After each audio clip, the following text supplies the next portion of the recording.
I still find it weird that when I see the thing, it's backwards. Flippy dippy. But I can see, like, when he does the split screen up there, it's correct. So that's because the split screen is filming you, anticipating that you're going to be Right. facing that way, but the Skype thinks you're sitting at a camera at a desktop, so it flips it around. He's not answering. I know, that's just That's weird, though. twice now. Relax. Hey, girl. Well, it is 11:53. Okay, relax. We have, relax. We have done everything. We're good. We always do good. Yeah.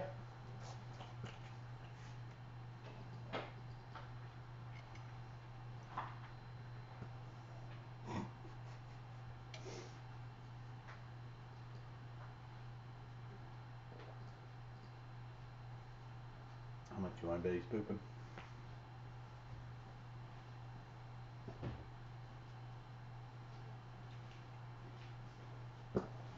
Am I calling again? It's not ringing through, he said. Says it's ringing on my end.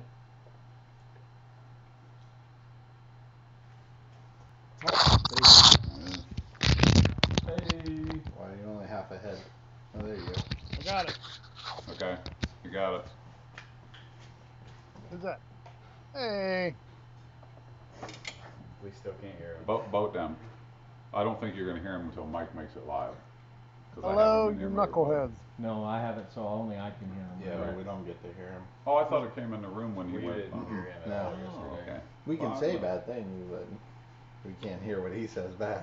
Right, but he can hear you. That's right. Right. That's So okay. say what you have to say, and then Scott, Scott, I miss you, buddy. Aw, Remember, thanks, if you buddy. are going on the camera today, you have to have a mask on because this is public. So if Well, anyone look at is him. He's within like a 6 ninja. feet of He LT, disappears. they have to have a mask on. I have it right here. Not you, anybody else. Okay, well, I have it. Really, anyone within 6 feet of each other should have a mask on. Yeah. I'm We'll taking just my do the pants sneak- off for the show. So remember, when you guys bring me knives, just set them on the corner of the table. I'll pick them up. And Sam wants to know if you have your pants on. Nope. We're gonna cut to the table. said and no. let us know because we probably won't have them on. Pants free Saturday. Oh, yeah. Pants free Saturday, If you do Sam. if you do a shot of this. He just went ooh, like this. He went like this. Ooh, that's weird. Sammy, you want to see like Giggly. BVDs? Come on.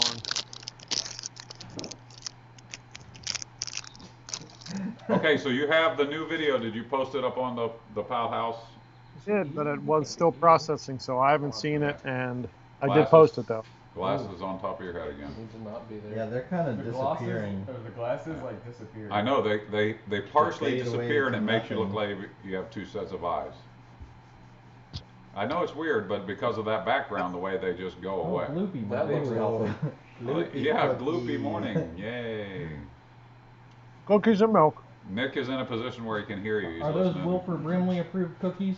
Wilford Brimley died this week, Mike. Be Yes, nice. I know. Yeah, I We're gonna heard need a that. new diabetes champion. Damn. Hey, those who live in glass houses, Pizza Boy. I have pants on, see? He said those who live in glass houses. They're people flesh-colored pants, though. Uh, Why is it? Why does Whoa. everything disappear? I don't know what He's just happened there, got a- but I'm a little scared. it does that when I have my Background, so Jeep background. I can move my arm and it disappears. It's because anything that matches Yeah. the color of the background will disappear like a green screen. Sam, I can see that. Sam, don't do that. It is 11:56. We got 4 minutes. 4 minutes. Are you drinking? I that think a last night Rubbermaid? went pretty good. Oh yeah, I think so too. Mikey, any way you can turn him up in my ears? Yes. Just How's that? Better. It was a little quiet. quick. Bye, Scott. Yeah, I think we cleaned off pretty much. So we have the 2 Kydex rigs and that one small Northern Hunter that has the Tiffany throat. The Laney special. Yeah, actually that didn't go. Right. So we have that left. I didn't look at the threads this morning. Was there interaction? A little bit. Yeah, there was a little bit. Okay. Yeah. So you think they'll be tuning back in? Oh yeah, I told you. Yeah, yesterday 162 people, and today this morning already was 103. Nice. Gotta love that. Look at the web view. So don't be surprised if the thing crashes again today. Well, you know what? We'll have to call it a win if it does, though, because that's cool. Did you get any more in? Still at Oh. 103 for today. Did our buddy text you anymore? Oh, no, that was the gist of it. Yeah, because I don't see him post anywhere either. Well, he said to me, I'm sending you a message through Facebook because I'm pretty sure she can see my text messages. Who's she? His The wife. Wow, that's scary. Who knows? Maybe she can. Who knows?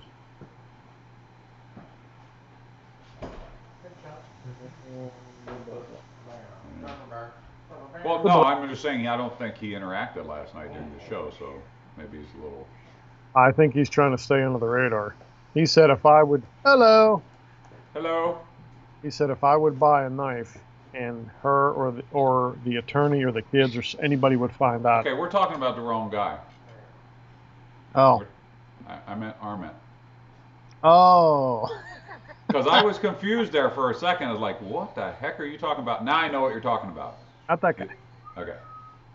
But now, thank you for bringing me up to date on that. That guy, Arment, he sent me 3 messages apologizing, didn't want to cause a ruckus, and he took his whole off for him. Which I didn't tell him to do. That was on his own accord. So Again, show pictures of you doing your thing. It's 11:59. Okay. You know, just don't actively sell. That's all. yeah. All right. You call it. You let us know when we are going live, and we are ready to go. I hear the phones process ringing. now. Huh? Starting to load live now. Okay, so that mean we go? Not yet. Okay, Mikey will give us the cue. We are ready. Can't wait. It is 12 o'clock on my clock. Good morning. We on? No. Are we up? Not yet. Not yet. Working. It's coming. It's coming. 12 o'clock. All right. YouTube is on. We are ready to go. Guys, welcome to today's Virtual Blade Vault. Thank you all for tuning in. Hopefully, you are going and you're looking at the video and checking out what knives are available today. We have a lot of cool stuff, eh, Scott? Oh, yeah. I'm watching the video right now. Oh, Because awesome, it just awesome. got done processing. Right on. Yep, so please check out the video, grab your numbers that you're interested in, and then call that number. Yeah, call that number right there, and then one of us will call you back on a number from West Virginia, Ohio, Pennsylvania, Virginia, depends on who calls you. We got the gang here, and they are ready. They are on the other end. I see 3 of them on the telephone right now, and it's 12:01. This is I cool. see a nice looking Python with orange liner GNS right there. Absolutely. So hey, how you been doing? I'm good. Yeah. Did you sleep Haven't good? seen you since, I don't know, what? Yesterday. Yeah, yesterday. But yeah, everything's good up there at the farm. That's right. Right on. Michelle was right on. out feeding the chickens and the watering the goats and doing whatever the heck else you do on a farm. I have no idea. That's all right. I'm just the builder guy. How come you ain't got your, uh-oh, I hear you. What smarty pants? My coveralls. Yeah. I could put them on, don't? I'm hearing background. Mikey, you hearing that? Yeah, I hear an echo. Scott, I think that we're hearing your, yeah. Yeah, did you, we're getting some feedback or something, or at least I am in here, I don't know. Okay. All right, guys, well, you may have to not watch, I hear the forum coming, or the live feed coming through somewhere. Am I echoing? Or is it something else? I'm not sure. I'm not Excuse me. sure. Mikey's looking into it on our end, but just try to make sure everything is. All right, that's on airplane mode. This is charging. All right, I think I'm good. Okay. Mikey, you hearing that? Yeah. Okay, he's hearing it. He's working on it. So guys, thank you for tuning in. We have some cool knives to show you today. We are, yeah, it's on the delay, so that tells me it is on Facebook. So one of our devices, the vocals are coming through. I don't know if it's on Mikey or if it's on you. Everything else of mine is shut off. Okay, make sure that maybe turn your Facebook thing clear off, Scott. It's off. Everything, it ain't me, brother. Okay, then it's got to be on our end, bud. Everything I have on is on airplane mode. All right, Mike's looking at it here. Okay. Well, I can Mike- kind of hear something about. I thought that was Nick or Sammy. Yeah, it's still there. Mike's working on it. Okay, Okay. guys. Thanks for tuning in, man. We got the phones are ringing back here. I see Laney, Nick, and Sam are all on the phone going through some knives. Awesome. Yeah, no. Somehow one of our Facebook feeds is coming through, and we are working on how to fix that. It's none of my devices. So that's why I was just making sure. Mike's still working on it. We're trying to figure it out. It is definitely a little bit weird. But hey, just in general, so yeah, getting back to your coveralls. Nothing nothing They're going in on the with wash. coveralls. They're in the wash, buddy. Okay, so yeah, They're dirty. we are working on getting this up and running. You sure it ain't your phone? No, my phone is. I don't even have Facebook on my phone. Okay. Yeah. No. Okay. So just bear with us until we get this figured out, because it's yeah, it's on the 7-second delay where I'm hearing it, so it's definitely something on our end. Mike's working on it. I'm not worried about it too much. We're going to be here for 4 hours, so I'm sure by the end of the show we will have this worked out. Everything worked problem. yesterday. Yeah. Yeah, this all worked good. Yeah. I got nothing else on my computer doing anything weird. So. All right, I think I Oh, got right rid on. of it. So the guys are all on the phone. So how? I hear Nick. Man, we were able to get some really cool knives together for the show. Oh yeah. Yeah. There was only what 3 knives left from the Pout House show. Right. It was good. Yeah. Yeah. They're the 2 Kydex jobs and one with a bolster. It was a small Northern Hunter. If you guys are checking out the video, you know that's it's working out real good. Yeah, I'm gonna look and make sure those guys who joined, Yeah. I can Nothing yet, Mikey? get them Should on. be fixed. Oh, well, unless we're 7 seconds behind, I'm still hearing it. No. Scott, you getting any It's just echo? in your headphones now. He's okay. I got and nothing. No, there's something going on, and Everyone's saying on Facebook the audio is good. the audio is good. Okay, something is coming through my headphones doubled down. I apologize.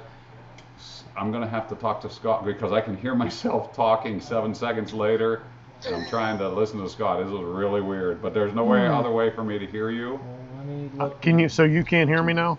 I can hear you. No, I can hear you. Okay.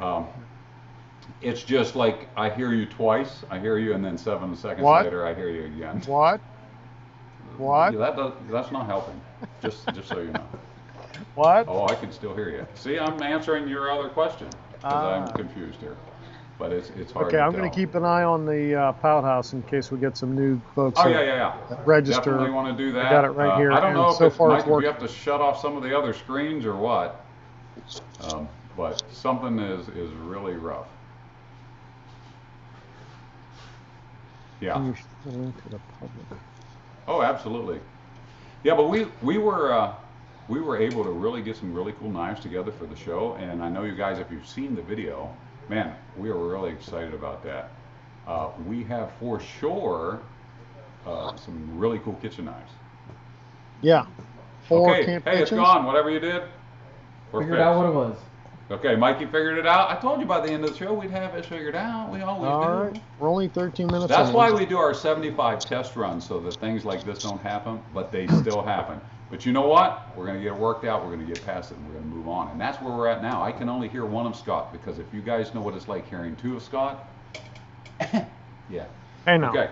Yeah. Well, you're not here, right? You're not right there. I in am your right norm- here. I know, you're in your normal seat. So anyway, I know it was hard for me to hear, so I'm not sure what we've gone over yet, but number one is check out the video. We got tons and tons of stuff. Mikey and I did a video this morning showing what we had on the table and ready to go. Because remember, without the Blade Show being physically in Atlanta, and it would have been 20 years for me this year. Oh, that sucks, buddy. How cool is that, though? I mean, that's right. Kind of That's cool. that's a lot. You're getting old. Well, no, yeah, but still, man, 20 years. So it kind of I know, stinks to miss it. I know. I'm kind of I saddened think by that. I think this would have been maybe 11, 10 or 11 for me, something like that. Oh yeah, you've been going for a long time too. Yeah. I think but they are I they think are fun. They are a really good time. when I joined up with you in the basement, it was November, so I had missed the 2009 Blade Show. Okay, there you go. But the following June, yeah, I went. That's the first year. Yeah. So that would have I been went. 2010. So this would have been So I went 20, 10. or this would have been 10 for you. Yeah. Okay. Had it gone off, yeah. Yeah. So Oh, well. we are definitely looking forward to it for next year. But in the meantime, Right. we are bringing you our virtual vault. So this, Ta-da. Mike, it's back. I don't know why. I got it. Okay, it's gone now. All right. I know you guys can't Turn hear that it, but knob it's driving me down. crazy because I can't. I hear me and you, and I hear me and you. It's like that. You don't It's- have any it's gone. earbud in. I do. What do you think of that? Oh, I My can't. earrings? It's the invisible one. I can't see. Right. it. No, it's actually good. It's just washing out against my complexion. I see. Anyway, we got Very some really good. cool knives on the table. I am super excited because when we were getting ready for Blade, we put some kitchen camp knives together and a bunch of Yes. them. And man, are they nice. I love the camp kitchen. It's a good knife. It's Yeah, a it- do-all. Oh, it is. And we have a few of them left on the table and Oh, a take full it. kitchen set. So if you guys are watching the video, man, check out the kitchen set. Blue Ridge Overland Gear builds us the kitchen bags for that. We do the Kydex inserts, cutting board, right? What a setup. You've used it before out in the field, haven't you? Which one? The camp kitchen. Yeah. Yeah, the whole, well, I mean the whole set. Oh yeah, Yeah, yeah. yeah. I don't have the set, but yes, I have What? used the set. Did I mention we have one available? Yes. I don't have a set. Yeah, I mean, Well, you know, Chef Sammy always brings the set, so I well, that's just true. beat up on Yeah. his a little. Well, We yeah, have an agreement. I beat him up for him, then I sharpen them, Okay. then he And gets to that's store how- them. Right, and clean them because he Yeah, cleans right. them. Clean them up, Sammy. Yeah. We have a full set at home, and I really love the camp kitchen. Ready, go. Sergeant Mike says cut the chatter and show some knives. Sergeant Mike says, cut the chatter and show some knives. Wow. Man. Yes, Well, sir. Straight to the park. Hoorah. Hey, good to have you here, brother. Glad that you kind of came by. All right, let's show some knives. You ready? I don't have any runners because they're all on the phone, Mike. Oh, wait, Sammy's in. Show me some camp. Bring me a camp kitchen to start with, please. All right, Sergeant Mike, I know how much you like to eat and like to cook, so we got some There stuff you to go. show you. All right, you ready? We got a really cool camp kitchen knife. This is actually one of my favorite ones. This is the camp kitchen. It has, for those of you who aren't familiar with the camp kitchen knife, this has the Genesis style handle. So it does have everything that our Genesis knife has. It has the thumb scallops right here. And on this particular one, it has an additional point. And I think we talked about pinch points yesterday, which make this knife fantastic to use. What a great chopper. And just for a heads up, this knife, when we were developing it, we sent this to Spin of JRE, who, for those of you who know Spin, Der Spin. he is a fantastic cook. Fantastic cook. He had this thing for about 3 months and then wrote us back and said, change this, do this, do this. And he is a real fan of this knife now. But this particular one is black paper micarta. It has the red liners with a full twist pattern. What a good looking knife overall. Let me just get a little better Bring angle it for you closer. guys. Yeah, let me give you a good run of that. You see how that is? And just look at the multiple grip options here. And again, with the thumb scallops like on our standard Genesis, that's giving us the opportunity. And I think we were talking about this yesterday, Scott, about the pinch points, right? I choke up a bunch on it. Like Yeah. I said, I was chopping up a kohlrabi, and This to gives you choke a up on lot that, of options. I think it worked fantastic. So now we have about 5 camp kitchens left in the shop. This one is number 60 if you're interested in this particular knife. This one's number 60, and it comes in at $220. Now these all come with a soft case because this is for Yeah. kitchen use. Yeah, no so they're sheet. set up for soft case. But we do have a full set back here that has the Traveler, the large powder, and the small powder in it as well. Sammy, can you? Oh, he's on Hey, the phone hold- again. hey, This LT. is good. Yes, sir. Was that? Did you say that as red liners? Because they look. Oh, I'm orange. sorry. This Yeah. one's orange. If I said red, I apologize. These are yeah, orange. orange. Yeah, Okay. black and orange, and what a beautiful knife overall. Good depth here, and being a full flat hey, ground on a you one. watch your finger on that edge, Mister. Oh, I know. I'm just barely touching it. Yeah. And then this being the 1/8 thickness on this height in a full flat ground, what a great edge geometry. we The have sharpened on this. edge is Yeah. a little taller. Yeah, that's nice. Oh man, this is crazy. Full convex like we do on all the knives by hand. Yeah, on the edge, right? This is such a great piece. So if you're looking for that kitchen or that camp knife, this is something that you should look Mm-hmm. at. This is in the AEBL steel. Yep. What It still is. What are you feeling about the AEBL? Because I know I have my opinions. Right off the bat, you know that it's good because I believe it's Mikey proof. Yeah. Can't rust it. It's very hard to rust. Yeah, it's very hard. Remember, stainless doesn't mean it won't rust. Right. It just Yes, stains yes. It's less. harder to. Yeah. Yeah. I think it's good. I was a little skeptical at first, but when we put those few knives out to the Pout House members Right. to test and beat on, I think Stumpy did the best, or Jesse James. One of them, I saw a video of them just beating the living crap out of it, and the other, I think Jesse took it to a Boy Scout or Yes. Cub Scout event He did. and cracked open 305 black walnuts with it or something. I remember that story, and it was like, you got and be it held kidding an me. edge. He's like, hey, I wanted to test this AEBL, so I gave it to my Boy Scouts, and we opened walnuts. I went, what? I remember that. And I was like, this is crazy. How awesome is this? It is- Sammy, it can held you up give good. me give me that bolstered small Northern Hunter? I want to show that one off, because this is another one of those ones. Scott, I think you'll agree. Well, this is a knife that, like one of the fancier ones that we put together for the Pout House Thank you, members. buddy.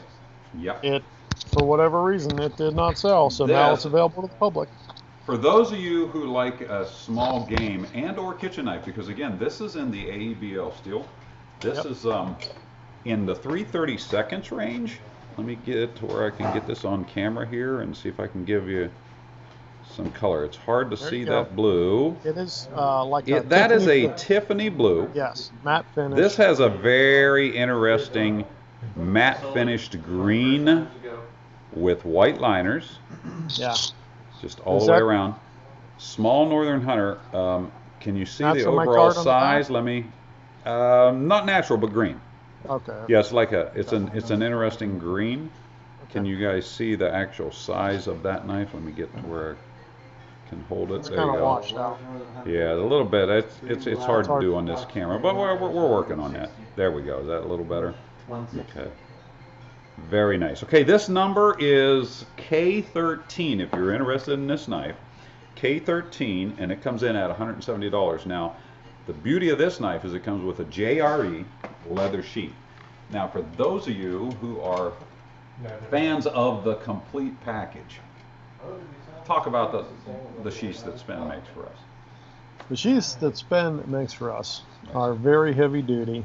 That one is going to have just a standard belt loop on it. I don't think that one has the fire steel loop on it.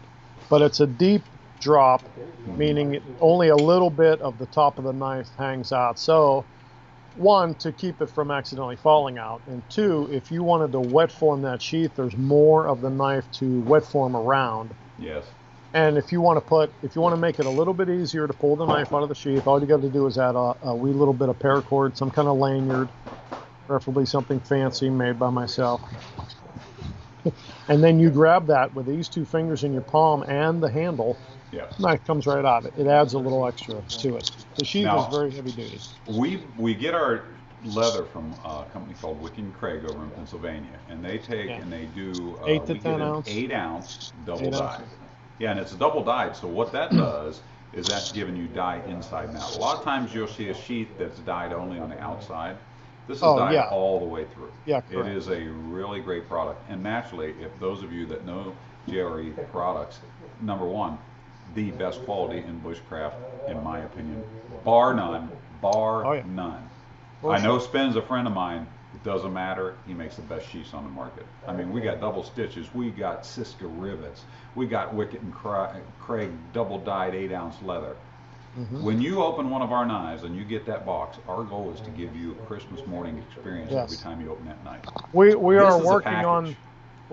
on the box that when you open the lid, it plays jingle bells. We haven't perfected it. We want the experience of you buying one of our products to be absolutely the coolest thing. Yeah. Remember that feeling as a kid and you're waiting on that I box to totally. come, man? I Yeah, and you, very and much you open do. your G.I. Joe and you're like, yes, it's got the Kung Yes. Fu grip. I remember that. My Had the GI beard. Joes are only this big. See, I had the real G.I. Joes, like the I man know. G.I. Joes I think with I had the one of beard and the those. Kung Fu grip, man. I am a 70 model. So I we did are have trying fun. to give you that Kung Fu grip feeling.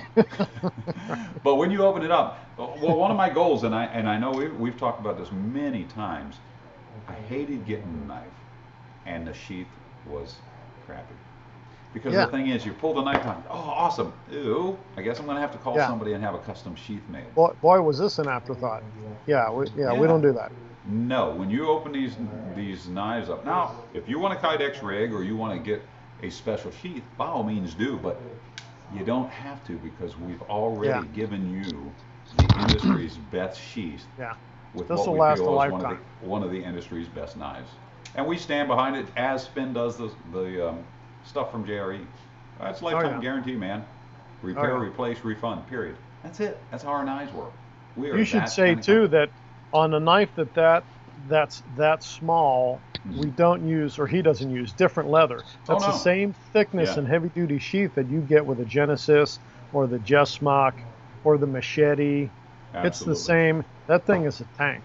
That It little is sheath. the same. It'll last So- you a lifetime. So this one happens to be number K13, and that is the small Northern Hunter.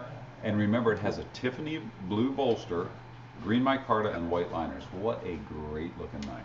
Oh, it's pretty sharp. Yeah. Hey Grant, you got anything?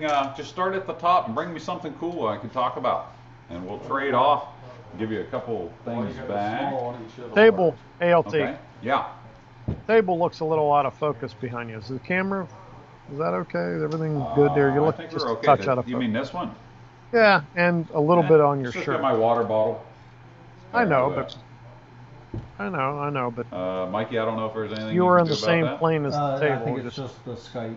It's settings. it might be the Skype okay. because I can see me and I look pretty good, Okay, all right, just checking. but that's just me.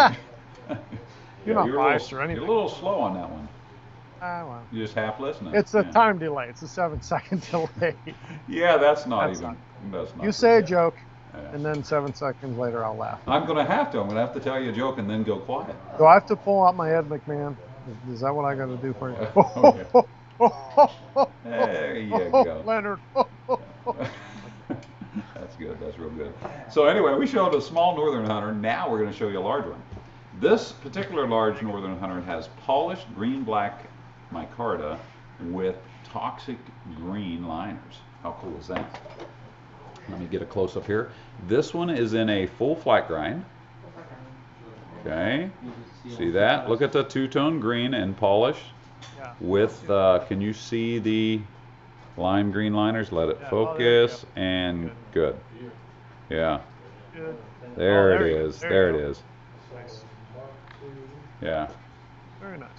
Custom very little nice touches. knife. Now, the large Northern Hunter. Well, first of all, the small and large Northern Hunter, when we first set out to make these knives, we kind of were leaning towards the game prep.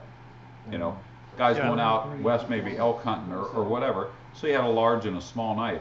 But they have since, thanks to some of our Pouthouse members, Slade being one of them, has made this world famous, and yes, I mean world famous, Oh, yeah. in the kitchen, right? Because Sure. he's a fantastic cook in his own right, and he Yeah. likes this large or small all the way around. He's our For in-house everything. seafood master. Yes, he is. Master And- seafooder. And this one is number 12. This one comes in at $160 again with that awesome Jerry sheath to back this Nice. knife up. That's kind of like a $120 knife because I think that sheath's about $40, isn't it? Oh, Or in every that bit of it. neighborhood. Yeah. By the time you get So- it, and if you were to order custom, probably 65 or better. Yeah. You know, but That's we the order in sheath. bulk. And, You know, that's like I said before. You can wet form that sheath.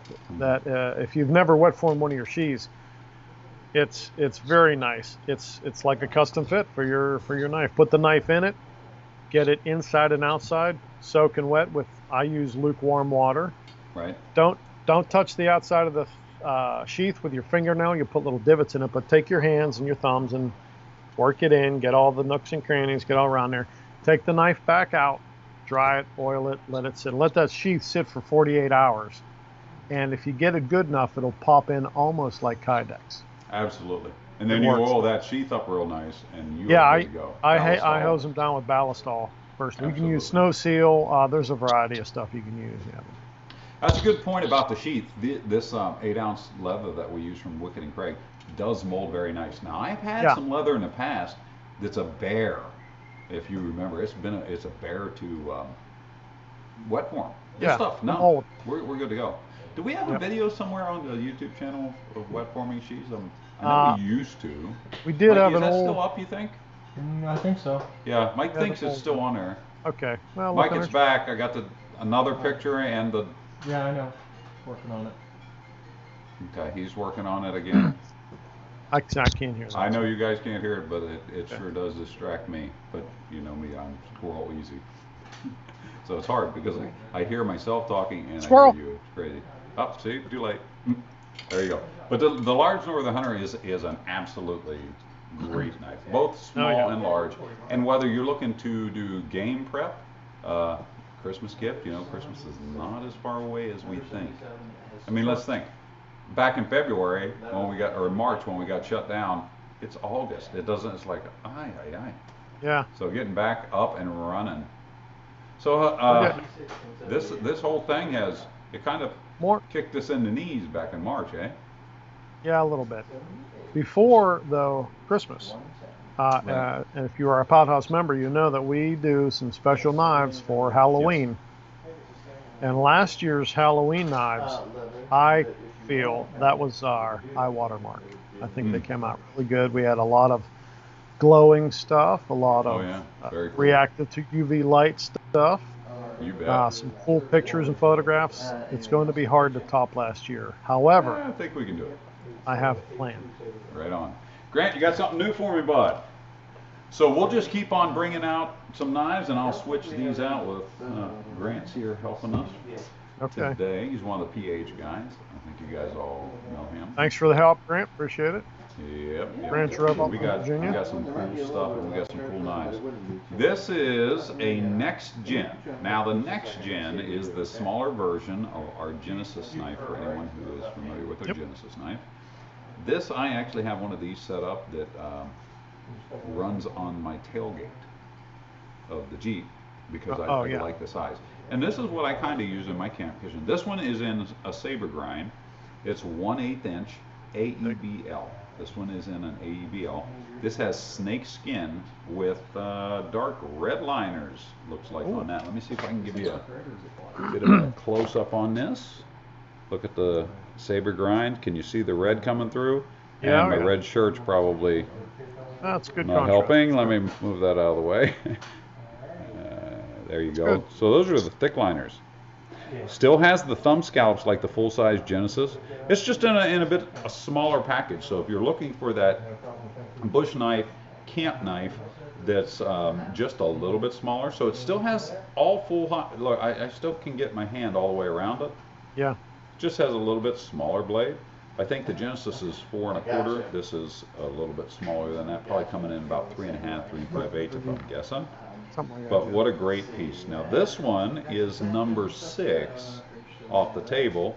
This knife comes in at 165. Now this one is also, it's going to be the JRE sheath. It's going to have a really, really cool thing on it as well. Of course. So, you got any much experience with the next gen?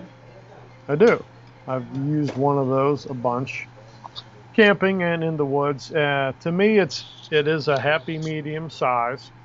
Because we have the smaller ones like something like a Little Muck, like a Necker, and then we got Genesis full size knife. This is the Glock 19 of the knife world for ours. Yeah, It's a smaller package, but still got the full squares. grip. Yep, still got your square Oh yeah, spine. square spine. Oh yeah, for sure. So we have that all the That's way a nice around. one. I kind of like that in mountain finish myself, Oh yeah. with all You the know, scallops got in it. Now that you mention that, I have a mountain finish, dragon scales, which is very similar to the mountain finish Oh, that yeah. we do. I have Yep. a dragon scale version that I carry on my PDF when Yeah. I go kayaking. This clip right here to my vest, and I have it in lime green, high vis, so that we're good to go. But yeah, I forgot all about carrying it. So I have 2 next gens actually. I have the one in the Jeep. It's good, grippy. Oh yeah. Okay, And then I have the other one. sheath on the Jeep, is that one of the Molly leathers? It is, and my buddy Okay. Paul Fortunato turned me should on show to. Mikey, do you have one available? A Molly Laney sheet? got. Can There's somebody some in the create? office. Okay, I'll have one of the guys grab one. That's a good idea. That's kind of rare, and as it far as is. I know, we're the only company that does it. Sometimes I forget that this is something that we worked out. Talked to Spen, and we were like, hey, we got to have leather that works on Molly. So we came up Very with slick. this design. Now this one actually works on a vent on my tailgate, and I was turned on by that from our buddy Paul Fortunato. He's a fellow overlander. Here is a Molly compatible sheath. Now, we have this in a lot of different versions. Now what makes this really cool? Number one, those of you who are LEOs out there will know pull the dots. They're they use them a lot on holsters and stuff. So it's a directional snap. Okay, this has a Kydex setup underneath. Let me see if I can get you. Okay, so what this does is this slips up through, then this feeds down through and snaps. So even if this accidentally came apart, okay, even if this accidentally came apart, the Kydex inside here is going to keep it from directly falling off. So this is weaved down through your Molly. This is a fantastic setup. What it also does is allow you to take off a regular hip sheath without having to feed it back through your belt. You can actually just put it on and then make the snap at the bottom, and you're good to go, and then you take it and pull it off. And you can So also, it's yeah, good for to sure, go. wear that one on your So hip. when this is on like that, again, this makes it virtually impossible to pull off until you are ready to pull it off and pull the dot. Okay, now, if I wanted to take this and turn that into a dangler, here it is, the Swedish dangler, which we have a handful of these available. You just slip that onto the piece. Is that simple. Now, what happens if you don't have a Molly sheet and you want to use a Swedish dangler? It's got a carabiner right here, man. Look at that. These things are universal, Ta-da. not only just for sheaths, but for all kinds of stuff, right? Oh yeah, What a great works setup good we getting have. in and out of your side by side. Yeah. I am very, very surprised that the Quad. Molly stuff, the Molly sheath, we're going to have to really start working on selling these things. Because I forget I don't how know. cool they are. Do we have a proper video for using that sheath? I thought we shot one down at the farm, but now I don't Mikey, didn't we remember. do one of these? Didn't we do a Molly sheath video? Yes. Is it up? Do you know? Believe so. I'd have to look. Might check our YouTube channel out. We may have a video of that up somewhere. If not, we That's need a to- heck of an idea. We need to. It is. It is. Promote that. We were real proud of it. And then you know what? It's like everything else, Scott. Life gets in the way. Oh, We yeah. got to sell knives. We start going over here. There's only so much of us here. So many of us that work at the company, and we have tons of great ideas, but we don't have tons of energy. We only have energy for about half of the cool stuff that goes on in our brain. Yeah. So Yeah, there's well, only you what, know. 24 hours a day, and I'm already up half of them anyway. Yeah, we got it. Yeah. So the Swedish dangler, and again, this is set up with snaps, so you can snap that onto your belt. Yeah, that will work. You know, can obviously Schneider because your carabiner. Yeah, you can put your car keys on there. You can put a tool on there. You can put whatever you want. Another manufacturer's sheath or something. You can Oh, put anything absolutely. else. The beauty of this, because of the carabiner end, which I like quite a bit, is that exactly what you said. You can take any hip sheet from anybody and turn Yep. that into a dangler in no time. I mean, there it is. There's your Yeah. dangler setup. But I also like the fact that Sven put this together with snaps, to where you again you don't have to feed it onto your belt. You can just snap it over your existing belt that's on Yep. you all the time. That's one thing I did Yeah. hate doing. You know, you have your knife all the way around this side, and you have to feed it all the way through your belt to get it off. But that's doable. That works Oh, yeah. really good if you want to put that on a pack or some sort of sewn strap that does not come apart. Good point. Now you can feed it. Yes. Now you can add a carabiner in that fashion, you know, to anything, dang near I mean, anything. you could unsnap this and actually throw it around a piece of molly. Yeah, oh yeah, you know, for sure. or something. You You can know do how all the kinds of straps stuff. are on the backpack. You could go that way with it if you needed to, which is the same thing you can do with this as well. Yep. This is one of my favorite designs that we've designed, you know, coming up with. And then this was one of those things we went back and forth with Spin, and sometimes Spin has a really good way of seeing inside my head. I don't know how he does it. I go, Spin. You put a chip in. You put a He chip did. in. He must have. He must have. I said, Spin, I got this idea. I want to do blah, blah, blah, blah, blah. He goes, I got it. And then he'll send me a picture. And again, I'll go like this. I don't hate it, but what if we did this? And then we go back and forth a couple times. And all of a sudden, he'll send me a prototype. And it's like, yep, home run. This is a home run. This Yeah. Molly compatible sheath. And the beauty of this is if you have one of our knives or anyone else's knife and you want this sheath, we probably have the size that will fit your knife. Yeah, we make a few different ones Yes. there. Yeah. So call the number. Nick is waiting on somebody. He wants to sell you a Molly sheath. Yep. Tell him you have Love Genesis. Molly sheet. Want a Molly sheet. Yeah, Genesis next How much? gen. How much is that sheath in your hand? This one, let me see what size this one is. They're a little bit This is more. an E, so this is like a bushcrafter, probably a next gen, actually. Throw that in there. Yep, next gen. So it'll fit a next gen. Okay. So this sheath by itself, let me see. The sheath is $53. Now remember, this is not a imitation snap.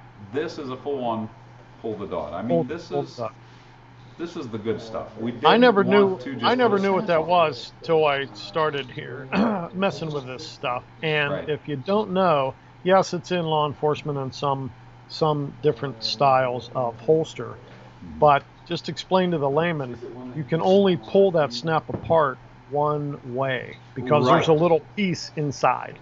So that's the beauty of that, is that this just doesn't pop. Yeah, loose it's not like gonna Like if unsnap this it. was a snap, Yes. that would be It popping would right now. have. It would have popped. Yeah. This will only come undone if I grab here and pull Use to your the strong dot. pinky. And notice that I couldn't just yank it off. I had to grab a hold of it, physically pinch it off.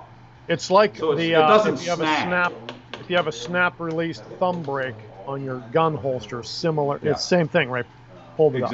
Exactly. So it's not going to come undone the other direction. This is one of my favorite innovations that we have done as a company. Yeah, it's a nice is stuff. this. We definitely need to probably start pushing them a little bit harder. I know we always say that, and then we get busy because Yeah. we got to make knives, but that's okay. You know, we Yep. can't do everything, but we sure do try. We can do anything, Right. just not everything. How you like that? Wow. I got that. I think I got. Believe it or You not. used to work for Hallmark, didn't you? No, this might be funny. I'm just read a book about Conor McGregor, the UFC guy, and I think that quote's in there. I don't know if it's attributed to him or it's a quote he likes, but it was, "You can do anything you want, you just can't do everything." And I thought, oh man, what a good quote. Yeah, I like very it. very cool. Okay, hey, I got a piece of Kydex here. Show it. Now, one of the cool things about this particular one is it has a modified Genesis in it. And I think we talked about this before. There's no, Oh yeah. remember, if you're looking here, very similar to the old boat tail where it just ran straight off the spine. There's no stop point. There is a little bit of a ramp here, Yeah, I see just a that. little bit. Yep. But as you and I both know, when you have your straight up handle here, allowing for a Yeah. thumb cap. My favorite. Now look at that knife. When I'm putting the stick on here and working it, let me go that way. There is nothing that's stopping, nothing that's catching, right? Yeah. If you're in a hurry and you're working some rope or something, there's no drip notch, because people say, why don't you have any drip notches on your stuff? Well, let me tell you what, if there's a rope and I got a buddy tangled up or something, and I'm trying to cut him loose, if I hit the rope right here, by the time, it's not catching on anything, and it's going to get cut. Yeah. That is one of the reasons, because I do get this email a lot. It's like, man, put a drip notch on it and make things easier to sharpen. You're right. We do make some knives that do have a drip notch on them, but we make a lot of knives that don't. And one of the reasons is so that it does not snag on stuff that you're working on. Because I know working down around the farm, and this is how years ago, at our property, I was trying to undo some bales of hay, and I kept snagging it on my drip notch. I had a big drip notch on this old knife. I don't remember what brand it was. I was like, boy, this is a pain in the butt. Just So throw it that was away. one of the reasons that we didn't have drip notches on there. Throw that Mikey knife has a away. question for us. Hang tight. Ready? Dave Carroll Go. wants to know the price of that setup you have. Say again? Dave Carroll Okay. wants to know the price of T2. This one? Yes, T2.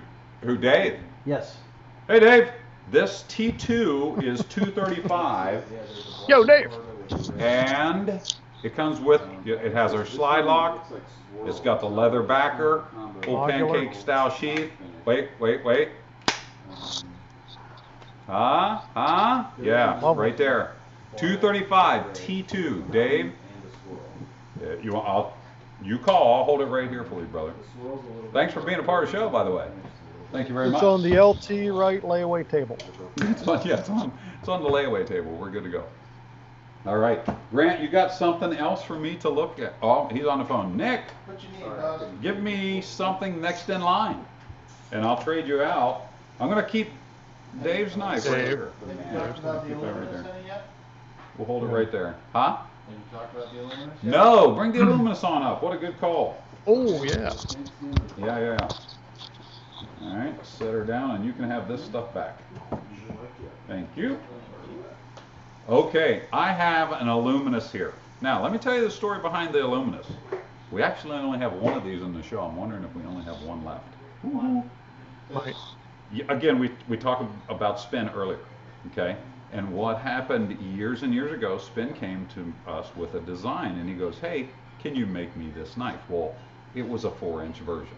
Okay, this one happens to be a 5-inch version. And we did it as a prototype for him way back years ago, and then kind of I forgot all about it. He forgot about it. And one day we're talking about that, and it's like, hey, you still got the drawings for that Illuminous? Like, yeah. I said, man, that'd be a really nice 5-inch version. I think he had it drawn up maybe in 4, 5, and 6, if I remember. So he sent the Yeah, I drawings thought over. there was 3 and- knives. Yeah, I think there was 3 of them. Yeah. And we put it together, and it has a unique Coke bottle type, let me, kind of grip to it with a mushroom cap, flat back, contoured nicely in the front. Oh, you were talking to LT. Oh, Yeah. this absolutely So handles taking it off the fantastic. layaway table for you? That's an Is excellent. that Dave? That's Dave. Hey, Dave. Yeah. All right, Dave. Here's your knife, brother. He's talking. Nick's getting it right now.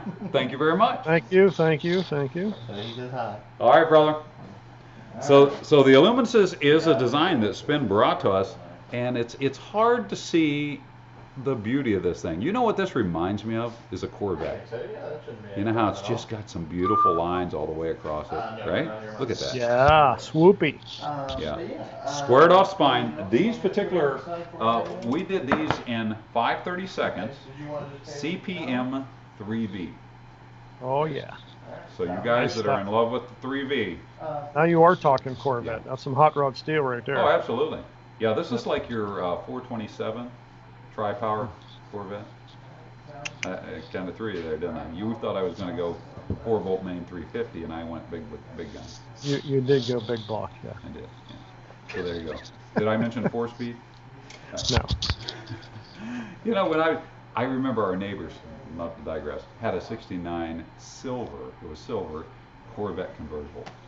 Nice. Don't know what the motor was on it, didn't matter. Because as soon as you just looked outside and you went, oh man, how cool is that? Now I'm a Mopar guy at heart, but how can you not like a 69 Corvette? First year fuel injected Corvette, go. 50. 56. I think I a have no idea. 57. 57. A mechanical almost fuel said injection, 57. I'm pretty sure. Don't know. Not real up on the vet, sorry. I'm not a huge vet guy, but I know a couple things. I wouldn't hate having one, but. Nope. Okay, so the Illuminous, this particular Illuminous is number 27. Okay, 27. What's that go? $260, and it comes with a sheet. We're talking big sheet. a 5/32 piece of 3B and a sheet. Wow. Scandi. Right? Scandi. What a bush knife this thing is. That's a cut and Spin did a baby. great job designing it. I am tickled to death with this knife. I like it. We sell quite a few of them. They're a pleasure to make. I like roughing these things in. I love doing the coat bottle with the 8-inch wheel and the tapered front. It just, Yeah. it's a That good. that's good one of knife. those knives I know when I sharpen them or do the finish buff on them, Right. that pretty much the weight of the knife cuts through the paper. Oh, really? It's yeah. effortless. Yeah. Well, I mean, 3B and a Scandi with a 5/32 start. Oh, yeah. You're still getting, now that steel thickness is irrelevant when it comes to edge angle, because we run these at about 11.5. The difference is, some people say, hey, can you put a higher Scandi on this knife like this other knife? Well, the high Scandi is due to the thickness of the steel. That's Your angle's an 11.5, whether it's on 3/32 or on 3/16. Yep. And that's where you get that look of different height, with really is the same angle, just different depth is where you're getting your height. So that's your steel lesson for today, kids. All right. Thank you, Professor LT. Yeah, no problem. I'm glad to help. So that's your number 27, $260 on the Illuminous. Okay, let's not let this thing sit around very long, guys, because this is awesome. And Hey. isn't that one of the models also that we do all laser etch on? Yes, absolutely. Yeah, you're correct. So we have a laser machine now, and we laser our logo on some of the pieces. And you're right, that is one of the knives that we do the laser work on. So yeah, that was really cool. And they Tell brought Nick me- to answer the phone. that he's actually on the phone. That's funny. He is Tell on the phone right now. Sam, Grant, somebody answer that phone. It's Dave calling back. He wants knife number 2. It's Dave. He wants the other. No, remember the girls are in the office. Everybody's busy right now. Sammy's on the phone. Mike's on the phone. Grant's running. I mean, we got stuff going on, but it's awesome. Hey, they brought me. Look what they brought me up. What is I this? think you were talking about this knife earlier. Is that the Python? Yeah. Oh, the yeah, that's a Python good one. GNS. That's a sharp one. I like it. Yeah. You remember when we did the GNS where we were? When we first drew up the. At the kitchen table. This is a kitchen Right, table drawing. yeah. You remember that? Yeah. This is Yeah. a 3-person input. Yeah. Mikey had a This lot is- to do with that one. Oh yeah, no, that's what we set out, and we like, okay, here's what we got to do is we got to have a bush knife, and this was for the magazine at the time because we called it Yeah. the Self-Reliant back in that day, before it point- actually a merged into pointier. the GNS. Pointier bush. Yeah, because that was, I think, I remember is like, hey Mike, this is what we want to do. We want to have a pointier bush knife with a contoured handle. Is that kind of like You we set out the basically said, parameters? what don't you like about this knife? And I said, Yeah, when we kind of morphed into this, what became the Yeah. GNS, which is one of our best-selling pieces still yet today. This is probably one of our older pieces, actually. Now that it's been around a long It's time. getting there. Yeah, it's Yeah. been around for a while. But man, we still make a lot of these, and I think someone had asked me one time, do you ever get tired of making Genesis or something like that? And that's like the GNS. Do I ever get tired of roughing in a contour GNS? I don't. No, I contour really handles don't. are fun. They are are. very cool. Everyone is unique to me and challenging, and because I can't do the same thing twice very good, everyone's a little different. So, They're close. They I all know, fit the but- sheath. They're close. let me show you a close-up of this. This is an A2 version. So this is for those lovers of the A2 steel. Check this out. Saber ground. Look at that Python, man. And the bright orange thick liners. Let me get my red shirt out of the way. I can't figure out which way to go That's because all it's right. backwards. That's all right. Can you see the orange? Oh yeah. There you go. Look at Little that lower. against that python. Yep. Looking good. Thick orange liners. Yeah. Very This nice. is such a great feeling knife. You combine this with a drop dangler sheath, and you have a woods package. Just, I mean, it's a Wrap it's a little great package. paracord around that sheath too. Now you got Oh, yeah. tools and you got cordage. Yep, You're because on you your got way your fire to steel surviving. loop, you got your dangler, you know, Yeah, fire steel everything you loop. want. Yeah. Everything you want. This one is coming in. This is number 30 for those, if anyone's interested in this knife. Number 30, and it is $230. That includes your sheaths. Don't Yeah. forget, And guys. A2 steel. And don't forget, it is free shipping. So when I said 230, it's 230. Hmm. What's that? Andy Blanchard bought the kitchen Andy set. Blanchard says hi. Hey, Brother Ange. Ange. Thanks, buddy. Yeah. Brother. All right. Kitchen. And there's the helicopter just flew over. Wow. We're on Channel 4 Action News. We must be. Yeah. So check it out. Live at the Yes, LT we- Wright compound. We're flying overhead. That's exactly. The what we're weather is doing on News beautiful 9. today, and there's knife sales everywhere. All the local guys watch the news later, and they'll show you what we were doing. Yeah. No kidding. But yeah, thank you, Andy, very, very, very much. I know I hadn't talked to you about this, but me and Sammy spent the weekend up at Ange's last Oh, weekend. thanks. Yeah. Well, I'm on hey, the lockdown. Hey, you're on lockdown. What do you want? What'd you do up there? Just real quick. Andy built a Super Dana 30 for my Jeep. Oh, did you get the truss thing welded on? We are trussed. We put in new axles. Axle and shafts? You changed your diff loop. everything. Yes. And I put All on right. poison spider covers front and rear. Okay, back to knives. Dig it. So thanks, No, wait, Andy, wait, for that. no, wait. Yeah. I know. I know knives, but we are car guys too. Oh, absolutely. And absolutely. to tie in, the GNS is named. That's a car guy thing. It is. And wait. No, tell them. I want somebody to comment because Mikey will tell me when somebody gets it. You guys watching right now, GNS is an acronym for. Put it in the comments. Mikey will let me know who the winner is. The flu You can't was say what it sleeper. is. The Huh? car The thing. official sleeper. It's the official sleeper. That's a good clue if you're a car guy. You'll get that. It's a car Yeah. thing. Yeah, well, it absolutely is. And as most of you know, we do like to camp and we like to four wheel and we like to go out and hang around and hammock camp and rooftop tent rally and all kinds of stuff. Matter of fact, Sammy has his big awning deployed out front on his. We've got a bunch Taco of good today. guesses. We have They've two all gotten good it right. guesses, but not No, quite. they have all gotten it right. 5 or 6 on YouTube and 1 on. Oh Facebook. wow! He's saying we got 5 or 6 answers already on YouTube and everybody got it right. Well done, okay. guys! I think there should be a consolation prize. I don't know what, but Go no show. yeah, go no. Hey, I got an idea, Mike. Next time we get a patch special or a sticker special, GNS stickers. Let's do it. I'm on it. The Go No Show sticker. I want one. Can it be a I'm gonna put it right here on my Like, coffee mug, right here, right there. can it be a cartooned up muscle car? Mike, can it be a cartooned up muscle car? We'll put drag slicks on a knife. I like Okay. it. Yeah. All right. Yes. Drag slicks on a knife. Ooh, with a I'll take blower, right? With a blower. Yeah. I Side like pipes, it, flames. man. Yeah. Oh, Fuzzy that's dice. cool. Yeah. Man, dude, we're gonna sell the crap out of them stickers. Those are bad. That is really cool. I like it. I want Look at it. 3 See of this? them already. For those of you who don't know, this is how we design knives. That's how we We're in do 3 different everything. locations and we throw up a word and it's like, okay, the word today is chalkboard. And by the time we're done, we have a knife design.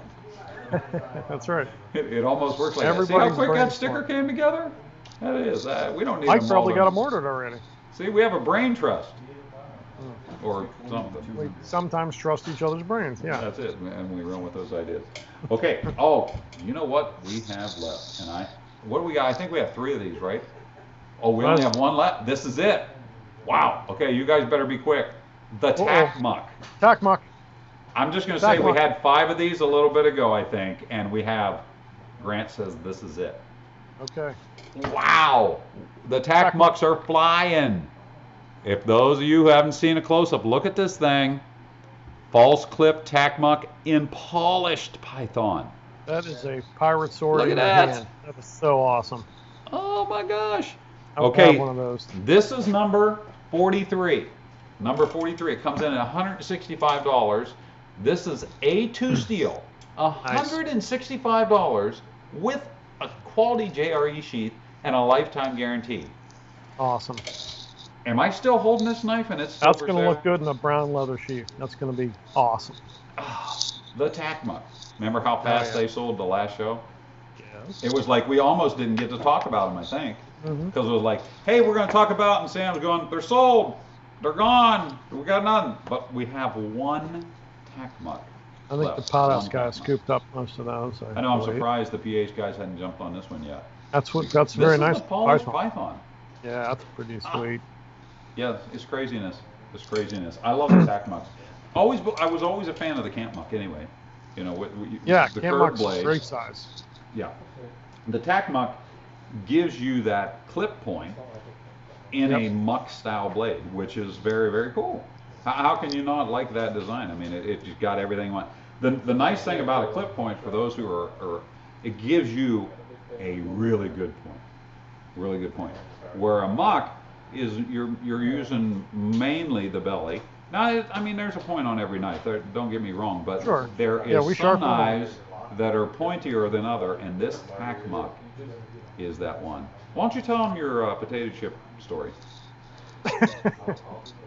Sure. Sit down, kids. Way back when, Uncle Scooter's gonna tell you. We were working on a monthly special called the Muck, the Modern Utility Knife, our version of a Nessmuck type knife. Same as that, just bigger. And it was when I was still a fledgling sharpening guy. LT still teaching me stuff. Probably went to RW's and had a lesson already. And I'm sharpening these monthly specials, the Muck.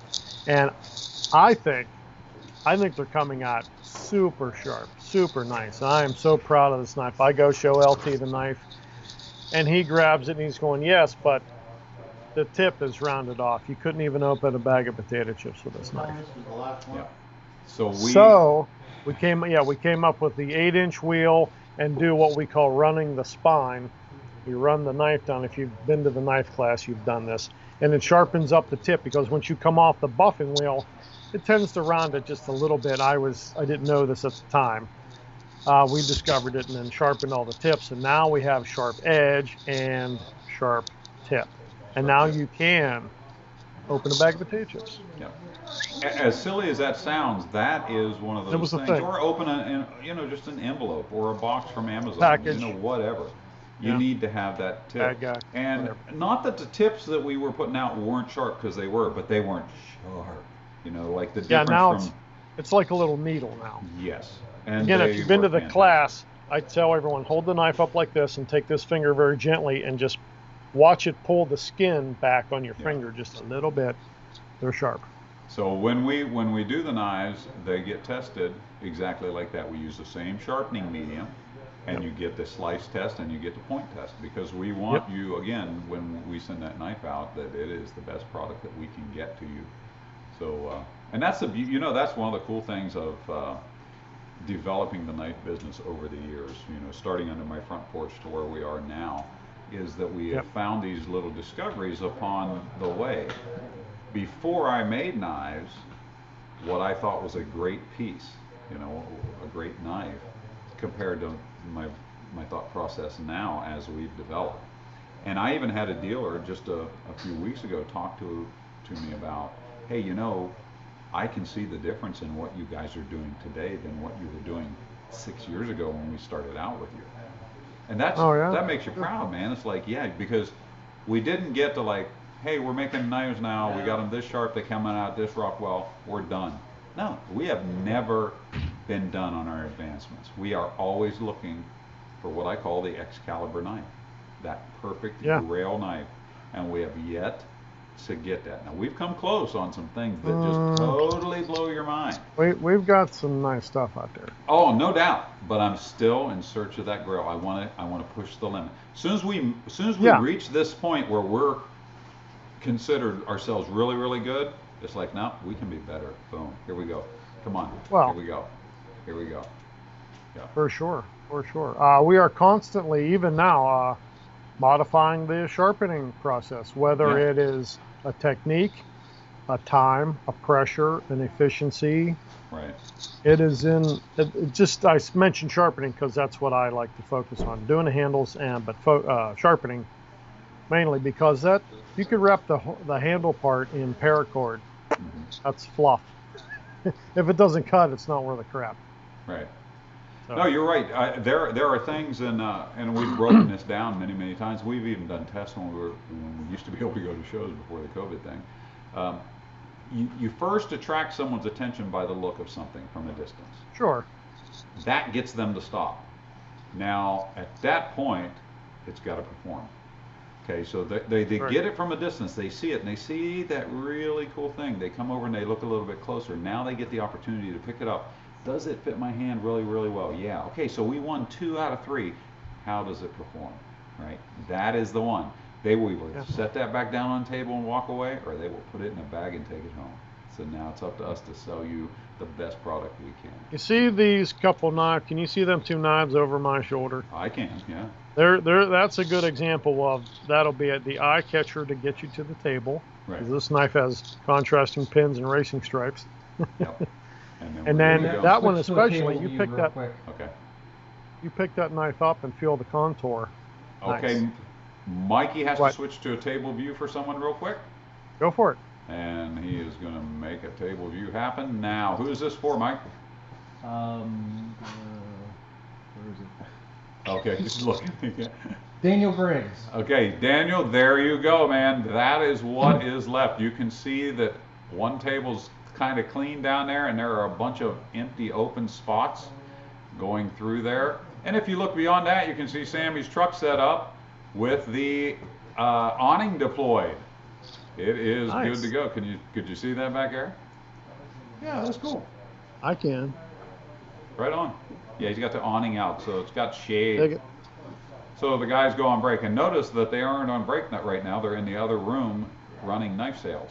So good to go. Yeah. There is no break time. Yeah. No break time for you today. Yeah, that's good to go. So we do have some knives left on the table. I don't know the numbers, and no one's going to run for me right now, but we do have a few things.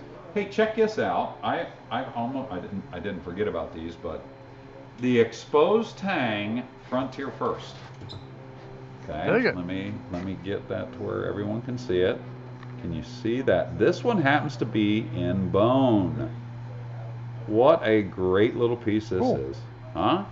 Now, if you're looking for that small knife, again, I see these backwards, so I always move the wrong way. Sorry, guys. There you go.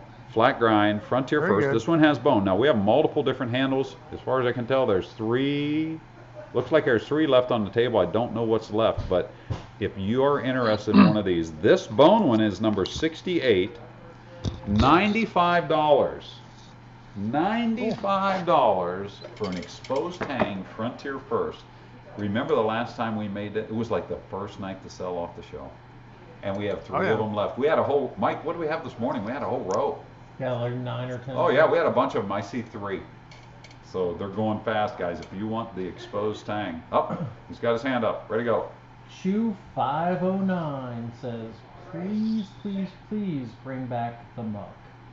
The full size. Yes. Shoo, you know, Christmas is coming, and if I don't forget, or if someone drops me an email in about 30 days, I wouldn't hate that idea. We haven't done the full size muck in a while because the camp. We haven't. No, we haven't. And Shoo, I'll tell you one reason why. The camp muck has been so popular. Thank God that we've been building a tar out of those doggone things. But I think he's right. I think the big muck needs to come out of hiding. What was that? When that was a monthly special, wasn't that Natural Micarta? But it had like some two-tone. I remember when we would contour it down to the front, it changed colors just a little bit. Boy, I don't That'd be nice if we could remember. find some of that again or something similar. Yeah.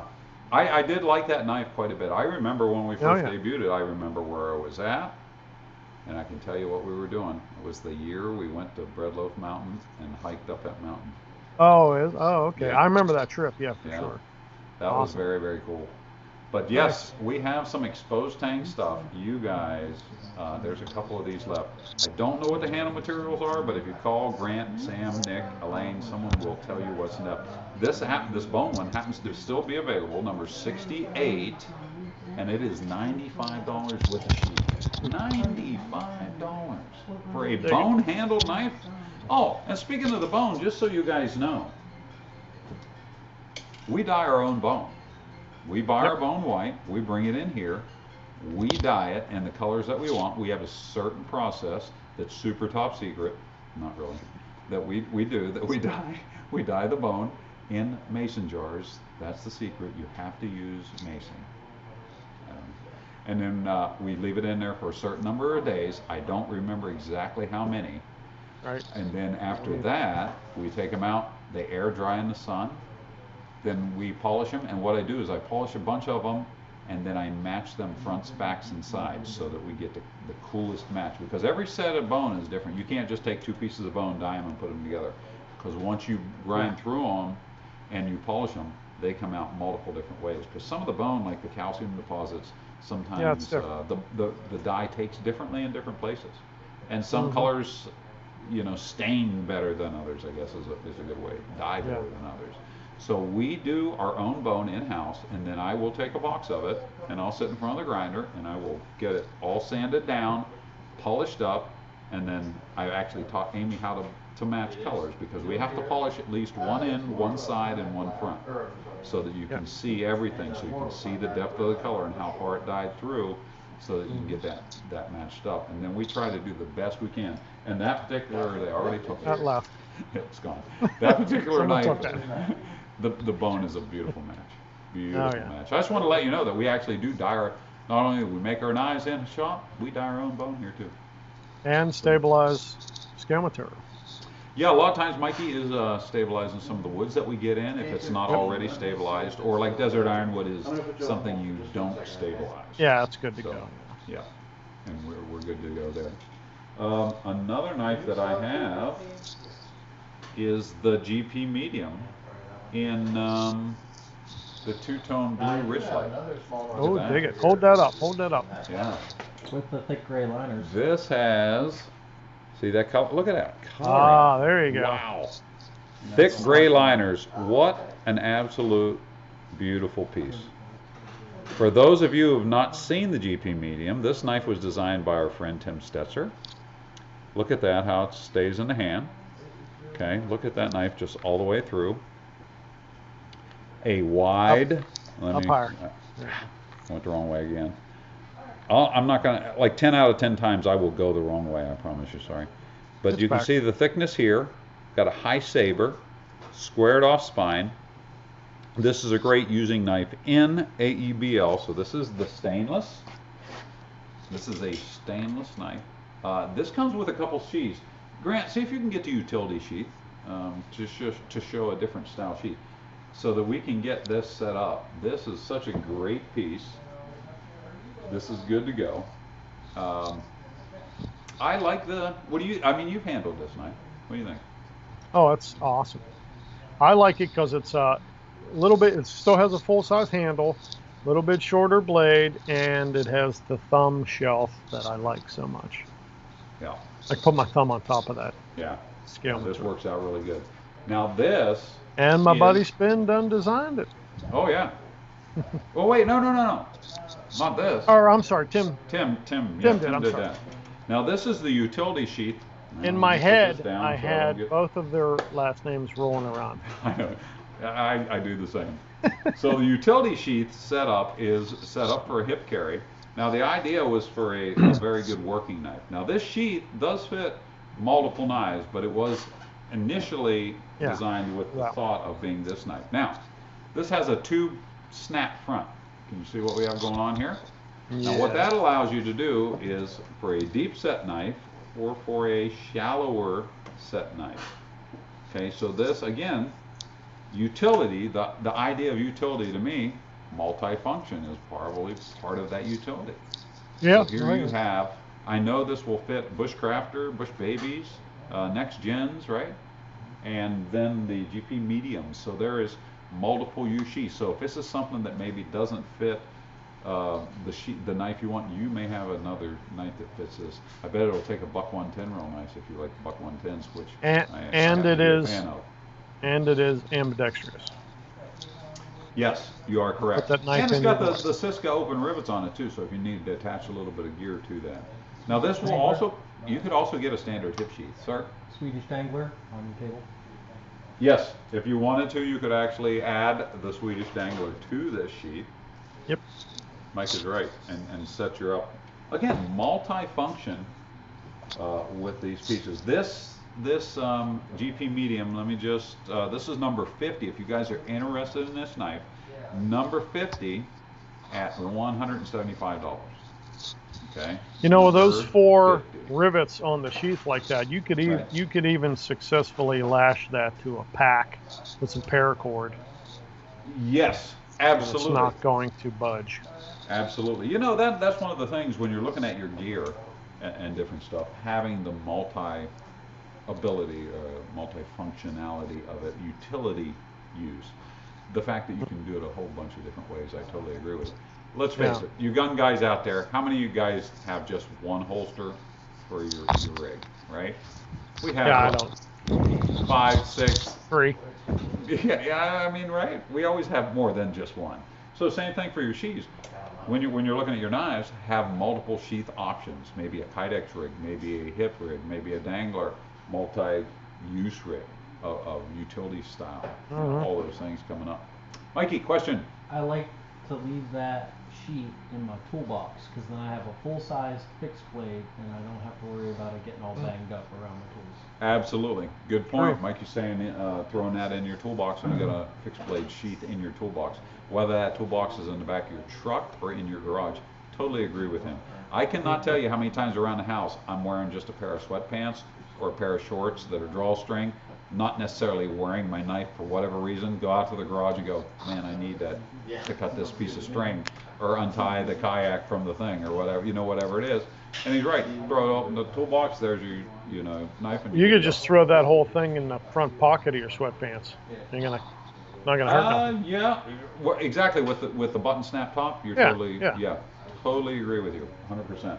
Those, you know, I'm a fan of the drop in, and I really am. But man, if I'm going deep woods by myself, long period, I want a button snap. Yeah, for safety. Just that little, you know, that little Yeah. extra, like, okay, I know it's there. There's no way it fell out when I was crawling Yeah. through the briars, you know. Yeah, I want a Because slide lock. As clumsy as I am, I fall down sometimes. I want a slide lock on my Kydex. Yeah, same thing. Slide lock on the Kydex. Speaking of Kydex, Grant just dropped this package off. Uh-oh. How cool Uh-oh. is this? This is, just before I forget, this one is T1. If someone is interested in T1, I know T2. I think this is the last Kydex rig available for the weekend. Am I Oh, right, yeah? Mike? Yes. I think so. Yeah, let me show you what we got going on here, guys. This is the carbon fiber overlay. See that? Carbon fiber looking. This is for Sammy Bill, did- by the way. Bill wanted to see this. Oh, okay. Bill Sullivan. This is for Bill. Hey, Yep. what's up, Bill? Thanks for being a part of the show, man. Appreciate that. Yeah, check out the carbon fiber like overlay. This is Nice. Kydex. It's not actual carbon fiber, but it's carbon fiber looking. Sammy did a nice overlay. It does have our slide lock on it. This is a next gen, an AEBL with a full flat grind. Look at the knife. Fairly simple scales. I mean, we got a pair of green. It's got the thumb scallops in it, squared off spine, AEBL. So you got your stainless. Wait for it. Ready? Did you hear? Huh? Nice. And the slide lock. This is a great package. This is T1. Okay. T1. It comes in at $200. Now remember, Nice. again, everything is free shipping today. So the $200 means $200. That's it, man. Good to go. Mikey. We need a table shot. Okay, Mikey Table needs shot. to throw a table shot. There it is. Again, getting a little lighter.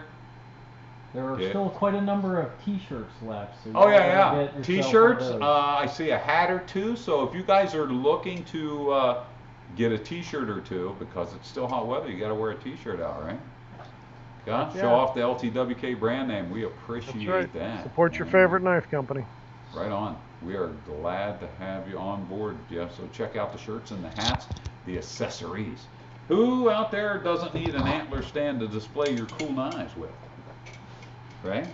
Everybody needs one. Yeah, we got bags of antler stands. Sammy took some of the elk that we were processing, turned them into some antler stands, and we are good to go. Right on. Oh, I have Which- a bag of antler stands right here. Yeah, there you go. Look at that. Which, if you don't know, that is a cut-off piece of antler with a slot cut in Yep. it. They're so that you can already display your set knife. up, and Sam tests them to make sure they knives sit in them and they sit correctly. And Yeah. then we bag them up. This has 4 antler stands in it for $24, and they are what we call, just so that we have something, we call them points and stumps. So you get 2 points and generally 2 stumps. So you got a few different ways to, I display. got a comment here. okay. Hey, Claude says if that was left-handed, it would be perfect. Claude, that's a modular sheath, buddy. You can Yeah, put but- the leather on the other side and make problem. it left-handed in about 2 minutes. And if you want the overlay forget. on the other side, Claude, if you buy this knife, Sammy will switch the overlay for you. How's that? On me. There it is. Boom. Like, you just say, you want it, we will hook you up with that, and we will make it left-handed magically. Yep, that's the beauty of having a knife company. You can do that stuff. How about that, Claude? We can just, you want it? Not a problem. Now Sam's over there shaking his head like this, but whatever. Just do it. Yeah, It'll yeah, be- yeah. it'll be all right. So yeah, we got some of the cool antler stands left. I can see you. Somebody wants a right-handed turned into a left-handed. Do this, right? Oh, he did that. Done. It is Do the done. Sammy I don't magic. hear the phone ringing, Claude. Sam's over there ready to answer it. Come on now. There you go. But yeah, that is the last Kydex piece for today, and it is set up at $200 out the door. What a great piece. What a great piece. Just You know, when you- FYI, like, Claude is one of our Pothouse members, and he does right on. have a fantastic collection of our Kydex. I've seen it on the Pothouse. Yeah, It's he's a nice. good supporter. Thank you very much for all the He years. says, Claude says he spent too much yesterday and he's still recovering. brother. Did you hear that? He spent too scored much some good stuff yesterday. yesterday. He He is sent me a still picture. recovering. But he's Yeah. still tuned in to hang out with me and Scott.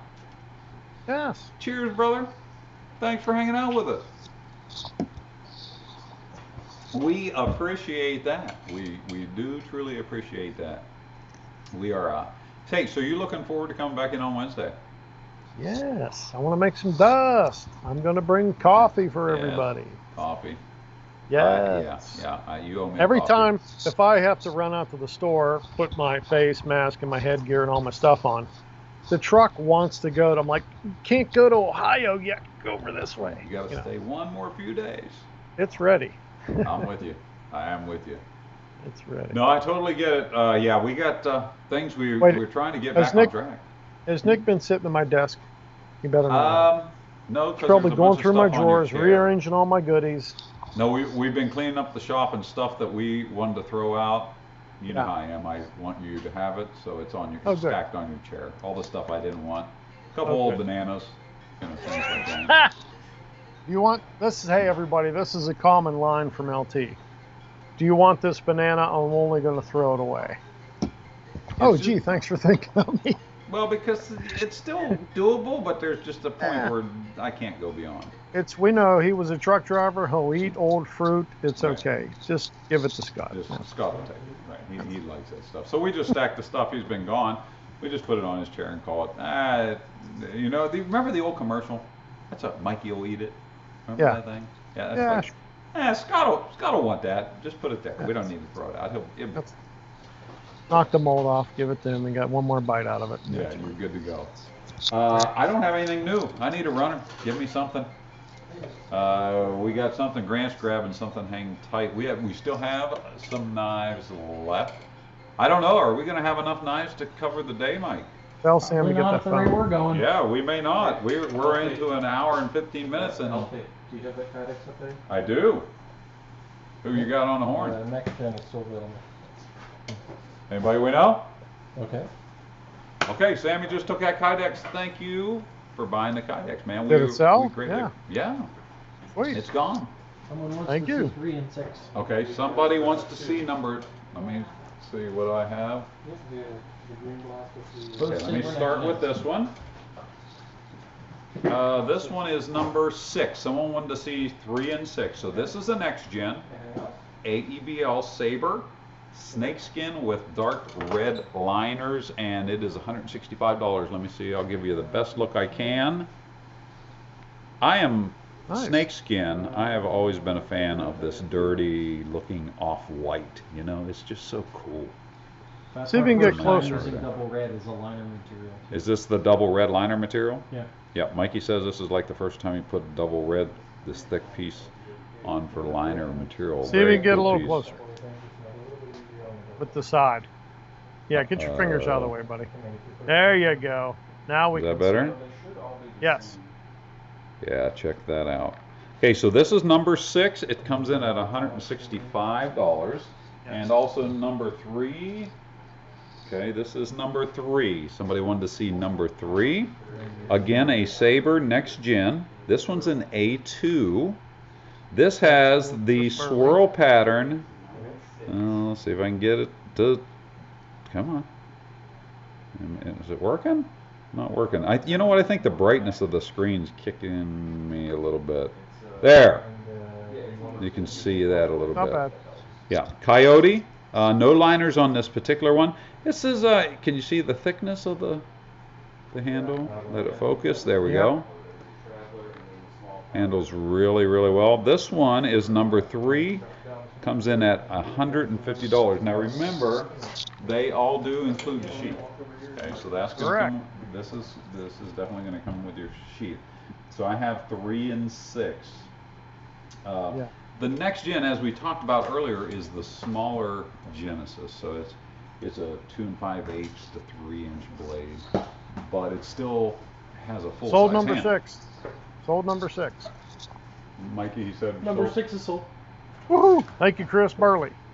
Thank you, Chris. Thank you very, very much for that. Number 6 is Oh, gone. and so he's a it's- Pout House guy. What's that? He's a Pout House member too. Oh, right on. Thanks, Make sure man. that gets Thanks for taken being a care of. Pout House member. We appreciate that. So we do have number 3. If that's something you're interested in, we have number 3 still available. Mikey is on his way back to headquarters. He took number 6 in, so we are good Back to to go. He's getting headquarters. put- Yeah. Well, he had to walk in the other office, and his He's headquarters back at is right on the HQ other there. side. He's at the kitchen table. That's his headquarters for the day. He's going to be there until 4 o'clock today. You ought to see this place. I know you're not here, but we have monitors. He's got 3 There's a monitors on his Picture on side. Instagram. Oh, he's got pictures of it of Okay, headquarters on all right, Instagram. I'll look. We have 3 monitors on his side, and I have one big monitor on my side with a triple split screen. So Triple it's- split screen. or I guess that's You mean a what you say. tri-screen? Like you're over here. Yeah. His truck is down here. I don't know why. Okay. And then me and you were up here, so it's like a triple split screen thing. Okay. But it works for me because the video's right above it. So Okay. it's the only problem I have with it is I see 2 of you. Sorry. The more scooter, the better. Oh my gosh. Anyway, okay, I got a knife to show you. Moving along, we're gonna go right past that. Right. This Frontier First was unique, and yesterday I was unsure until the end of the day. I was like, what the heck is that about? And then they reminded me, Elaine has had this up in the cabinet for a bit. And the reason is, when we made my last comp chopper out of Durasteel, we Yeah. had a piece about this big left over and made a Frontier First. No kidding. Cool. Got it. We had it. Now we had it like a 3/16 quarter-inch piece. So Yeah, I it was going to had say that's get, pretty thick. Yeah, it had to get surface ground. So we surface ground this down, and then we sent this in for heat treat, and it has a piece of Coyote on it. This is awesome steel. This is Yeah. awesome steel. Say it again. What is it? It's Duratech Duramax steel, I believe, is what my comp chopper is made out of. Comp chopper? Yeah, and then what a great piece. This knife comes in at $120. This is number 56. This thing is an inch older. That's probably a bargain for what that steel is. Oh my gosh, yeah. Do you remember, like, the flat piece of steel was what, 3 inches by 16?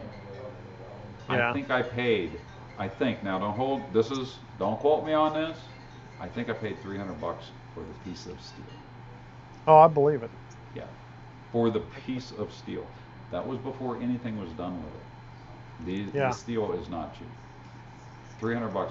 So imagine what my comp chopper's worth. Because if you remember, this does not grind that easy either. So it's a belt abuser. It's a belt abuser. So And if it you are has interested in this it's piece, got a special heat treat process, right? oh yeah. This Brad. is from Peters. Brad does this one. Yeah, that's this not is your run-of-the-mill number heat treat. 56. It's $120, but just wow is all I can say. So if you're interested in this right here, That's pretty.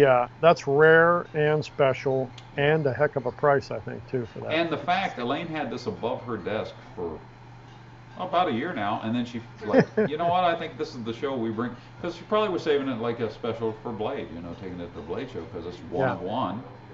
So yeah, this is a cool piece. This, if you're looking at a 101 Frontier First, man, this could very well be it. This could be it. And don't forget about those exposed tanks. I'm seeing a couple of them left on the that's table something back new. there. Those are pretty cool. They are. I think that's. I was thinking about that. Man, I might have to set one up in a Kydex rig because I've been carrying the skeleton key for a number of years. Maybe throw that in. There you go. Similar to the Stealth, but a little bit smaller. Yeah, it's a little different. Stealth Junior, Stealth Light, Stealth Little Junior. Stealth Pro. Little Stealth Pro Elite Hunter. Yeah. Something like that. Correct. Right on. No, so that's a really cool knife. I like that. Is that the only White one on the Frontier. table? You got Frontier First? No, we do have a few No, your Frontier, like table. the regular ones left. I think they're an 01 or A2, right, Mikey? Yes. The regular Frontier Hey, First? there was, I saw in a video, a Mountain Finish GNS, green maybe, natural, might have had liners. Is that on the table? That was a nice looking knife. I know what you're talking about. I will step away and look because everybody's kind of busy. Oh, Okay. Mikey's going to look. Mikey will look for us. You know which one he's talking about? I don't know what number it was. He's got a green one and Mountain Finish. Is that what you mean? Might have been, GNS? green or natural is hard to tell, but Oh, it's regular finish. I'm sorry, not Mountain. They're gone. Oh, So we only have one it might GNS have on the said. table. Now, okay. it is still a GNS, which is still an awesome woods knife all the way around. That's good to go. So The one I like LT that knife quite a bit. Landon What's that? Wills, are you wanting that? There's a guy commenting on the Landon. Are you wanting Okay. that Frontier First? The Let Frontier us know. First. I mean, He you said just something put about that- the one LT had in his hand. Okay, this is for Landon. Am Well, I holding it up so he's he can look asking at about it? it, I think. Let me get a better close up on that one. Landon, if this is the knife that you're asking about, this is, as you can see, high saber grind. It's got coyote polished, has aluminum pins and lanyards. Nice. It's probably about a 1/8 inch thick. So that gives you an opportunity to see how big that knife is all the way around. Oh, you But wanted yes, to see this it up close. as of right this second, Landon, this knife is still available. If you call the number, one of the guys will come up here and grab it. The knife number on this is 56, and that's $120. That does include your sheath, and that would include ship because we're free shipping today. So right, $120, brother, and hold you're on. in this knife. Do you hold on? Do you have a thicker Frontier First? Is there? What's that other knife on the table beside you? This was the next gen. Okay. Now somebody, yeah, I don't have another Frontier First with me. Alan Smith is asking about the thick Frontier First, and he's Mike, a I pop don't think we guy. had any thick Frontier First, did we? That I recall. Now we did have a thick Patriot. Is that one back there still, or is it gone?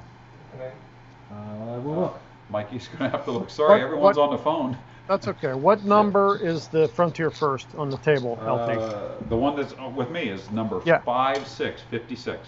Okay. Alan, was that number 56 you were after? He's on the live. Okay, yeah, it's a first come first serve. So whoever calls It's, but it's 1/8 inch, right? It's not a thicker it, one. correct, correct. Patriot is sold. Okay, and Mike just checked the fat. We did have a heavy Patriots. It's gone. Okay. Yeah, it's gone. All right. Just to clarify, So- Alan. That's all. Yeah, we have, everybody's on the phone, so it's, again, I can only do first come, first serve. And if Yeah, he we'll wants look it, he can tell you right there and says he wants it, looking. I'm sold, and I will put this aside. So if someone happens to call in and say, I want that knife, if it's not him, I won't, if he wants it, I'll hold on to it All right. for him. So will you let me know. Yes, he said yes. Yes. Okay. Yes. Who, Alan? Yeah. Okay, Alan, you call the shop. Alan's Number- in the UK, can't call. Okay, Alan's in the UK. Oh yeah, that's right. Number Um, 56. Everybody's on the phone. Mikey? I can write it down. Okay. Alan, if You got it. do you need to get his email? We have it. You, Is he the house member? oh, is he a Pout House member? Yes. Right on, brother. Mikey's taking care of you. I've handed it off to Mike. He is walking that back. Remember to put his full name on there so we don't forget. Yeah, they know Alan. Okay, the girls got it? Okay, Alan, that knife is with the girls right now. Alan Smith. I wish I had a piece of paper so I would not forget this stuff. It's Big Al 5318. Big Al 5318 just took the Duramax knife, Nick. Just double, triple check because everyone's busy, I know. I think that knife is already sold. No, Alan just bought it. I just handed it off. Make sure. Alan Smith? Yes, Yeah. you got it marked with his name, right? I think Alan Yes. listed Nick said yes and just gave me that. Double thumbs up. Alan, thank you very much, Okay. man. Thank you. Yeah, that's a cool knife. I think you're gonna dig it. As soon as the guys get off the phone, I'll have somebody run and get me a knife. But for the Hey, meantime, Yeah. we got any questions, Mikey? Nothing right now. Okay, don't forget, because we're doing the live show, by all means, please ask us questions. Glad to take questions, answer them for you. Anything you want to know about Scott, ask me. I'll be glad to tell you or give you something close. Some sort of lie. Yeah, I'll make something up. If I don't know ALT? the answer, yeah, buddy. Hey, buddy, I have to step away for 1 second. Seriously. Yeah. I'll be right back. You've been off all week. I'll be right back. Yeah. All right, I'm running solo. Oh man, Mike, what a cool knife you gave me right here, right? We still have this thing available. Okay, guys, this is a large Northern Hunter in a full flat grind AEBL. Okay, now the coloring on this is quite interesting. When we were doing the video this morning and I was looking at it, I was telling Mike how cool this is the double red canvas, right? That is red burlap. Red burlap. Okay, my bad. Some shade tree we found when cleaning out the scales. Yeah, some double red. I keep saying double red, but it's red burlap. But the cool part is it's got natural liners and copper pins. Let me show you if I can get that. Look at the coloring. Okay, copper pins and lanyard, and look how that just really works into the natural liners. And those are thick natural. Look at that. Huh? That is some of the antique natural that we had. The antique natural liner stuff? Yeah. Look at that. Okay, this knife is number 13. Now you can't forget that because that's lucky number 13. Large Northern Hunter. $160 for this beauty. This is an absolutely gorgeous knife. And that's coming with a sheath guide. This is the stuff right here. Full flat grind. And I think we were talking about, Mike, when we were saying, what a great game knife, but also kitchen, right?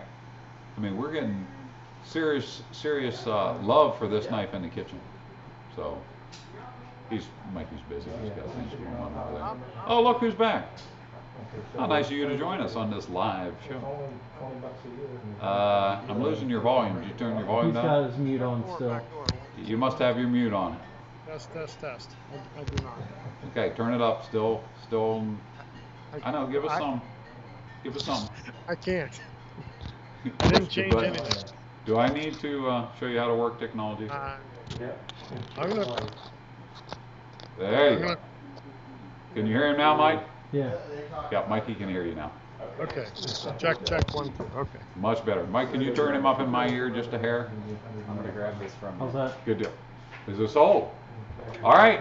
Thank you very much for this. I'm handing this off to Grant. Okay, It is sold. 13, straight Thank from you, LT's guys. hand. Right on. Who's that? Thank- Ralph. Ralph, thank you very much. Ralph, thank you very much for that knife purchase, brother. We appreciate that.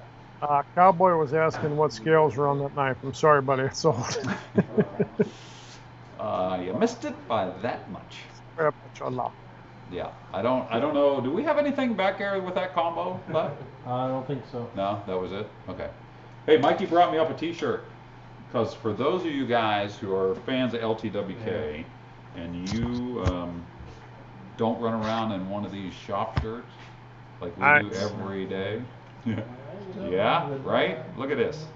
Oh, baby. Oh, this is a long sleeve. I got one red. Dude, pearl long last sleeve night for you. t-shirts. The Long last sleeve one. t-shirts. Yes, this one happens to be. It's coming. This is a double XL. This is your size, Scott. Hey, now. Hey.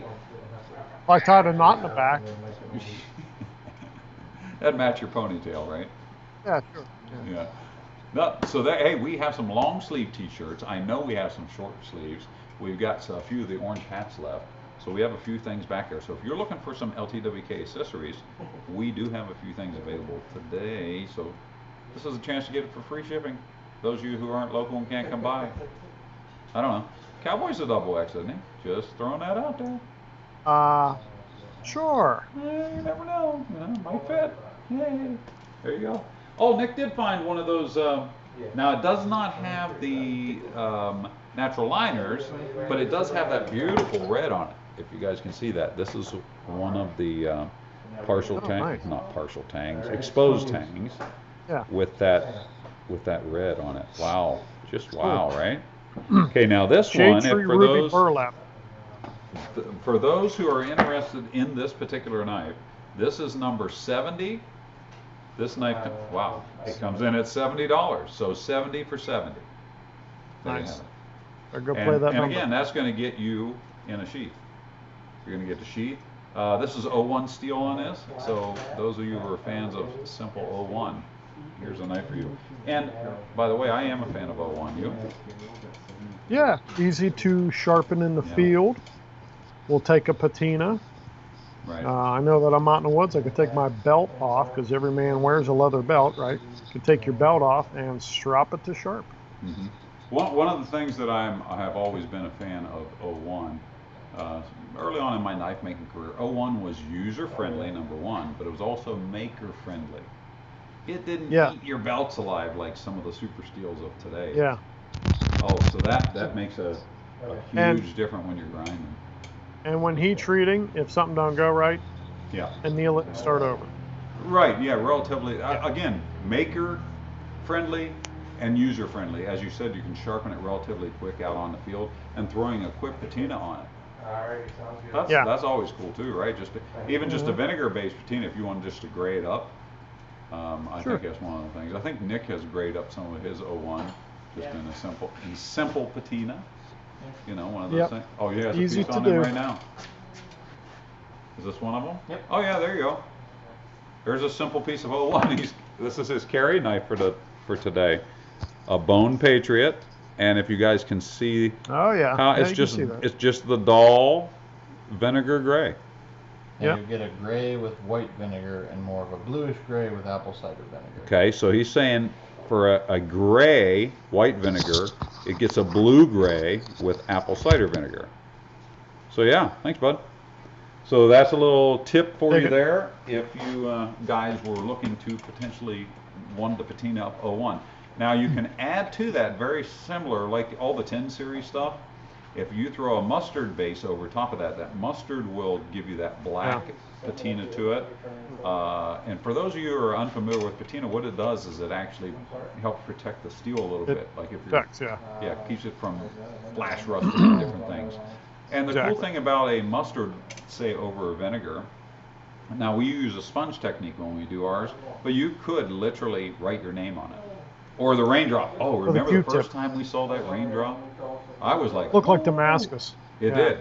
That was You crazy. can make that look really good. It was like a raindrop splash that with Yeah. just mustard, and I what was think it? that- Just that? I think that guy did it with his finger. Right. Yeah. What an interesting. I remember seeing them pictures, and I was like, wow, putting that is your- so cool. Finger in it and lifting, and the surface tension, I think, would, and yes, Yeah. make that weird. It was really cool. It made that noise too, It did. didn't it? Yeah, that's Yeah. what I was thinking.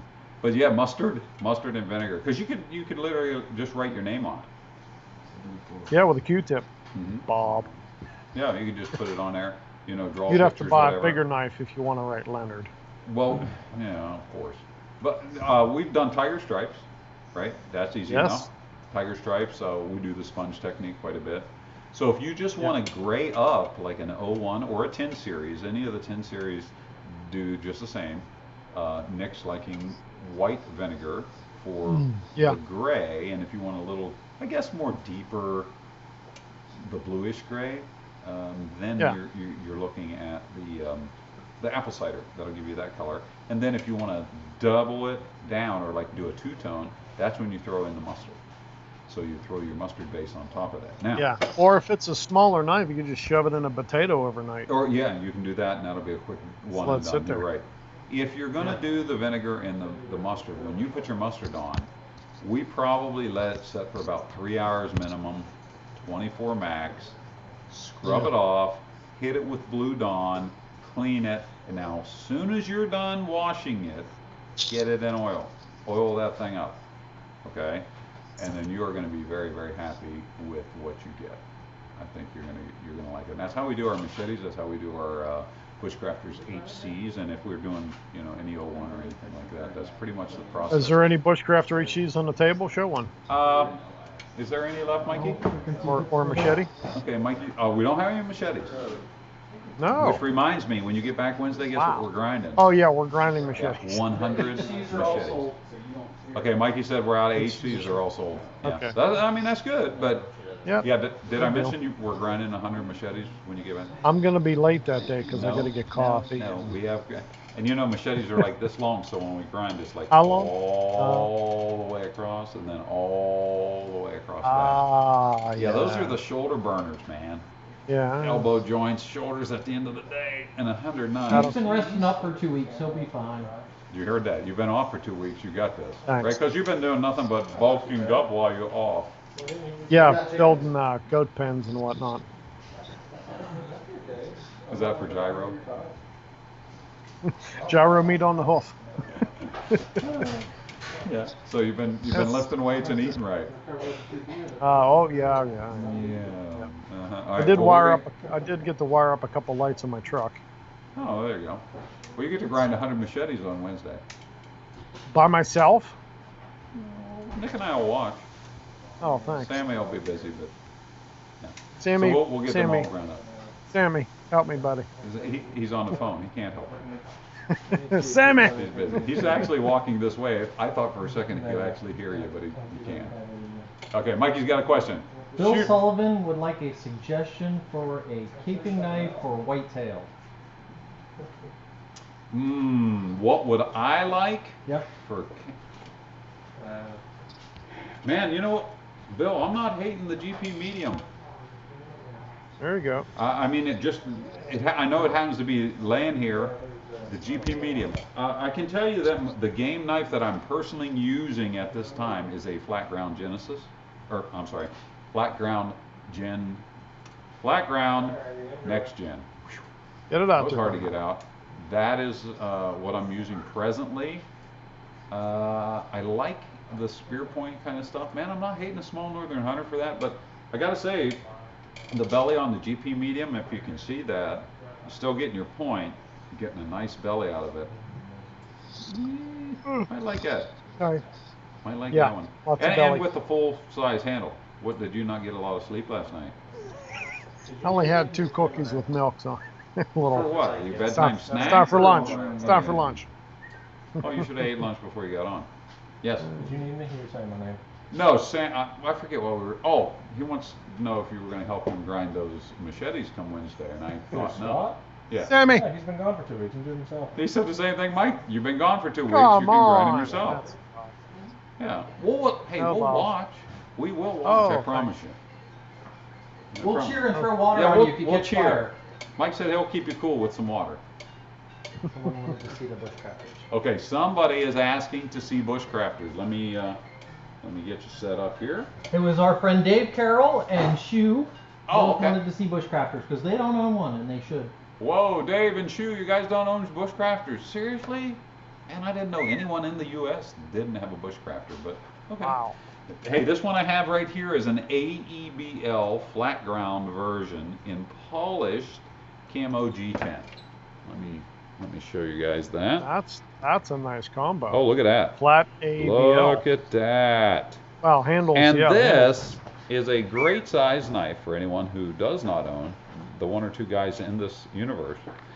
You know what? This is a 332nd knife, AEBL. We were just talking about 330 okay. thin stuff yesterday. And Yeah, the yeah, Knife yeah. Center sent a order in. Remember last night when they said, hey, check, we're going to have an order in? Blaine comes to me this morning and goes, did you okay this? And I said, yep, live on the show. We sure did. So the Knife Center Sure has did. some thin. What's the price on the GP medium you have up there? The GP medium price is $175. The number is 50. Number 50, $175. The GP medium for whoever's asking about that. But the guys that are interested in the bushcrafters, this is the flat ground version. It's a thin AEBL. So if you were into thin is in. This one is number 22 at $180. Great piece. Now the other Nice. bushcrafter I happen to have with me is a Scandi Grind in A2. This one has that beautiful green with the orange liners in a twist pattern. Let me get to where everybody can see. Look at that. Can Oh you yeah. see the light Close on up that? on the twist. There you go. Oh yeah. Yeah, look at that. Very cool. So that's a little bit of extra grip. This, as I said, is the A2 version. This knife is number 18, and the price on that is $185. So $185 for number 18. Which There is a knife couple is of which knife is number 60? Alan Smith in the UK wants number 60. Number 60, Mike. That is a Camp Kitchen. Hey, Grant. Is there number 60 still back there? He's giving me the thumbs up. He's bringing it this way. Alan, if that's something you are interested in, we do Yeah. have. Is this like a done deal? Am I He putting said this- add it to my pile. Okay. Here it. I'll just show it to him. I'm going to hand it right back to Grant. Number 60. Oh, that's the twist one too. Yeah, Good choice, yeah, brother. Dave Okay. Carroll would like the camo. Okay, wait a minute. bushcrafter. This Alan, this is going directly to Grant. He's going to go put it. Alan Smith from the UK. That is going to him. And what did he say to me? Dave Carroll on the Wait, give me camo. that for a camo. second. One. Okay, give me 1 sec. Dave. Dave Carroll for the Okay. camo. Dave Carroll. This is now your knife. Sweet. Grant's gonna drop off Alan. He'll come back and get this in a minute. So yeah, this is a great knife. I love the flat grind bushcrafter, man. This is at 3/32. I'll tell you what's, and Scott, I know we've talked about this. I love that thin stuff for slicing. Wow. Oh yeah, it's Right? great. I mean, just when that's crazy. This is crazy good. This is Dave, you're gonna really like this knife. Here comes Grant. I'm gonna hand this knife off. Dave, thank you very much. Alan and Dave, thanks, man. We do appreciate that. We are good to go. Dave was wanting to see the bushcrafters, and we showed him too. So that's what this one was about. Okay, I couldn't remember. Yeah. Still do have the GP medium setting up here for those that asked, and the coloring on this rich light is some really interesting stuff. That's a good looking. I like that color. Look at combo. that.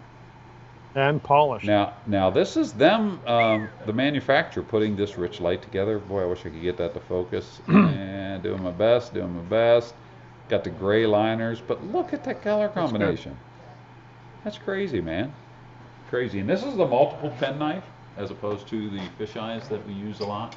This one has the multiple pins on it, so that's a nice setup on that. So other than Wednesday, grinding all those machetes, what's your plan for the week? Oh, probably drinking a lot of coffee because I'll be honest, I have not been getting up at 5:15 in the morning like normal. What the heck is up with that? Why you get up so late to start with anyway? 5:15. You might as well stay in I bed know. till 9. 5:15. Good God. I know. Sleep Yeah, even Nick's like 5:15. Seriously? Sam's like Oh, halfway yeah. in. here. We were here this morning at 5:15. Yeah, they were here. It was Saturday at 5:15. Right. They're out front drinking know. coffee Well, and deploying awnings. Yeah, we did. Them younger guys. Even though it was broken. Oh, younger guys, yeah, whatever. Hey, come on, they could be my children. Mike was here, so it's not just the younger guys. Yeah, Mike was here, so there. Yay. Mike probably slept in the corner of the shop. All right, how about give me a new, fresh few knives, guys. Let me trade out here. Give me one or two things. Something I haven't shown. Maybe another kitchen camp knife. And is a large or small powder left, or are those all gone? There's a large. Large Actually, I think that's a pouch. Traveler, right? Yeah. Traveler? That's the last. Okay, so we have. Kitchens? Yeah. Just drop those two right there for me, and I'll switch these out with you. Thank you, sir. LT, This is still Yeah. alive. My gosh. do you have any more knives that are similar to knife number 50? What's Whatever knife that number was. 50?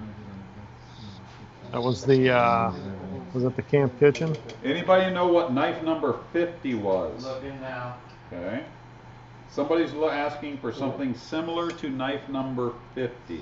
50 was the GP medium, I believe. Oh, is that you got it in your okay. hand? Yeah. It's just the Actually, one. we have exactly like we have that knife. Nick, it's in Nick's hand. I just handed it back to him. So Well, he number said 50. like 50, so.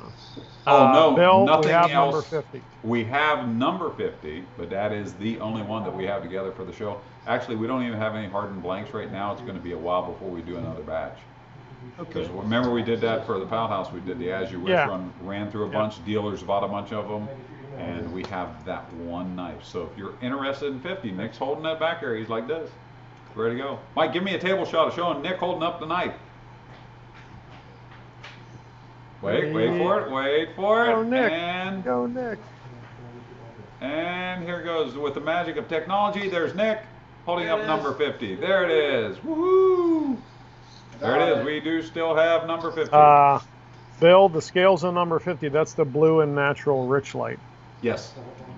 Correct. Blue and natural rich light. Ready to go. with gray liners. Yep. Great. Oh, that's right. It has the thick gray liners on it. Very, very cool Yep. knife. Yep, Multiple yep. pens and everything. Good to go. Moving on, I wanted to show some more of the kitchen knives. I see the set's gone. There are 3 camp kitchens left out of that row. Like 157 of them. So Down I to have 3. one Wow, that's here. good. I have, or Nick's saying, well, there's 3 plus the one I have. So I misspoke. There's 4 left. Okay. This is the camp kitchen knife. This is that one. If you saw that material earlier, that has the dark canvas micarta, then it has a black liner and canvas micarta under it. Remember that like mid liner on the piece? Let me see if I can get you. Show me. It's like a mid liner. See that one? Remember? Oh, yeah. Yep. Yeah, and see how the thumb scallop comes out of it? Yes. This is a cool piece of Black. material. I really like Yeah. this. Yeah. But the camp kitchen knife overall, and we talked about this at the top of the show, for those of you who are just tuning in, what a great cutting knife with a full flat on this height, of a knife, up to 1/8. The geometry Right. is crazy for The cutting. sharpened edge is a little taller. Yeah, it comes out nice. Somebody needs to bring Scott coffee for this show, Yeah. not Wednesday. Somebody needs, you hear that? Can't help it. Okay, I'm next time diabetic. you, I can't next help time you yawn, you owe me lunch. I can't help it. Did you hear? I have no coffee runners Hey. available. Hey, Scott. Hey. What? Hey. Next time you yawn, you buy my lunch. For every I time can't you hear yawn you, from Mike. here on Hello, out. LT. No. Hello. I got everybody on YouTube, everybody got on nothing. Facebook. The next time you yawn, you're buying lunch. There's your challenge right there. That Don't do is- it. I can't do it. Well, then I'm gonna eat good all week. That's all I'm gonna Ah. say. Hey, now getting back to the camp kitchen knife there, yawn boy. See what we got going on here is a great knife. You know, the 2 things that really stand out on this knife. One is it has a full Genesis handle, which I totally dig. Because of the Correct. comfort of the broomstick With the style thumb handle. scallops. With the thumb scallops, but it also has the extra cutout in the front. Little. So you have a Yep. choke point, a little bit of a choke Yep. point. And as you mentioned earlier, pinch pointing on a knife this size. Yeah, I choke up. That's the one knife I do Yeah. that on. Like when I was cutting that piece of the veggie. Yeah, I use that a lot. Oh my gosh. These are great pieces, and we do have a few of these left. And again, as I mentioned When you- earlier, if you're wondering why we had so many together, because we were going to the Blade Show in Atlanta in front of 100,000 people or whatever shows up, and we sell canned Oh, yeah. kitchen knives down there. So we were stocking up, getting prepped, and ready to go, and then boom, no Atlanta this year. So that's Somebody's asking if sheath comes with that. No, Jeff, No. no sheath. That comes with a zip-up pouch because it's a yeah. kitchen This does come with it does come with a soft case for storage until Yeah. you get it home and put it in however you want to do it. But we do Yep. have these available. I know we have one in our kitchen at the house. We probably have one down at our property. We have one or two sets floating around that we take camping. Sammy's got a set, head chef Sammy. He's got a set for his scuttle work. So yeah, these have been used quite a bit, and When we do sell quite a bit. When you choke up on that and you're Mhm. holding basically the blade and the scales just in maybe the last two fingers, Right. you can get some pretty good speed going. You curl your fingers and like if Oh, you're yeah, chopping yeah, up yeah. celery or a carrot or something, Yeah. you can get some fair speed going with that little bugger. We've had some good chefs use these knives and do nothing but Mhm. give us compliments on them. They like these pieces quite a bit. We were excited when we first put these together. It was mainly because we started to get into overlanding, which is traveling with your vehicle and camping, kind of car camping. You're camping near your vehicle. So as Yeah. opposed to backpacking, where you wouldn't be taking a full set of kitchen knives, Sure. overlanding allots you the opportunity to do such a thing. Well, that's when we kind of said, hey, you know what? Because we are a bushcraft company and we're a camping company and we have our Scandies and all this stuff, we like knives in general, and Yeah. we like to eat. Geez, I mean, we like to eat. What were you pointing at just there? Your belly? Yeah, Is that what you were pointing at? I like to eat. Don't you? Yes, So- but you don't have a belly anymore, buddy. Well, that's by choice, though.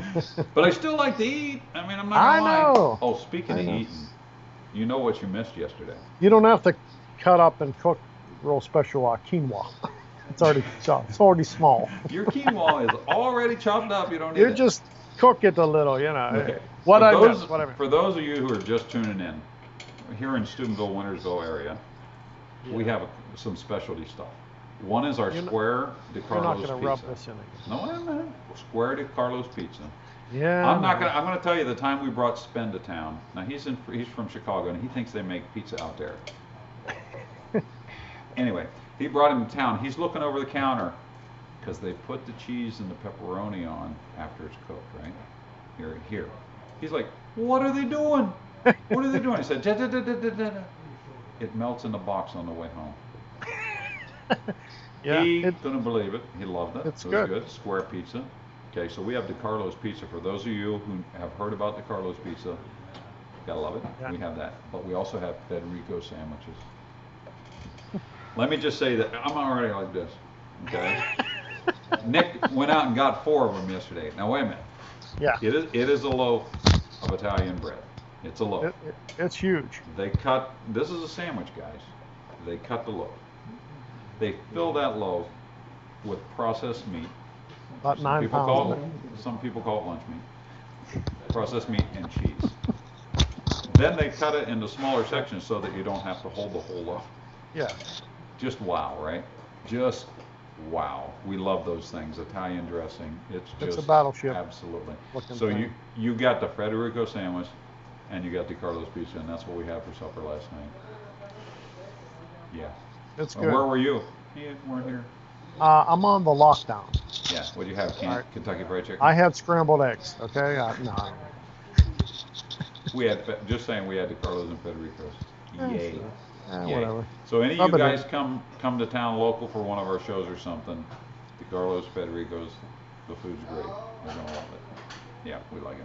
So anyway, back to knives. Now I'm getting hungry now.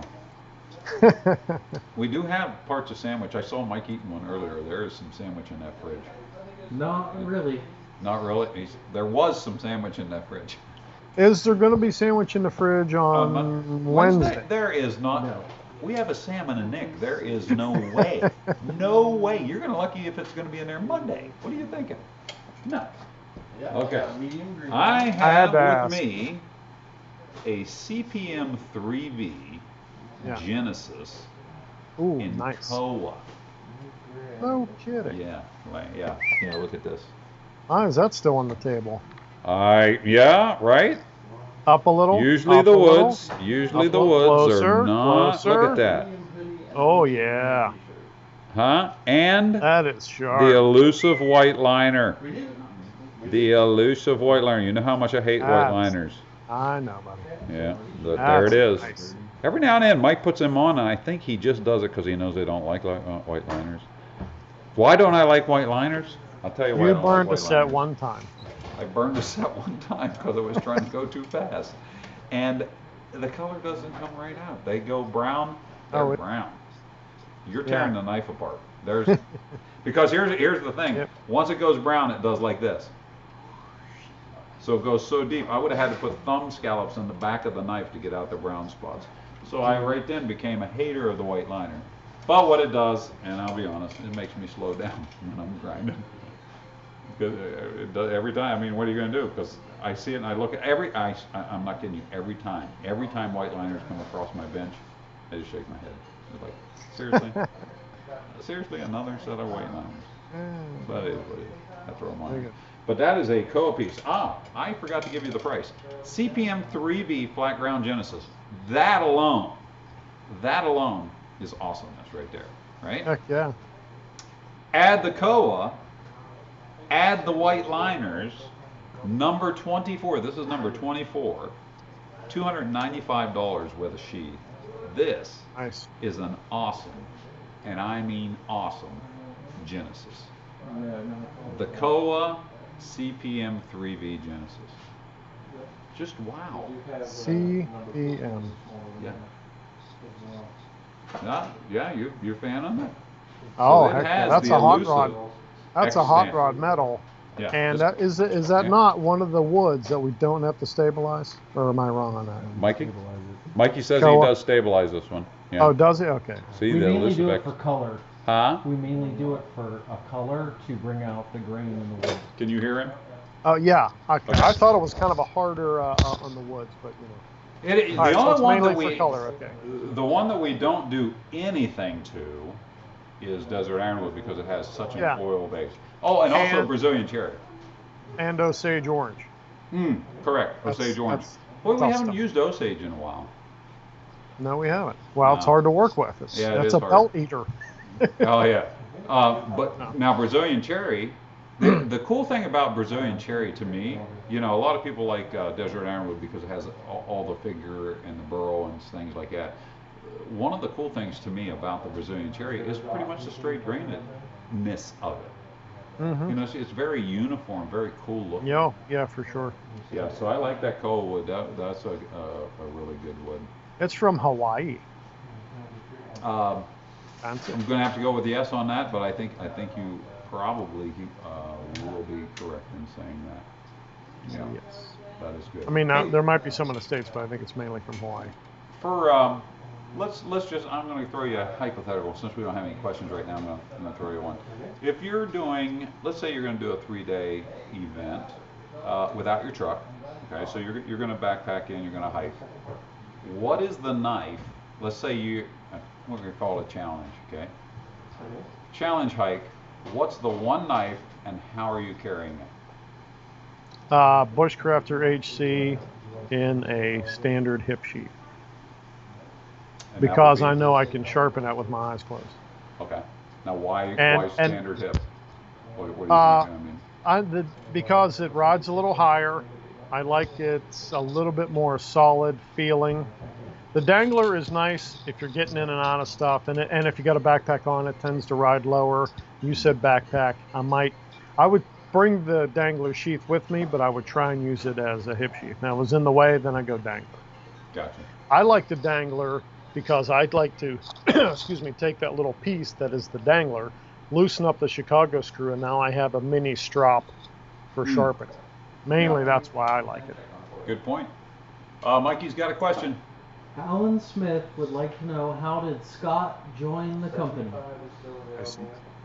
LT found me laying in the ditch playing with a pocket knife now. Yeah, that's exactly it. That's exactly how it happened. Go ahead. You can Okay. tell your story. Okay. My buddy Mark and I, who I've known Mark quite a long time. He's knife guy, gun guy, truck guy, all around good guy. We go to a gun show, and there's knives there, and he brings a knife back. We get separated. He says, "Check out this cool knife I just found," and bought the small workhorse. Yeah. Said it's a handmade knife out of a little company in Ohio. It was this company here. Yeah, buddy. Blind Horse Knives. And so then I went and found that table, and he bought the small one. I, of course, had to one-up him, so I bought the big one. And I said, "You mean this company?" And shortly after that show, I think there was another gun show, because we used to go to a bunch of them, in Greensburg, PA, and that's where I saw LT and Elaine, I believe. I think Inns were both. Quite possibly, yeah. But LT, for me anyway, it was one of them guys that you just kind of, I did anyway, instantly click with. Gun guy, knife guy, car guy for sure, good sense of humor. Immediately kind of became buddies. And I started hanging out with them behind the table at the shows. And there was only a few models, and it was very easy to keep track of in my little brain there. So Now the reason he started hanging out with us at the tables at the show, because Scott used to walk around with this giant backpack with all kinds of paracord dangly things hanging off of it. And he didn't want to carry his backpack around the show, so he asked me if he could put it behind the table. Go ahead, you can finish your story now. see that part I don't remember. Remember you so had anyway, that big backpack though. Come on, man, you carried that thing everywhere. I probably had paracord, a bunch of stuff, It's one of them. But then Mark shows me this knife lanyard that he had. He found somebody on eBay to make him a knife lanyard that matched the colors of this one knife he had. And I'm looking at it, and I always kind of like knots and bushcrafting stuff, I'm like, oh, let me see that. Figured out that it was a square Sinnett knot. Figured out how, I got on YouTube and figured out how to make those, and I started making a few. And I think I must have brought some with me then to show you. I started making knife lanyards and survival bracelets and a couple other things I kind of came up with, and sold a few to Blind Horse, to LT. Yeah. And so we'd have some of those on the table, and he says, "I like this. Even if I sell 5 or 10 of these, I got the table paid for, and now all my knife money is more of a profit, So okay, that's good." So I started making more and more of that. Sold some to Spend, sold some to LT, and then I sent him an email with a bill one time, half joking, and I said, "So, when are you going to hire me? I know all the knife models." And it just kind of happened that it was the fall-ish, and I was working at the bicycle shop. I worked at bicycle shops for quite a long time. And he said, "If you're serious, I'll talk to my partner. We'll come up with a price, and you can come try it out part-time, because this isn't for everybody." I'm like, okay. And I went part-time at the bike shop and part-time at the knife shop, and quickly realized that I'm liking this a lot. I used to make custom wheels for racing bikes, handmade, very minor, small things, very detail-oriented, very similar to making custom knives. So it kind of came natural, I think, to me a little bit. A couple times LT was, I'm sure, thinking, he cannot hollow grind a tiger nap to save his life. I don't know if we, can keep this guy.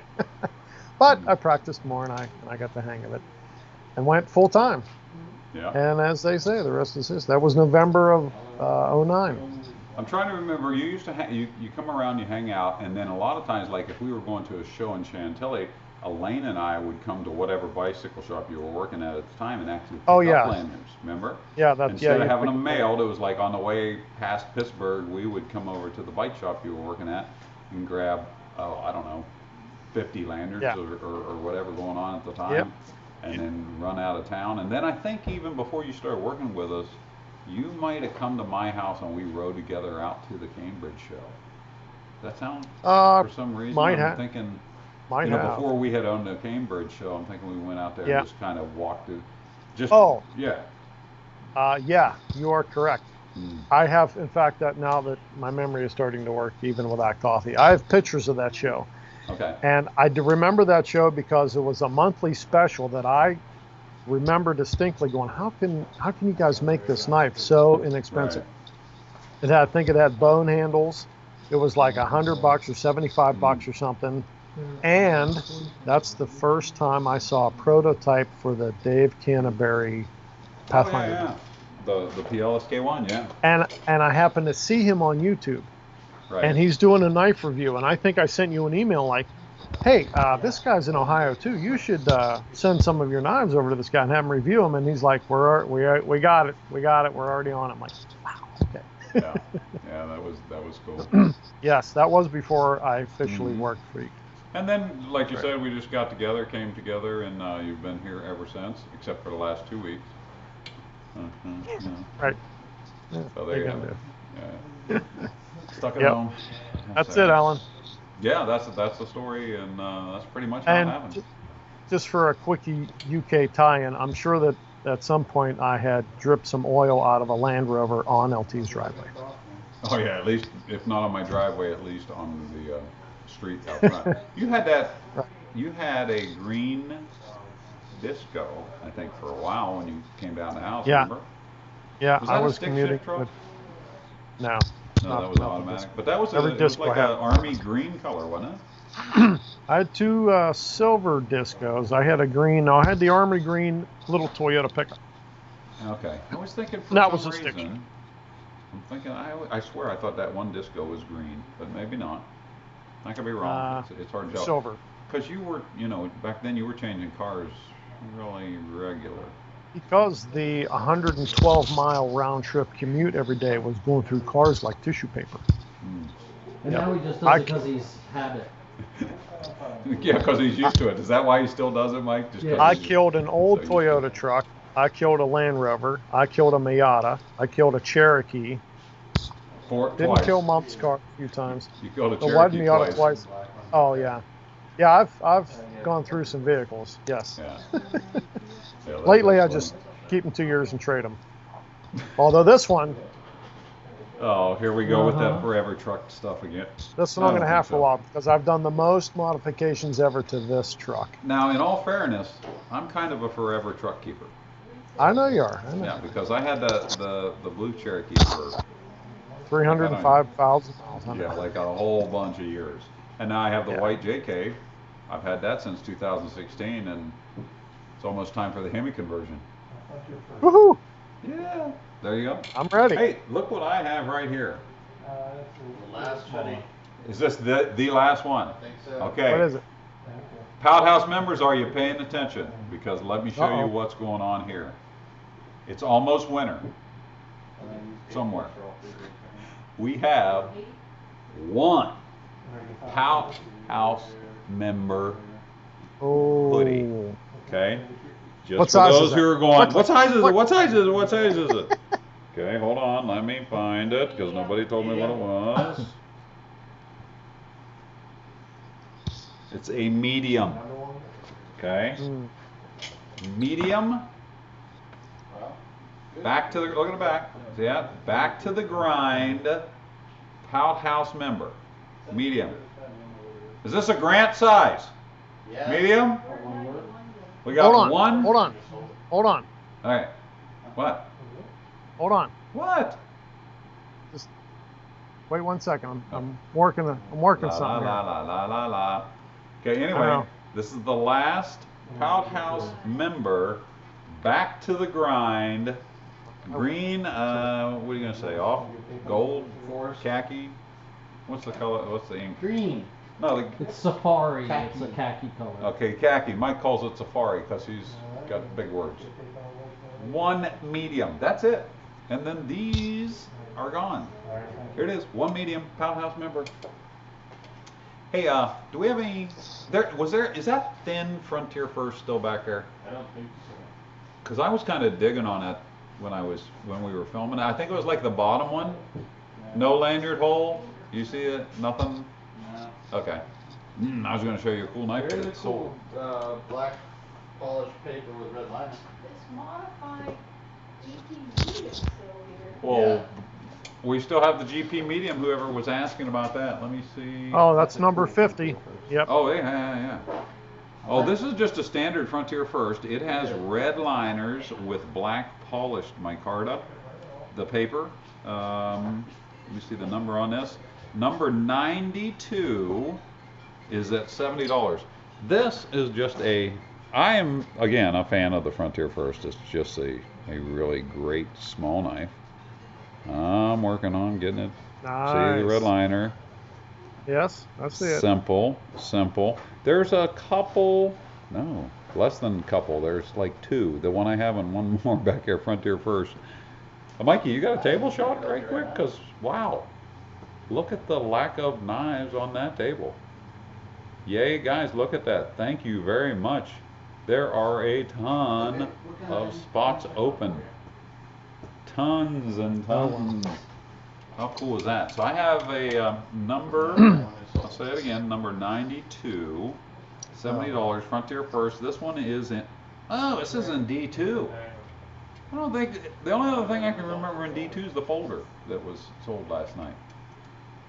D2, I didn't realize that. That one I have. Wow, guys, rabbit hunters, squirrel hunters, right here. D2, seriously? Tool steel? This is a keeper for $70. Can I get you anything else? We've got the. I'm loving Okay. on I that. got I'm loving on that. stuff, and that's it. Oh yeah. Hey, if Grant can fit that hoodie, go for it. I was seeing what size Alan was in the UK. If Oh Grant no. can fit I was that just seeing hoodie. no, Grant didn't want it. I just was trying to get a reference Oh. of what a medium. What Is he a is. medium? I don't, Yes, Grant's a medium. You know Grant. I don't know. Fire steel. Bill says that medium looks awful big. I'm just telling you what it said on the inside. It said mediums. Honest. Yeah. I wouldn't kid you. I'd hate you to get it and you'd be like this. Yeah. But Bill every now and says he then. needs a large. Bill, are you a large or a medium large? Now that is just the weirdest question. Are you a large or a medium large? Those hoodies run. Are just you a touch large big. or an extra large? I am a smaller XL or a large. You're I'm a down to small 185. XL. What the heck is a small XL? That's like saying stick. Hey, I've cut sticks in the woods. Hey, remember that YouTube video with the hollow stick? It almost killed me. Remember that in the hammock thing? Remember? That was a hollow stick. That was a good one. Scott used to film himself doing survival. We'll call them tricks. They were supposed to be techniques. And he has, hey mom, film this of me getting into this thing I built. She was very much obliging him. And Hey. there is, Okay, is go it still somewhere on YouTube? I mean, does it still exist? Oh, I'm sure. Yeah, it's probably up there. And he climbs into this homemade trapeze hammock triangle thing that he built out of paper bags and sticks, or whatever it was.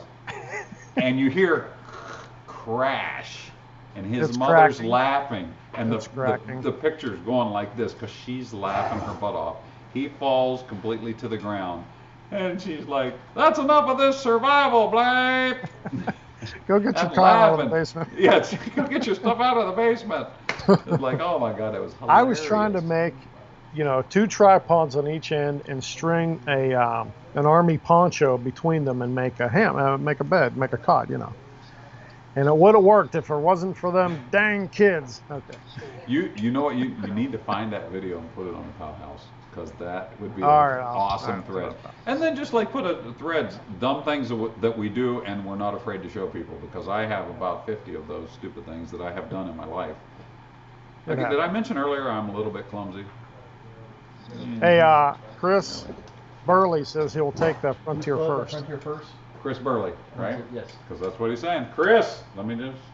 Okay, Chris, Mike has your Frontier First. Wait, there it is. Woohoo! Mike is taking it. Chris Burley, thank you very much, man. That is awesome. Mike is taking it to the girls right now. Okay, Bill says he's a medium large. Bill, I doubt. He's over where he's in Australia, right? Bill Sullivan, not Wild Bill. Oh, this is. That's a different Bill. Oh, Wild Bill's a medium large? No. Okay, you're confusing me. Bill Sullivan, I don't think is in Australia, but Oh, Bill oh, replied to that. okay. You're thinking of Wild Bill. You're right. You know, I may have the wrong bill. Because I would hate to send it overseas and it not fit. Yeah, sure. Yeah, you see But what it I'm would saying? look good in Hanging the on the wall. terrarium. Yeah, it would look good. So we do have that one left for those of you who may want How it. much is it? How much is that hoodie, somebody? Are they 50 or? I think everyone's busy right now.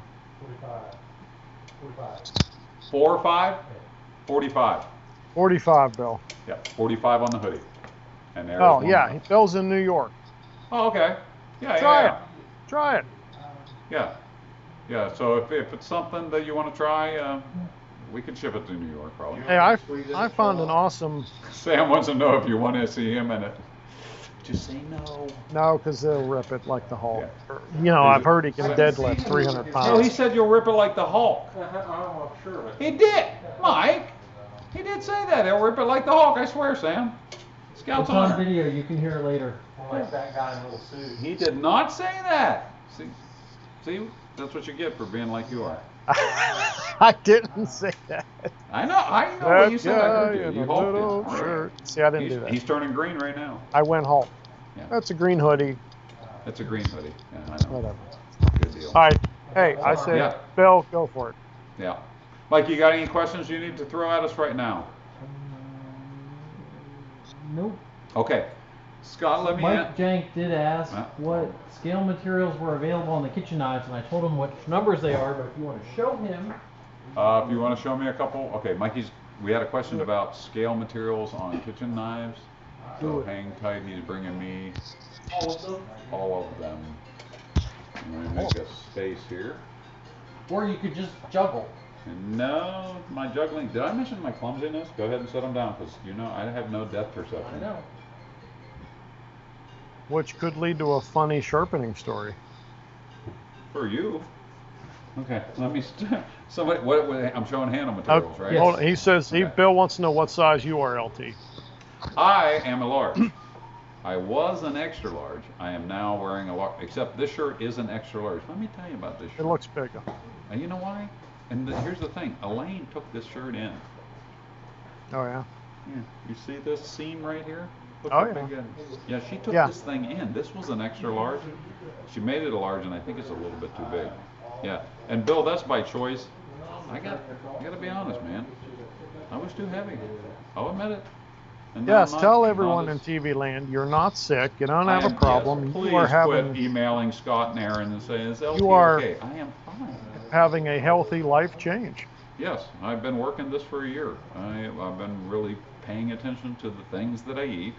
Good On job. purpose, and I am Yeah. down from a very heavy person down to a not as heavy guy right now.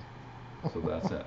Yeah, no, Yeah. it absolutely is on purpose. So Bill, to answer your question, I wear a large at the moment. I don't ever think I'll get in a medium. I am 6'1", so a medium on me, maybe 6'1"? You're not 6'1". I am You're in some bigger than that. countries. No, I used to think I was. You know, this is funny. Elaine and I were doing this. I think I measured in at 6'1.5" or something like that. For real. I used to Yeah. think I was 6'3". I must have. I don't know. No, I really am like 6'1.5", 1 3/4. Well, I'm for like real. 5'10" and 3/4. Mikey, I think, is 6 foot, he told me. Mikey's And I know 6 you're foot? taller than Yeah, both of us. 5'11" and change. He says 5'11" and change. Okay, so he's like an inch taller than me or so. You're I taller always than thought- both of us. Yeah, but not like tons. Well, I know that you're 7 foot in some In countries. some countries, I am. I know that. This Depending is a on the fact. metric system and what day of the week it is. I know. I totally am on board with that, and I'm okay with that. And I probably wear a medium some places, just not here. You might. Like in China. I'm not a medium large. I'm a full on large, I guess. Yeah. I don't know. Anyway, I'll so tell I you. have an extra Show the large kitchen shirt knife. that has been taken down. Okay. So I think we were asked to show handle materials. So let me show you. This is a straight up green, two-tone green. Micarta on this particular one. Let me give you a close up. See if you can see. Yeah, you can see the two-tone real good on that one. Okay, this one is number 64. And the second one, this one we did show earlier. This is that black liner, mid-liner one. Remember that? Yes. So that's Oh, a yeah, cool yeah, one. yeah. That's, So that has the brown, like a rustic brown canvas with the black midliner, which is neat. That's a real neat thing. Okay. mhm. And then this is a polished green black. Can you see that? Oh, what? That looks really good on there. Yeah. Very nice. Full polished green black. Okay, this is number 62. Sorry, that one before was 63 on the midliner one. That's 63. Okay, and then the last one is black with orange liners. This one is number 61. This is a matte finish. That's a black G10 with orange liners on this particular knife. There you So go. there you go. Those are the ones that are remaining. Man, we had a whole pile of them things to start with when we got going yesterday, that's for sure. And they are that, but that's why we make them, because we do sell a lot of those knives. Yep. Yes, So it's a there- popular. Yeah, that gives you an overview of the handles. So if you're interested in any one of them, Lane, what are you looking for? Oh, so Lane's answering a bunch of questions. I thought you had the questions. Yes, Mike. Chevy Tal said, "It's okay, LT. I used to think I was 6'11". Turns out I'm only 6'10". Poor guy, you're only 6'10". Oh, So he knows what I'm going through. It's, as you get older, I'm not saying Chevy Tal's old, he is taller No. than me, apparently by about 10 inches. You were taller till you cut your hair. Yeah, and that's right, I got a haircut. Remember? Did you? Tom, I did that make you lighter or shorter? yes, Okay. yeah, kind of. I too got a haircut. Yeah. God's haircut. I was going for I was shoulder length there for a while. I was letting her go, and then I was all too. I kept getting, everyone, LT cut your hair, LT cut your hair. So I did, and then I shaved, and now they're like, you got a mustache? Yes, I do. I have a mustache, and I like it just fine. It's creepy. Now, it's not creepy. It's a cool mustache. Okay, for all of you guys out there that are thinking, hey, can I go without a beard? Can I rock the mustache? Look at this. Just say to yourself, if And Tom then look at Selleck, this. no, wait a minute. If Tom Selleck and LT can do it, Yeah. I can do it. That's my Oh. reasoning, because I just say if Tom Selleck can do it, I can do it. Right? So there. I like it. Do it. Or- She wants to know what is a good knife for shaving your head, Scott. That's a Scott question for sure. I technically don't shave. I use a beard trimmer with no setting thing on it. What the heck is a beard trimmer? These are the last It's one of them two little electric- exposed tang knives. It's electric. You know. Even You your don't- daughter You said, don't use shaving "Shave cream your and just mustache." shave it with like the head No. razor thing? Really? I've never shaved it. I just cut it really short. Oh jeez. What are you saying about my mustache, Mike? Even your daughter said shave your mustache. Aaron! What is wrong with my mustache? It looks Wait. good. Does My she mean daughter shave said- the mustache or add the goatee back? Oh, that's a good question. Yeah. I haven't been like clean shaven probably since the early 80s. No, Yeah. no, I take it back. Early 90s. I remember being clean shaven because I had a flat top. Yeah, I did. Well, I too used to get a flat top, and I remember there was a wee little. Shut up! Shut up! Wait, did it hurt? We're down to When one the exposed machine tang hit knife my and you go scalp? up there to No. go Yeah. up. Oh my God. Listen, there was this really awesome old-time kind of barber shop right next to the bar that me and the old man used to have a beer at, Okay. and it was like Bill's barber shop. Right. 2 chairs, had the combs in the blue water, and old-time music playing. I mean, it was really cool. And when I had enough hair, I'd say, Bill, give me a flat top. And this went on for a little while, and finally I go in and say, Bill, give me a flat top, and he did, and $5, it was real cheap. And I left, and I remember getting in the truck, and I'm looking in the mirror going, I don't have enough hair for this anymore. Time to get the beard trimmer out. So like you got skin here and just like hair kind of going out. Is that what you were? It was down like, to? here's the lake, and this is the dock. I didn't have enough hair for it. Oh my goodness. What are you Yeah, gonna no, I don't know, about 2 or 3 years, man. I was digging flat tops for a while. You know, the high and tight side, like fade into the flat top. Oh yeah. Yeah, And then I stopped growing a goatee. I think I was clean shaven for a little bit, and then I rocked a goatee for a while, and then I went full beard. Man, I've had a full beard almost for the last 15 years, maybe. Been a while, right? Have you? And then I every now and then goatee, but most of the time beard. And then just recently I went, you know what? I got my hair cut. You guys made me cut my hair, so I said I'll get even. I'll just grow a mustache on it, and I did. Yep. So there you have it. Somebody like wants to see a close up of Hey, how about that the last GP exposed medium. hang knife Oh, mustachio, man? Nothing. GP medium close up, and Nick's yelling at me too. What? That's number I said, 50, right? how about the very last exposed hang Oh, knife okay. we have? Yes. Nick says this is the last exposed hang. Now, again, if you watch the video, there was a whole row of them this morning. black. Oh, that looks nice. This is layered black and burlap, and I'm doing my best to give you that color with a twist. Look at the twist on there. Mm-hmm. That looks This is good. actually an extremely awesome knife in A2. Frontier First in A2. This Dig it. knife is number 71, and it's $70. Okay, number 71, $70. The last exposed hang, Frontier First. I'm not hearing that phone ring. Bring it, people. The last one. This is it. Wait, so what you're saying is there's no more. That's it. Kind of like your Okay. last flat top. This is the Yeah, last. that's it. Frontier First. That's Nice. it, and it's done. Oh, don't mention Nice. it. Yeah. So I think we covered all the kitchen knife questions. We covered the exposed hang for Nick, and GP medium. And covered haircuts. Really? We're gonna let this knife sit on the table for the next. Oh, geez, it's 2:30. You realize we're done in an hour and a half. Yep. Yeah. It'll be a good time because we'll be out of knives by then. Looking good over there. We might be out before that. Yeah. So I like that. This, I'm telling you, I don't think there's another knife with this material on it back there, right? Yeah. Mikey's shaking his head no. This is gorgeous. Is that a yawn? Was that a No. yawn? Was that No. a...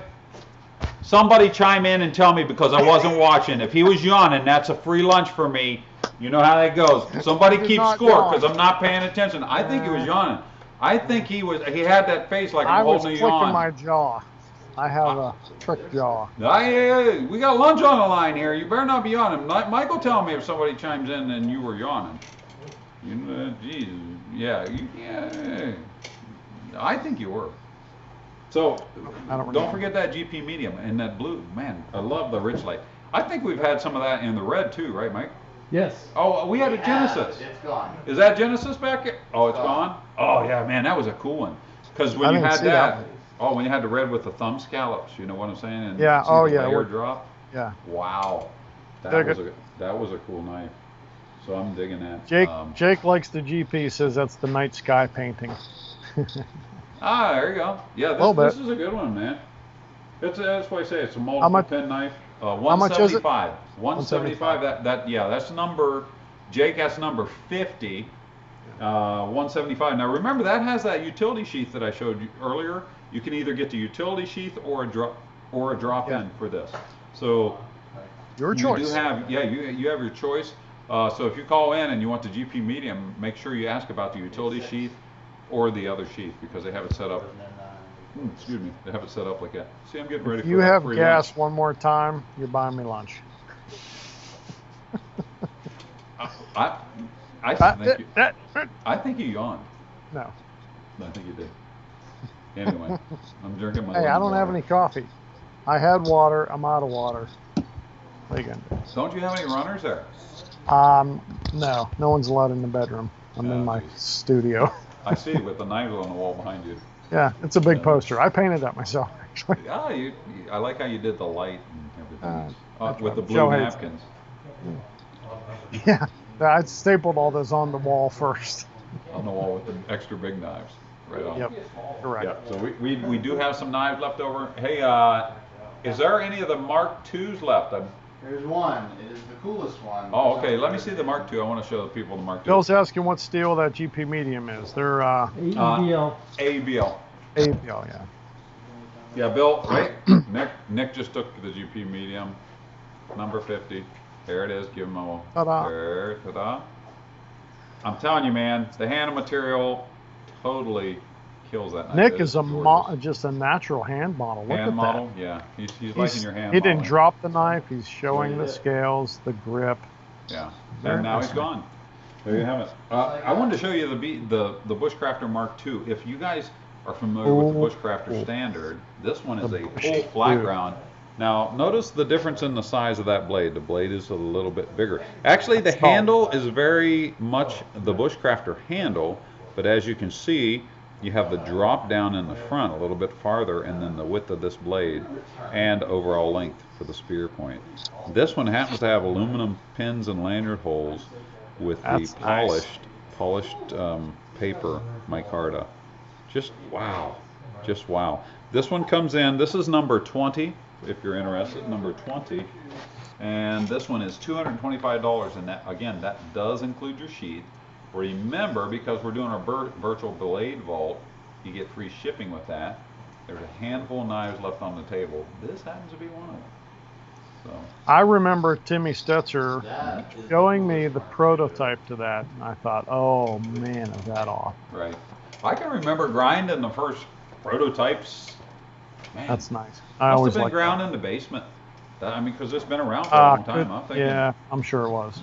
Because Oh, when we yeah. did the original Bushcrafters, those were disc ground, remember? Out of 4140 saw blade steel, which I hand Yep. cut in the basement on that sit across bandsaw. You remember You that mean thing? Yeah, that one. That Yeah. one. It was a jet. It, The it- jet. it was a jet brand, but the Oh, one I you know. sit on, oh, you want to talk about a brutal way to cut knives, buddy. But it beat the other option with a hacksaw. True. But yeah, we We did those sat out on of there. 4140, and you'd sit down for a long time. Remember? Yes, on the steel frame. Yeah. And, And then put the we blade bumped back on up about to 80 a times. tea towel. Folded up tea towel for comfort, and then we bumped up to Terry made us a seat that looked like it come off a Harley. Yeah, yeah, we had like a motorcycle seat that we sat on, and Yeah. we ruined what, 2 of those? We ran through a couple of those saws. I don't know. Man, I I can know remember holding that saw blade because it was a big old saw blade, and those first Yeah. ones, because the throat is only about that far, so it's not like Yes. you could cut this thing in half and only have to hold up half Yeah. of it. No. You had to hold this heavy saw blade up the whole time. Man, that was crazy. But you know what? That's the beginning. And the cool part was, we then went in and we disc ground all those early ones, and that's back when Andy used to With come the over. arms on the crazy machine. And that was a good Yeah. setup, but it was a little little weird, but And we were talking about, me and Andy were talking about, telling Sammy about the good old days when he would come down, and his only regret was he couldn't make the water bucket boil.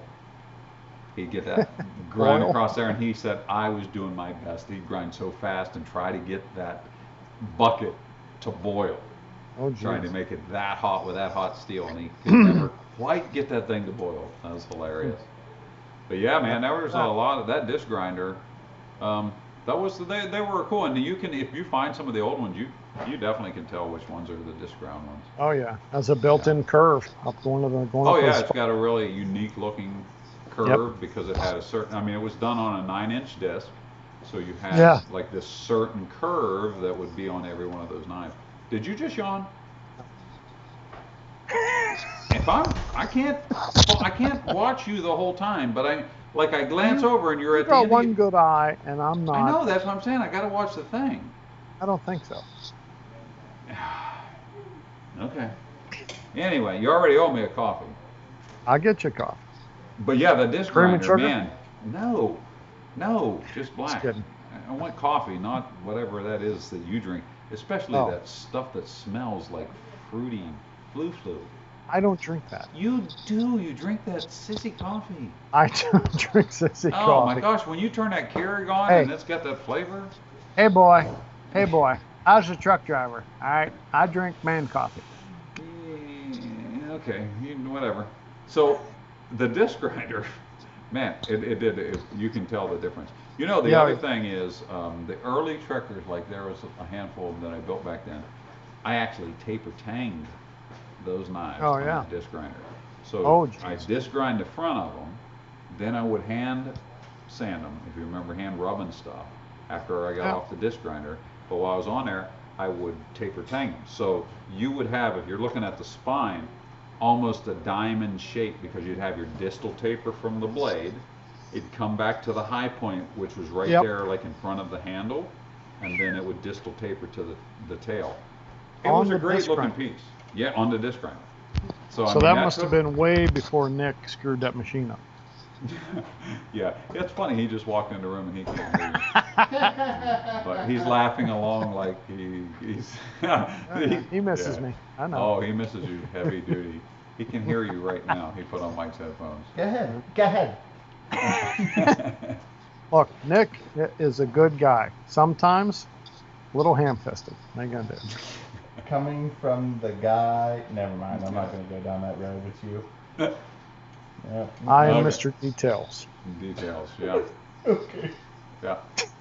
He's taking his headphones off. He's tired of you. So that distal taper on the front, yeah, I'd have like the heavy point right there in front of the front finger. It was a great Yeah, thing. that's a much There's not a lot of those knives. Man, I'm trying to think. I bet less than 10 that I did that way at that time. Well, that was probably hard to do on the disc grinder. I saw that. What are you I pointing saw the yawn. $2.95. I saw it. I was watching that time. at? I don't know what you're pointing at. Arby's. I want a gyro. I had those How about the get other your day. French fry? I don't eat fries. He's been off for 2 weeks. He can't afford to go out to lunch. You're right. He's like, he hadn't There you worked in go. 2 weeks. He can't buy your I'll lunch. bring He you got no some money. chocolate chip cookies. Oh, wait, I'll bring you some quinoa cookies. Yeah, because you won't even bring me chocolate chip stuff. Whoa, surgeon boy, get out of there, get out of there. Yeah. So, but those are really cool. And the other thing about the early trickers like that, they actually had, you know how I was saying we had the taper tang. So I also would take the material and make it thicker in the front and thinner in the tail end of it. Yeah. It was a real interesting. So when you're looking down on the spine, you can definitely see this look to the whole piece. It was kind of cool. That was Interesting. pretty fun. But Interesting. again, you know, back then when I was using the disc grinder, just trying to teach myself how to grind is a lot. Of Yep. what came up with. Well- Whoa! Laney's special coming on. She Uh-oh. has got her stuff. All right, dear. What do you got? What are you wanting to do here? Is it like? Let me just say this. Is it a special? You're gonna get a free hat and patch What? with the purchase of this knife. Okay, let me see. Free hat. What do you got? And a She's patch. saying free hat, free Hat. patch. Okay, so this is a $22 hat. Patches are $5 ish. Yeah. Okay, so you're getting these two things, and which knife is it? It's a Patriot. Oh, she pulled out a 332nd Patriot. ooh, I like it. I have 2 of 332nd these Patriot, striped snakeskin. I have 2 available. She had, and you got 2 Laney specials. She's 2 of gonna do these. 2 Laney specials, and the total cost $85 shipped. Ooh, nice. That's a knife, way cool hat, the That's sheath, a, and a patch. Scooter Okay. that's the summer hat too. It's got the match. Whoa. It's a summer hat. Wait, too. I got a text coming in. Scott, I think you may want to listen to this. Yawn and a hand gesture over the yawn at 11:39. Not only were you caught, you were timestamped. Timestamp. Who Thank am I you, not Ty making knives Smith. for- Who am I Thank not you. making knives for anymore? Thank you, Ty Sprinkle. Oh, Does that mean buy us all man. lunch? Wow. Oh, I had a yeah. You should buy us all lunch. He's been I had a off so Bigfoot long. patch for you for And Christmas. he sent me a picture of For Tel sure. Sackett, aka Sam Elliott, showing the keep the stash. Yeah, keep the stash. I think we should do hashtag Mikey on Tuesdays when we get back in here and we do the quota coffee. Hashtag keep the stash LT. Ooh, Okay. nice. Nobody Yeah. wants that hashtag. I want that hashtag. So Scott, just for a heads up, let me remind you at 11:39, timestamp, you yawned and went to hand thing. No, well, first of all, I had something in my eye because I got the ceiling fan on. And second, I have a sore neck, and I was probably going like this. I can't even hear him, and I can tell he's making up excuses. Oh my gosh, Sam's back there. He says, I can't even hear him, and I can tell he's making up excuses. That's funny. Because he can only see you on the other screen. I'm the only one that can hear you. Sam, I thought we were buddies. He What's said he going on? thought you were buddies. He's shaking his head, yeah. Like, uh-huh. You're throwing So- Pappy under the bus. He threw Pappy under the bus. That's what he said. You threw Pappy under the bus. And so did Ty Sprinkle. I'll He remember that. said, only just the two dually wheels on the back. Okay, All right, Laney so, hey, special. Laney special, $85 for a 330 seconds. Now, we were talking about the thin is in, man. Yeah. Thin is in. This is D2. Oh yeah. Nice. Yeah. Or wait. That's, Wait. Yeah, Use your good eye. it's D2. That's a deal. $85. Laney special hat, patch, knife. Jerry She said Sheath. she had two. She said she had two of them. So I'm going to set this to the one side. I think I'm done with that. Mikey has a question. Ready, go. Russ Hubbard is wondering what is the best way that he can touch up the spine of his knife on his own. Good question. The spine of the knives, and I'm guessing he's asking about the 90-degree square. What we do is we have a 120 grit belt on our grinder that the last thing it gets a squared spine with a 120 grit. If you have to do it by hand and you don't have, say, a grinder, I would say the best thing is to get a piece of sandpaper, maybe put it on, glue it to a 2x4 so that you have that flat surface. That's the key to getting your 90-degree spine, is to have something solid. Like if you did it just on a piece of sandpaper and a mouse pad, you're going to get a little bit of rollover. So maybe, again, if you have to do it by hand, just set up a piece of sandpaper on something flat and solid, and then you can just keep it at a 90-degree angle and do that. Second best way is send it in, brother. We'll gladly do it to you. Just pay shipping. How's that? Huh? And Can't now, beat that. wait, let me add to that. If this is the tip of the knife, make sure that you are attacking. Don't roll it over and Yeah, try and good sharpen it. point. Attack it. Or take your knife and plow into the sandpaper. Yeah, you don't want a run-off Yeah, effect. you'll round it over. Yeah, Mike that's said point him to the YouTube series as well, the sharpening stuff. I think Oh you yeah, did I probably do that in the sharpening videos. Yeah. Yeah. So Look if on our you- YouTube channel, buddy.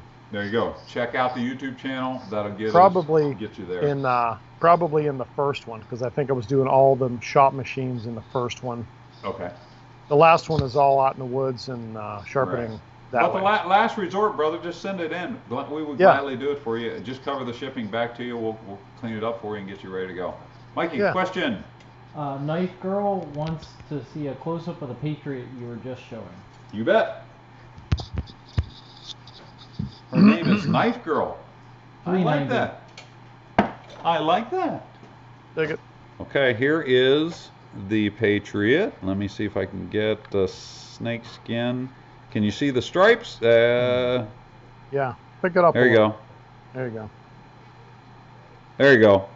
That's good. Okay, look at No, that. no liners. No liners. You can see the lines. You can see the speckles in it. Yep. Can Dig you it. see everything about it? I'm trying to get the D2 code tool steel. in. Code in the. Can you see the code? Yeah. Is that a D2. D? Yep. Okay. There you go. Code. Black grind. So this is the Laney special. Remember, Knife Girl, you're getting a patch, you're getting a hat, you're getting a knife, you're getting the free shipping for $85. Sweet. And the sheet. And the sheet. And again, when we talked earlier about the JRE sheets, you know how cool they are. So this is the package. And Lane did say she had two of these. So if we would have two people interested, they'll How much is it? Set up in there. $85, and that is shipped, Sweet. man. Ready to go. Yeah, good package. Oh, nice. That's So if good that's price. whether that's your first LTWK or your 50th, still cool piece. Right? Nice. I'm digging it. Digging it. And as you said before, Christmas is coming. Yeah, if you need Could something be a for gift. gift for someone. You're allowed to give gifts to yourself, Knife Girl. That's okay. That's legal. Yeah. I do it every year. He does it multiple times a year. Don't let him fool you. Yeah, multiple times a birthday, year. Christmas, Right, right. my first knife show. Yeah, there's Hey, what are you doing later after the show? probably something to do with goats. Harley 5'9" will take the Laney special. Woohoo! Harley, 59? Mm-hmm. Poundhouse guy. Mm-hmm. Yep. Harley, thank you very much, man. Let me get one of the runners because they're all on the phone. Watch this. Nick Sam Grant. We'll see who comes through the door. What? Up, Nick. Harley, 59. What? Laney special. Oh, okay. Now, wait a minute. She said she got two of them, right? Knife Girl will take the second one. There you Yeah. go. Knife Girl will take the second one. I was gonna say leave one on the table Someone for show. tell, but make okay. sure Elaine knows. So I think the other one might still be on the table or. All right, so Harley 59 and Knife Girl, you guys got the Laney specials. They are off the table right now. Thank you very much, man. We quite appreciate that. Harley 59. Yeah, Nick and Grant have got your stuff there, going through the door and getting it out of here. Man, that table is getting lighter and lighter, and the phone's still ringing. Thank you guys very, very much. Table shot. Look at- This thing, yeah, Mikey's gonna throw up a table shot real quick, and there you go. And notice, there's no one around right now because they're all on the horn in the other room, boxing things up, getting it ready to ship. Look at that table. That's what we like to see, guys. Oh, there comes Sammy on the phone. He's ready to go.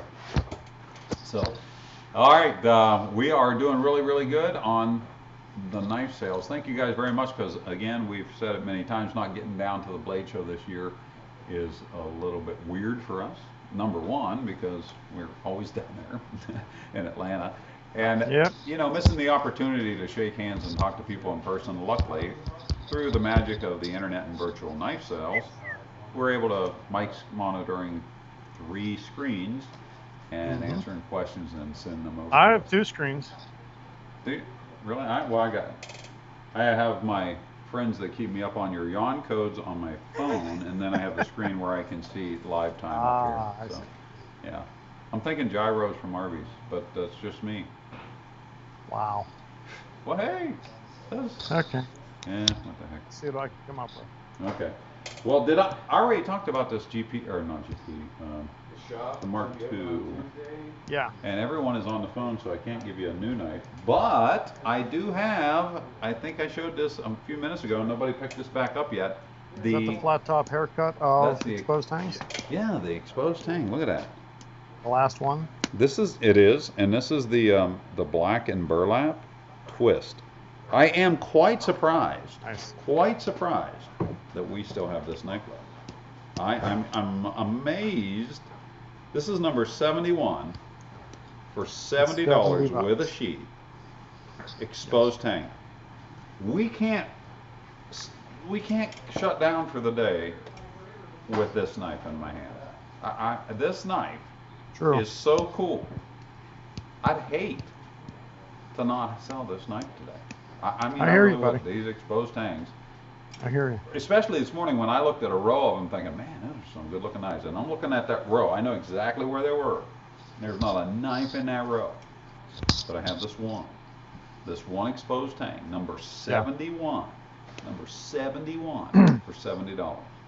Right here it is. Let's make this knife go away. This knife needs a new friend. Right here. That's what I'm thinking. That is correct. Yeah. Hey, what's your dream knife right now, today? Ours or any knife? No, yours. Your personal dream knife today. I know. Something we make or anything. Okay, well, something we make or we should make. How's that? Bill Sullivan. He says he'll take that knife. Which one? And you This? just had in your hand. Bill, He said I'll- thank he you said very I'll much, take that. brother. I need a runner. Okay, Bill, dream knife. just so you know, I'm handing this to Mike. So if it disappears, Mike has it. Bill Sullivan. Okay.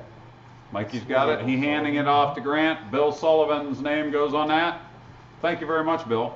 Appreciate Is that. this a onesie or a twosie? There's 2 of those. There's still 2. Okay. We have, and I forgot about these because these are Whoa, maple whoa. knife. Whoa. Yeah. Gary Wine's Whoa, Bushcrafter. whoa, man. whoa. What about my dream knife? Oh, sorry. Well, you talk too slow. No, you go too fast. I know. A squirrel. All right. Way to go. Your dream knife. All right, dream knife of something that we make. Or That would should. have- Or should. No, we make it. Okay. Oh wait, or should. Okay, oh, then I'm gonna get crazy here. We should make something along the lines of an Illuminous 5 in a full flat grind with a brass guard. That's almost buoy-esque. Yeah. Man, I'm not hating that idea. A fighting buoy of some kind. I like it. Dream knife of something we don't make. Yeah. I don't even know if the guy makes knives anymore. I've always fancied a Dwayne Carrillo folder. Might have to look that one up. Not familiar with it. I've only ever seen one live at a show once in all these years. Huh. The guy had like three or four of them, Okay. and I never saw them before or since. It might have been what at the Wisconsin show we used to go to. Okay. Yeah, that's interesting. I had not seen it. Very Elaney cool is knife. back. Let me break Yep. in and put this down for a second. What do you got, my dear? Uh-oh, she's wanting to sell another special. I can tell. You ready? What do you got? They get the, Okay, you get the fire starting kit, which is a magnesium with the flip. It's got our logo on it. It has magnesium Oh, nice. shavings. It's got fire, fat wood. Jeez, I almost Yeah. couldn't think of the name. This is a $30 value. Okay, $30 value. You get the LTWK patch. This is a Velcro patch. Dig it, cool, Ooh. like it. Okay, and now she's saying it's a 330. this is a 3/32. Let me see the steel. File Oh, work. it's a D2 one too. File work on the back of this one. Green black micarta. Patriot with a sheath. Okay, talk to me. $85. For 85 bucks. You're getting. She's throwing in $35 worth of stuff and shipping for this knife. And the shipping. How many of them you got? 3. Really? Mm-hmm. Okay, did you guys, do I need to translate? She said she has 3 of these. 3 of these. Well, first of all, it's a D2 Patriot. With Okay. they all have file work. Show us the file They work. all have file work, right, Lane? Yes. Yes, they do. Let me, Show the file. yeah, this is the snake. Can I, doing my Okay. best. Yeah, you can can you see see it. it? Yeah. Okay. Gotcha. That's cool. Snake Jimps. Oh yeah, I want to see it. There Yeah, we yeah. go. There Okay, we go. Okay. Good. 3/32 flat ground D2. D2. Did I mention D2? My favorite game steel for myself. Mm-hmm. The fire starting kit, which I know you handled these because we lasered them. Those are Yep. cool. Those are really cool. It's a big fold-out thing like a Swiss Army knife Oh kind of. yeah. Yeah, magnesium, got the fire steel on it. These are cool. Yeah. These are real cool. If you have never lit your campfire with magnesium, it's a show. Yeah, and I know So- we don't have many of these, but apparently we have enough to do these 3 specials. I 3. saw these this morning. I knew we had 3 of them. I did not know she was going to special these out, and I forgot they were in D2. D2 is not a cheap steel to buy. Just throwing that out there, and it is an awesome knife steel. That matter of fact, D2 was the original Blind Horse workhorse stuff because I was a super big fan of D2 and I was like, oh, we're doing D2. That's why that was like that. So having D2 on these 3 Laney specials, that's kind of really cool. Okay, that is kind of really cool. Plus, she's throwing in $35 worth of free stuff and shipping. My gosh, that's what, 42 bucks by the time it's shipped. Yep. 42 bucks. Man, you're gonna have to buy lunch. She keeps doing that because I got something in my eye. It's legit. Something's bugging my eyeball. Uh-huh. Yeah, it must be all the yawning. Must be all the yawning. You're like, that's funny. Funny. Yeah, I like Harley that. will take that special. Whoa. Say again? Harley 59 will take the Laney Harley special. 59 is taking one of the second Laney specials. I need a runner. Thank you, They're sir. all on the Thank you. phone. Thank you. Hang tight. I'll tell you what. I need to. Did the Okay, Nick's specials coming. sell? There are 3 of them. The green one There's 3 of them. There's one sold right now. Harley 59 just bought that one. Is that the last one? No, you got to check with Elaine or someone. She said she had 3. Okay, Harley, I gave yours to Nick. Thank you very much, brother. Yeah, Nick has that one. Yeah, you guys, if you, Wait. and I know Grant has someone on the phone that he's selling another one to unless they're all gone. So if you want one, you got to call in quick. Hurry. Those are going good. I can see Sammy's running down the table with someone all the way. Up there. How many you got left, Lane? Yeah, that's Lane. How many you got? We had 3, we got 2 gone. Okay, so you have 1 to go. Okay, so One left. 2 are sold, 1 to go. Dig Okay, it. so we do. If you guys want that Laney special, call in. I see all the phones. Everybody's on the phone right now, but call in. They will get to you. That 330 seconds is a good cutter in just yeah, about yeah, any yeah. steel, but in the D2, Yeah. that'd be a good little EDC knife too. Oh, you're not kidding. You're not kidding. D2. That would, Man, I don't remember seeing that this morning that they were D2, Mike. Because I would have probably They've went. been on D2 all day. Yeah. Oh, since this morning. they didn't change. Yeah. See, you've been gone and I've got mine. So they haven't. Yeah, so she has one of those specials left, so keep that in mind. Let me show you something in the meantime, though. We started going this direction, and then you grail knifed me, then she Laney special, now we're back. The Gary Wines, we actually have 2 of these that are basically the same knife. And this has a maple, curly maple top with natural thick liners on an 01 Scandi knife. This one's number 28, comes in at $265. But again, there are 2 of them. If you were looking for a set, look at the liners, right? Okay. Yeah, yeah, yeah. I like it all the way around. Dig it. What great knives. That's why I was saying, like, if you were, we happen to have 2 of them that are put together the exact same. Every now and then, I think we had 2 Bushcrafters this morning that were like black with blue liners. And then I remember seeing a set of this, you know, with this particular setup. Number 28 at $265. What a great piece. What a great piece. That's the and Gary those Wines It is. Bushcrafter. Yeah, the Gary Wines Bushcrafter. One of the cool things about this particular knife is the simplicity of it.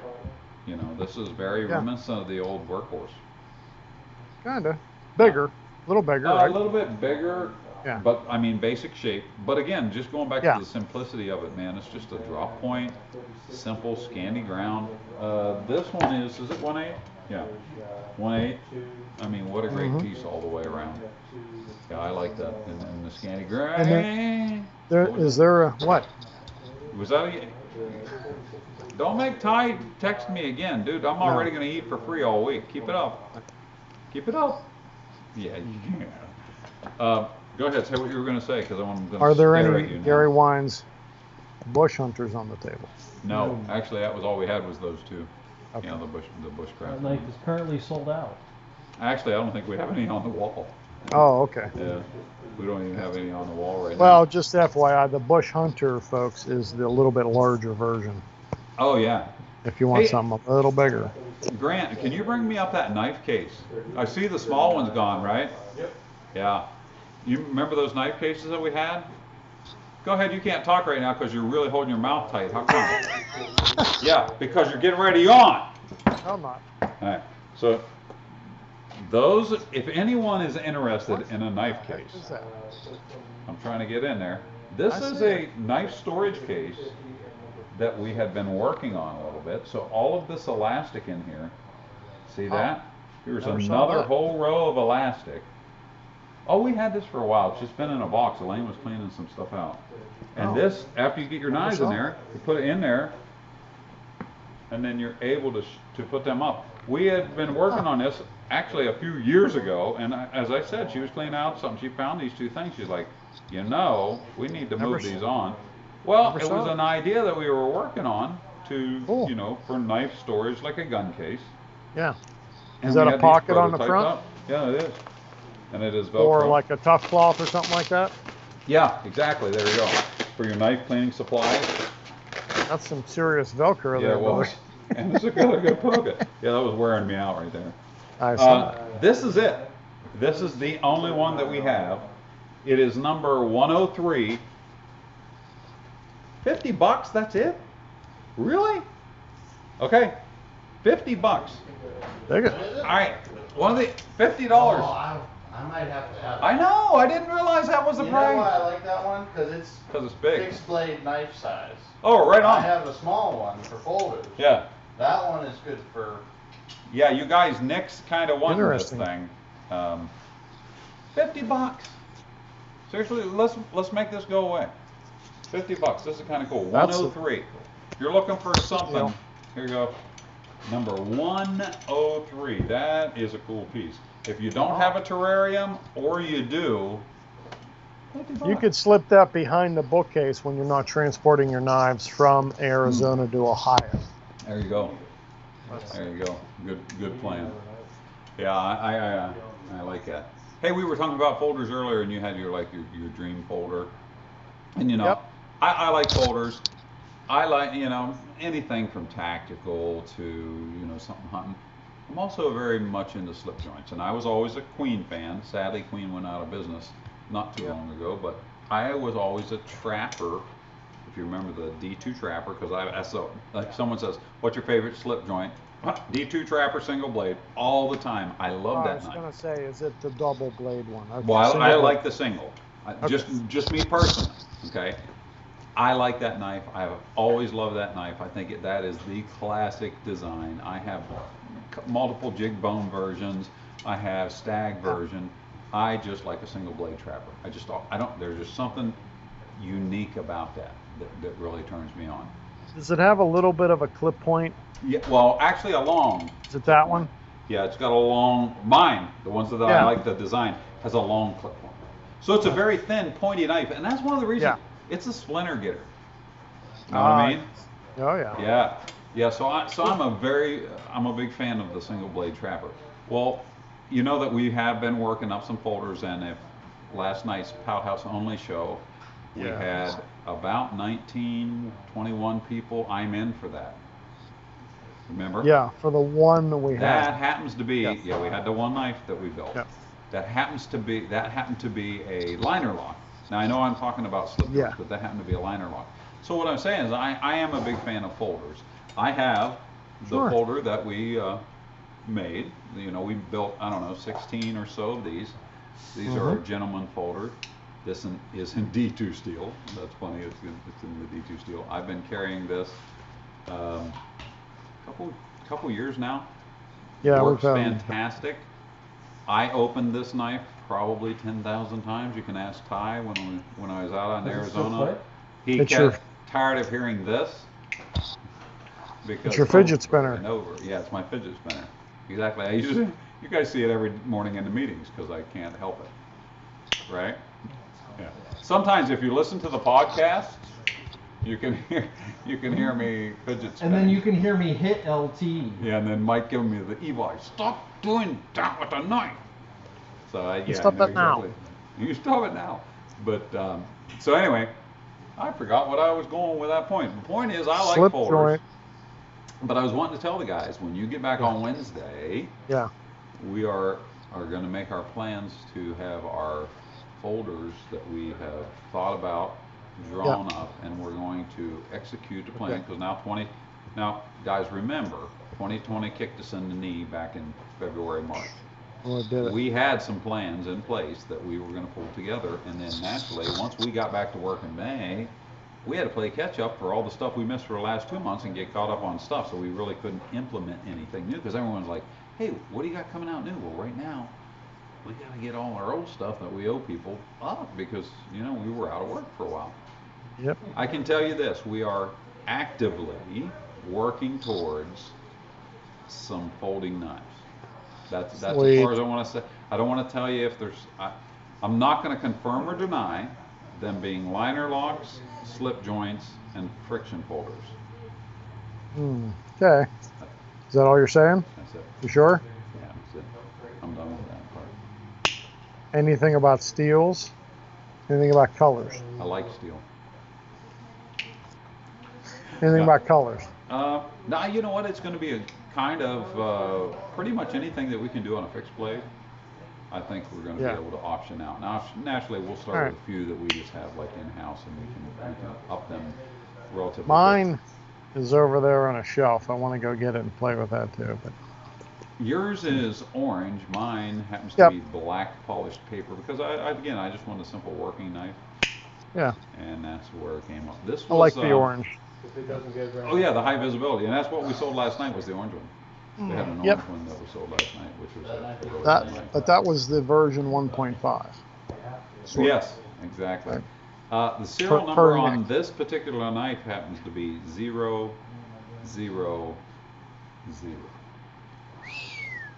As you should have that one. So I get to have the 000, and I Yeah, carry that's it. good. The funny thing is, people are like, would you use that knife? Yep, every day. It's been sharpened 2 or 3 Yeah. times because I do use the crap out of it. I'm cutting Oh, yeah. cardboard all the time with this thing, cutting stuff open when we get shipments. Heck yeah, I use it, sharpen my pencil, you name it. I use this thing a lot. So you can look for, I think someone had asked us yesterday, like what do we got new coming out, what's our plans for 2021?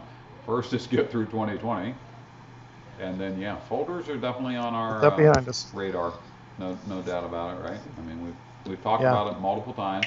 We did a short run just to prove the concept of what we wanted to do and that we could pull it off the way we wanted. So we were able to do those things. So yeah, Mike, you got any questions we Correct. got to hit right now? Nope. Are you back there still? I think Mikey went to sleep. Oh, he raised his hand. He's still back there. He's got those 3 giant monitors, like his big screen TV. I think he's playing video games with Sam. The one is just so I can watch YouTube. Yeah, he's got the YouTube up. The Instagram YouTube. on one thing. The YouTube. How many knives we got left? How many knives we got left, Sammy? Like What? 20? What? I don't know what you said. How many knives we got left? 31. 31. That's a lot from where we started. Yeah. So there you have it. Look at all the empty spots. See that? Can you see the table? I cannot. Oh, you cannot. Yeah. There's a lot. Let me just say this.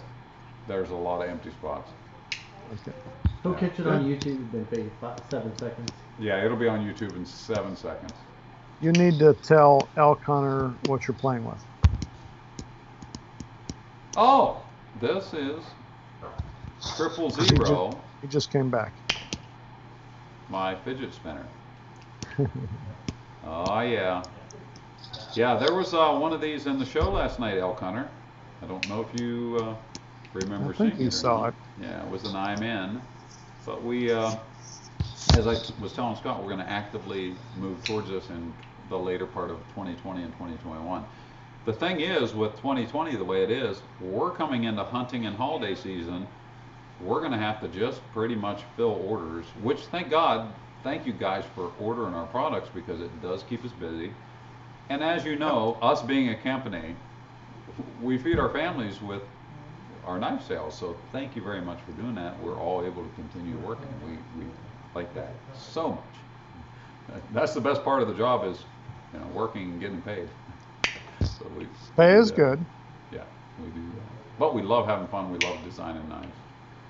So Oh, can't I wait have for that. one guy who must have filled out the registration finally for the Pout Oh, House. for the power. Yeah, we had a bunch of members See if we come in can overnight, find- and we're trying to get them all logged on and registered up for the PH. Yeah, I got in here this morning, and we had a bunch of knives.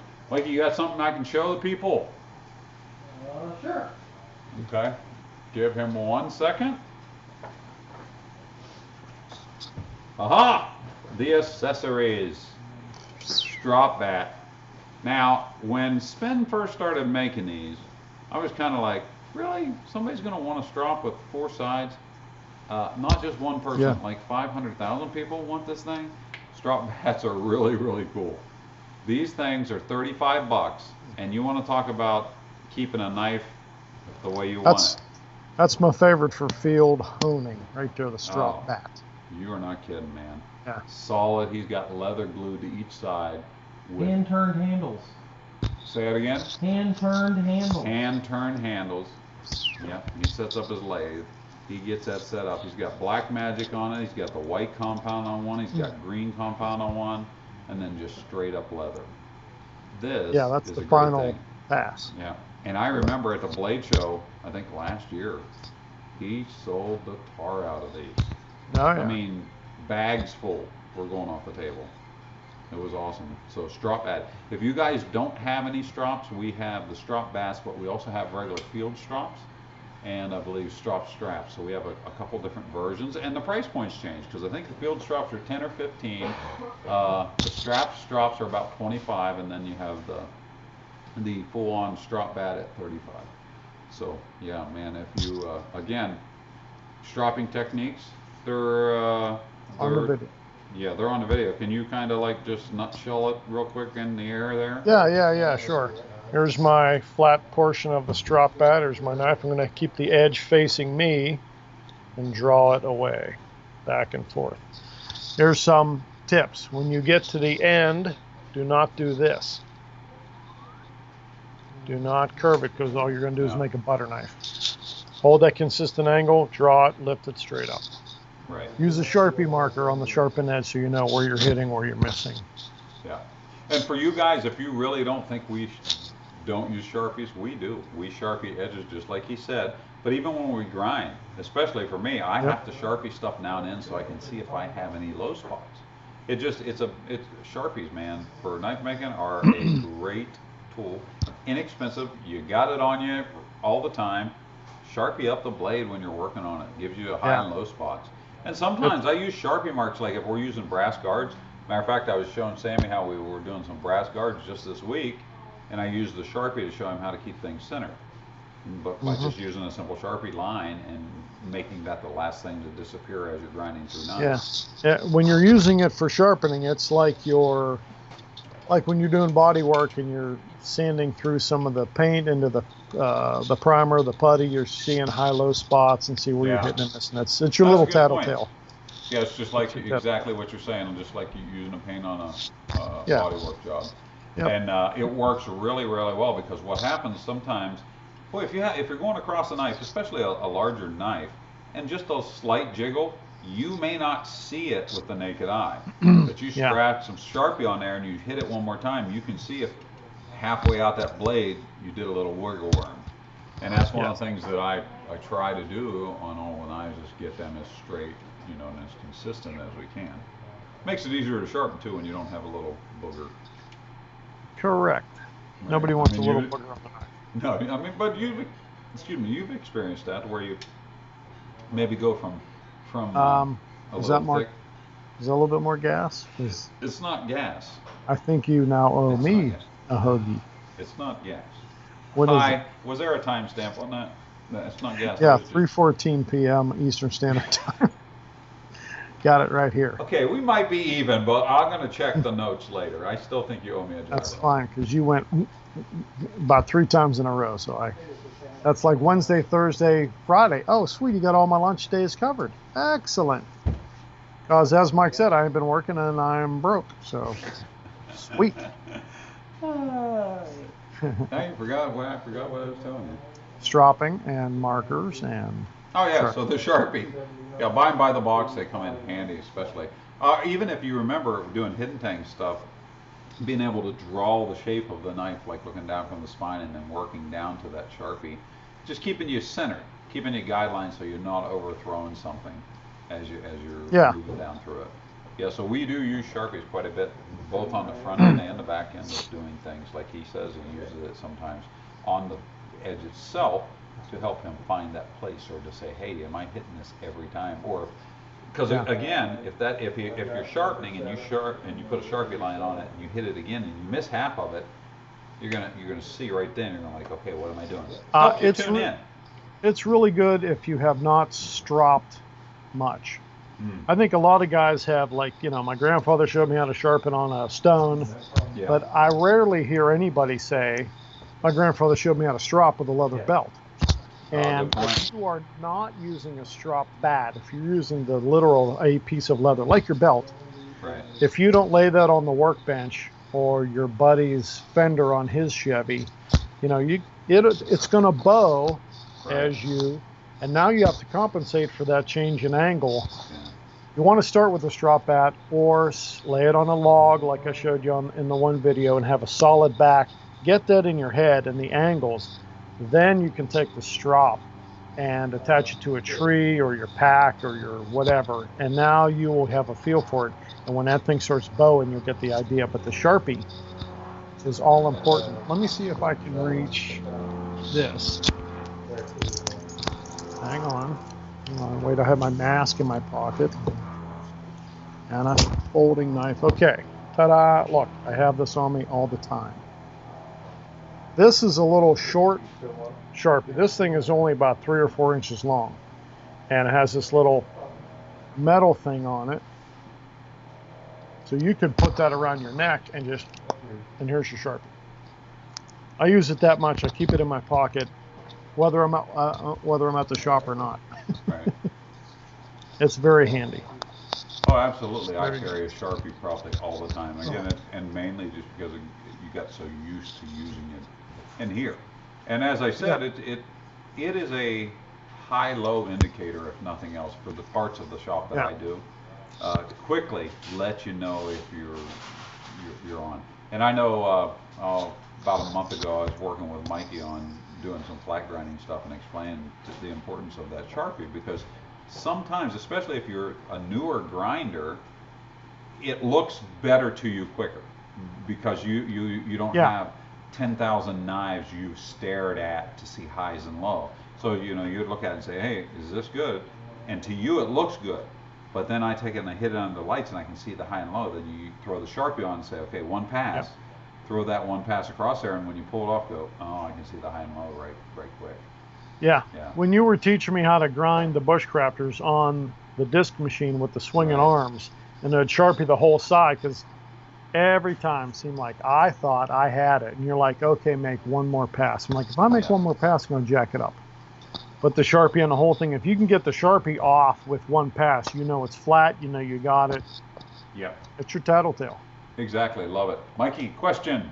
Let's see, what's his name? Huh? Stephen Doss would like to know the lore of the Pout House symbol. Oh, that's all you, the buddy. cabin? Yeah. Yes. This is for Steven? Yes. Steven, thanks for being a part of the show, man. I appreciate that. Okay, so what is the Pout House? I'll give you a couple things. First, the Pout House is a place on our family farm where when I was a kid, it actually was a building. It never had power, never had running water.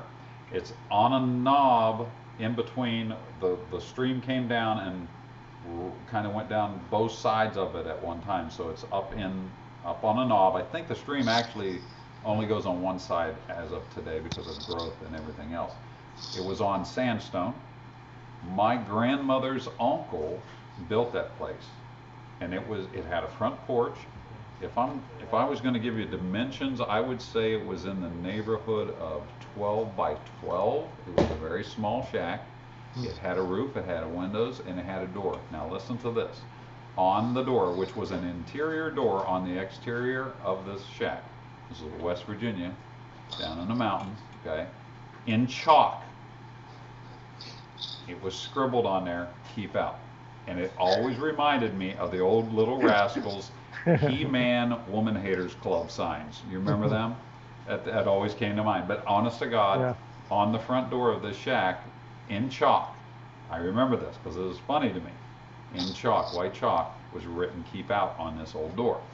It's crazy, right? You could see through the cracks in the wall. You literally could see through the boards. They were put on and then they shrank. So you could Yeah. see through them. No insulation, no interior walls. It was just literally a one-room shack that did have a front porch. It did have a roof, and it had a roof over the front porch too. Okay, I remember the 1 or 2 windows and that front door, and that's about it. That thing stood when I was a kid. I could stand on the front porch of that thing and deer hunt. Now you got to remember, this is up in the woods. It's not down on the main road. So I used to do that. Now today, sadly, the thing has completely fallen down and it is gone. The sandstone, however, and Scott's seen it, the sandstones are Yeah. still there. I stood What at the foundation. The original foundation is the sandstones are still in place. So that's what it was. Now, how did it get the name the Pout House? Well, when I was young, again, I took for granted that that building was up in the woods, and I just, this, that, and the other, and hunting, and I'd always walk by it when I was hunting and messing about. One day, we're sitting on the front porch of the newer cabin down near in the front of the property. My father and my grandmother and myself were out there, and I says, "Hey, what's that old shack? What was that all about up in the back?" Now, at this time, I'm probably 30 years old. So all my life, I never really asked about it. I'm trying to think. I was probably in my 30s when I actually asked. And she says, "Oh, you mean the Pout House?" And I'm like, "What the heck is a Pout House?" She goes, "Oh, when my Uncle Bill would get mad at my Aunt Mary, he'd go up there and pout, so they just called that the Pout House." I'm like, "Really?" I'm like, "Oh, that's kind of cool." Yeah, he built that thing, and he used, and then I think my dad might have chimed up and he goes, "Yeah, he used to have a blind horse. They worked this farm with a blind horse." And I thought, well, that's kind of cool. So blind horse, huh? Well, that's how Blind Horse Knives came to existence, was from that original story that worked itself around the Pout House. So when I became a knife maker, I kind of wanted to put everything in, my old family stories and this, that, and the other in it.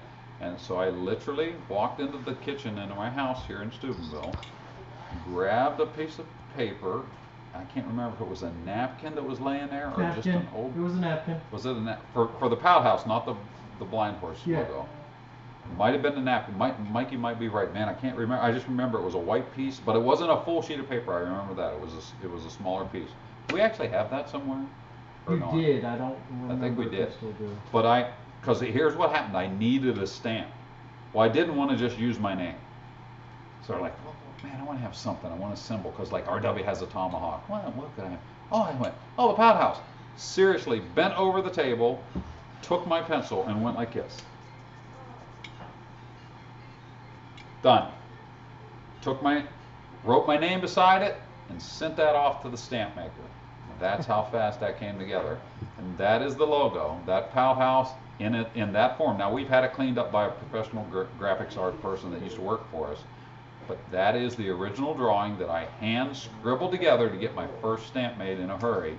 So anytime you guys get a sticker or a shirt or anything that actually has the Pout House on it, that right there, that is that little hand drawing that I did transferred into one of these things. So that is the legend of the Pout House, and that is where that symbol came from. You can see it on all our trucks, on all our stuff, and I'm super proud of that. Now, if you see that LTWK, if you don't have an LT Wright signature and you see the LTWK, that is my handwriting that we had the graphics artist guy put together, and we use that as our logo this way. I was gonna do that. You have your own font now. There's the LTWK font. The LTWK font. Mike says we have our own font now. But that is my handwriting that we use in the logo. So the hand drawing of the Pout House and either my signature or the LTWK, that is in my handwriting, that is my font. So you guys are getting a part of that. And that, I hope, answered the story of the Pout House and where the Blind Horse stuff came all from. Very So, cool. yeah, Very thanks for cool. asking, Stephen. I like telling that story. It's a cool story. And I dearly miss my grandma. It was a cool thing. And I wish there was some pictures available of the Pout House. I just have the pictures in my head. One, I could probably recreate You it. just need to go up to the family Close. farm and rebuild it. That's what I'm saying. The foundation's Maybe. there. So I mean, the dimensions of the original Pout House are still laid up in the sandstone. When next time we go camping, we ought to try to clear that out and at least take a picture of the overgrowth, of the foundation section. You might be able to get the idea from that. Yeah. Yeah, just should do that. for the actual size. Because now I'm curious. I think it was about 12 by 12, but I wondered just how big it was. Because I'm trying to think. I bet the porch was about 6 foot out, and then it was whatever the length of that cabin, either 10 or 12. So it was about that big on that front porch. Cool. So yeah, that was cool. We now need a knife model called the Uncle Bill. I don't know. Maybe. I say yes. Pout House, Maybe. what do you think? Yeah, maybe that'll be the 2021 2021 stuff. That'll be interesting. I like it. I'd like an Uncle Bill in D2. You realize we're like 35 minutes from being done. That was 35 minutes from being. Wow, that's 4 hours, dude. We got any knives left? Yeah, actually we do. We got some knives left back there. I can see them. All right. Mike, you got a question. Ready to go. Stephen, the same gentleman that asked the original question, is asking, were you creative coming up or more of an attention to detail guy? Okay, say it again. Were you creative or detail oriented growing up? I love to draw. I love to draw superheroes. I was the biggest Iron Man fan on the planet way before Robert Downey Jr. ever did it. I was like, as a kid, really, I drew a bunch of stuff. I think I started work when I was very young. I rode my bicycle, walked, or thumbed my ride to the hardware store where I worked. I would say I was very, very creative. I was definitely a dreamer. I'm still a dreamer. I'm going to be honest with you guys. We were just talking the other day about how I envisioned what we're doing now when I was standing under the front porch of my house by myself, grinding a knife on an old grinder. I knew where I wanted to go, what I wanted to do. My creativity, I love to draw. I play guitar. I like to learn stuff. Like, I'm not a TV watcher anymore, per se. I would rather sit down and read a book, research something on Google, watch a YouTube how-to thing. I am not a mechanic by any means, but I like messing with my Jeep. So I got buddies like Scott and Sam and Andy and Mike and Grant and those guys that kind of mess with the Jeep with me, and I learn things that way. I am big on learning stuff. I was big into the martial arts. I guess that's on a creative side. I don't know if a lot of you guys know this, but I've taught martial arts professionally for about 10 years in the 90s. I had my own school. I love that stuff. There's a lot of things that I like to do, knives and designing knives and doing that stuff. I was a finished carpenter for a lot of years, so I guess my attention to detail was always, because I always strived to have the best thing. I knew if I could figure out how to do something, that I would do that thing, whatever that thing is, as hard and as best as I could do. And that transferred into the knife business when I got there. My goal was not just to make a knife. It was to make the best knife, become the best knife maker on the planet. Not just in my hometown, not just on my street, but my goals are those things. So when I do, I spend a lot of time trying to stay motivated. And I motivate myself a lot by doing just that. Going and telling myself, we have a great knife company. You are a great knife maker. And you have to have that positive reinforcement. And then, if I fall short of that, that's what drives me, and it drives me hard to become the greatest that I can be.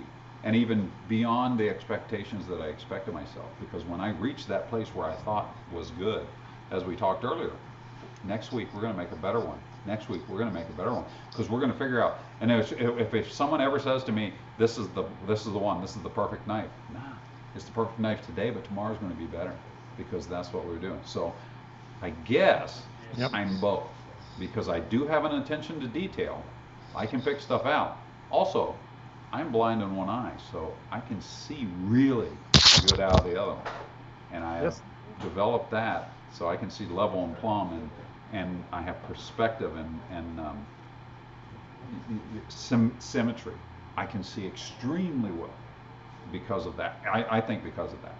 So I have all these things. So I am a creative person. I do have an attention to detail. But I think the biggest thing that makes me happy about myself is that I'm a learner.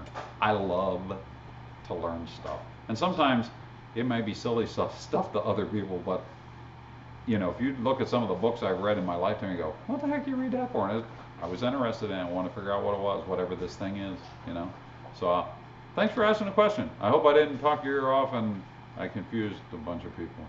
Sorry. No, they very much enjoyed the stories.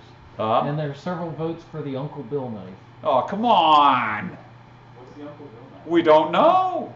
Grant wants to know what's the Uncle Bill knife. I don't know. We'll figure it out. Scott hadn't made it up yet. That's funny. Much like Uncle Bill, it's going to be short and wide. That's good. Short and wide like Uncle Bill. I don't know. Or- Actually, Mike, it's funny, he was tall and skinny. Sorry. Short one. Yeah. All right, well, then we'll make that one that Nick made for come- Uncle Bill. Oh, the The poker. oh yeah, the poker, poker. the Damascus poker. Yeah, that was interesting. Cool. Well, I hope I didn't bore you with that story, but yeah, that kind of me in a nutshell. There you go. Oh, well. Well, you can say to them also, yes, you have a fantastic eyeball, and that every knife that gets ground, we grind the knives, we send them off, we finish grind them hard when they come back. Every knife, because lately we've, like he was saying before, we've changed the way things go on in the shop with employees and machinery, and so when we are on finish grind or rough grinding day and I'm back there, because I honestly haven't ground a ton of knives except for lately when I'm there, so I finish grind things and I show them to Sammy, and Sammy goes yay or nay, and I touch stuff up and we use the Sharpies, but then everything gets run past LT.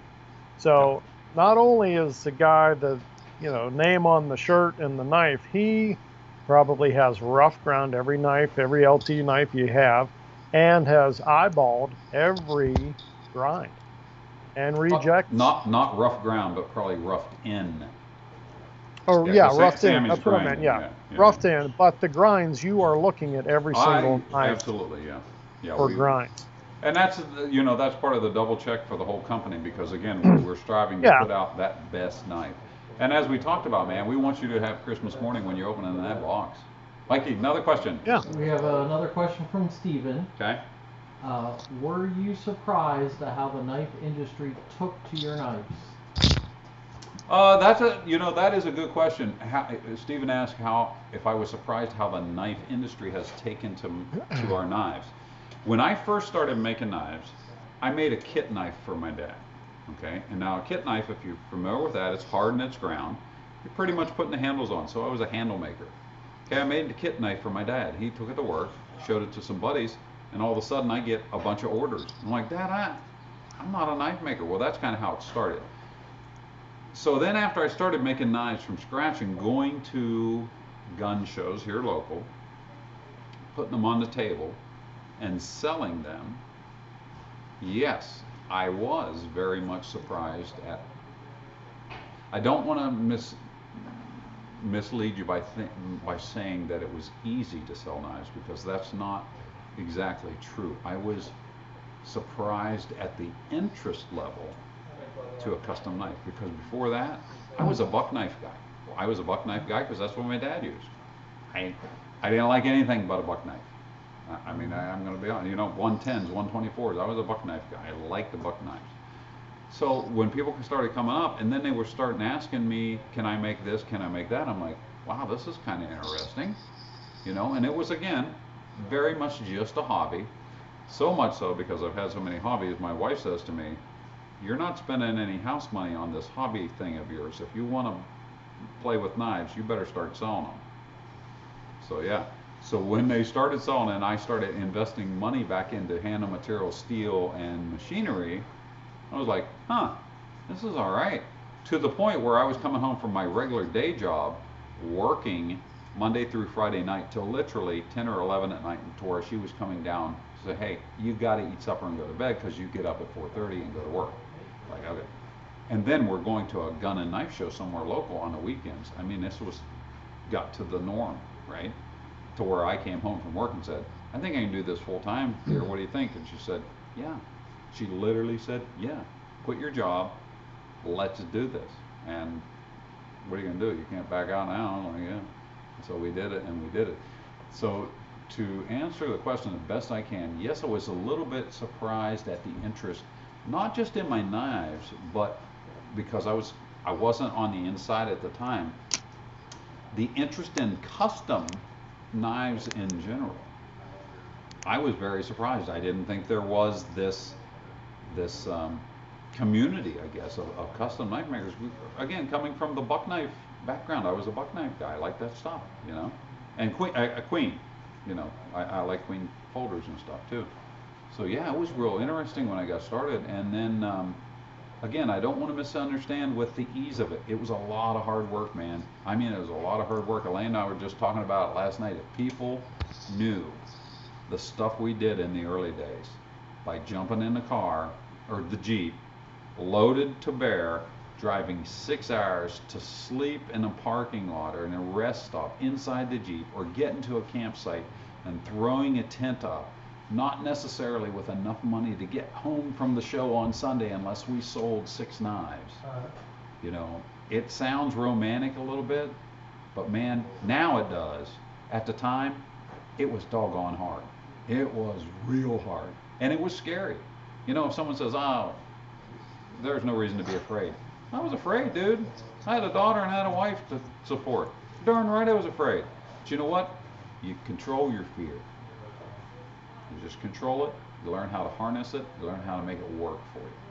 And those are the things, that's how I was able to get on the knife side of things. Yes, I was very afraid.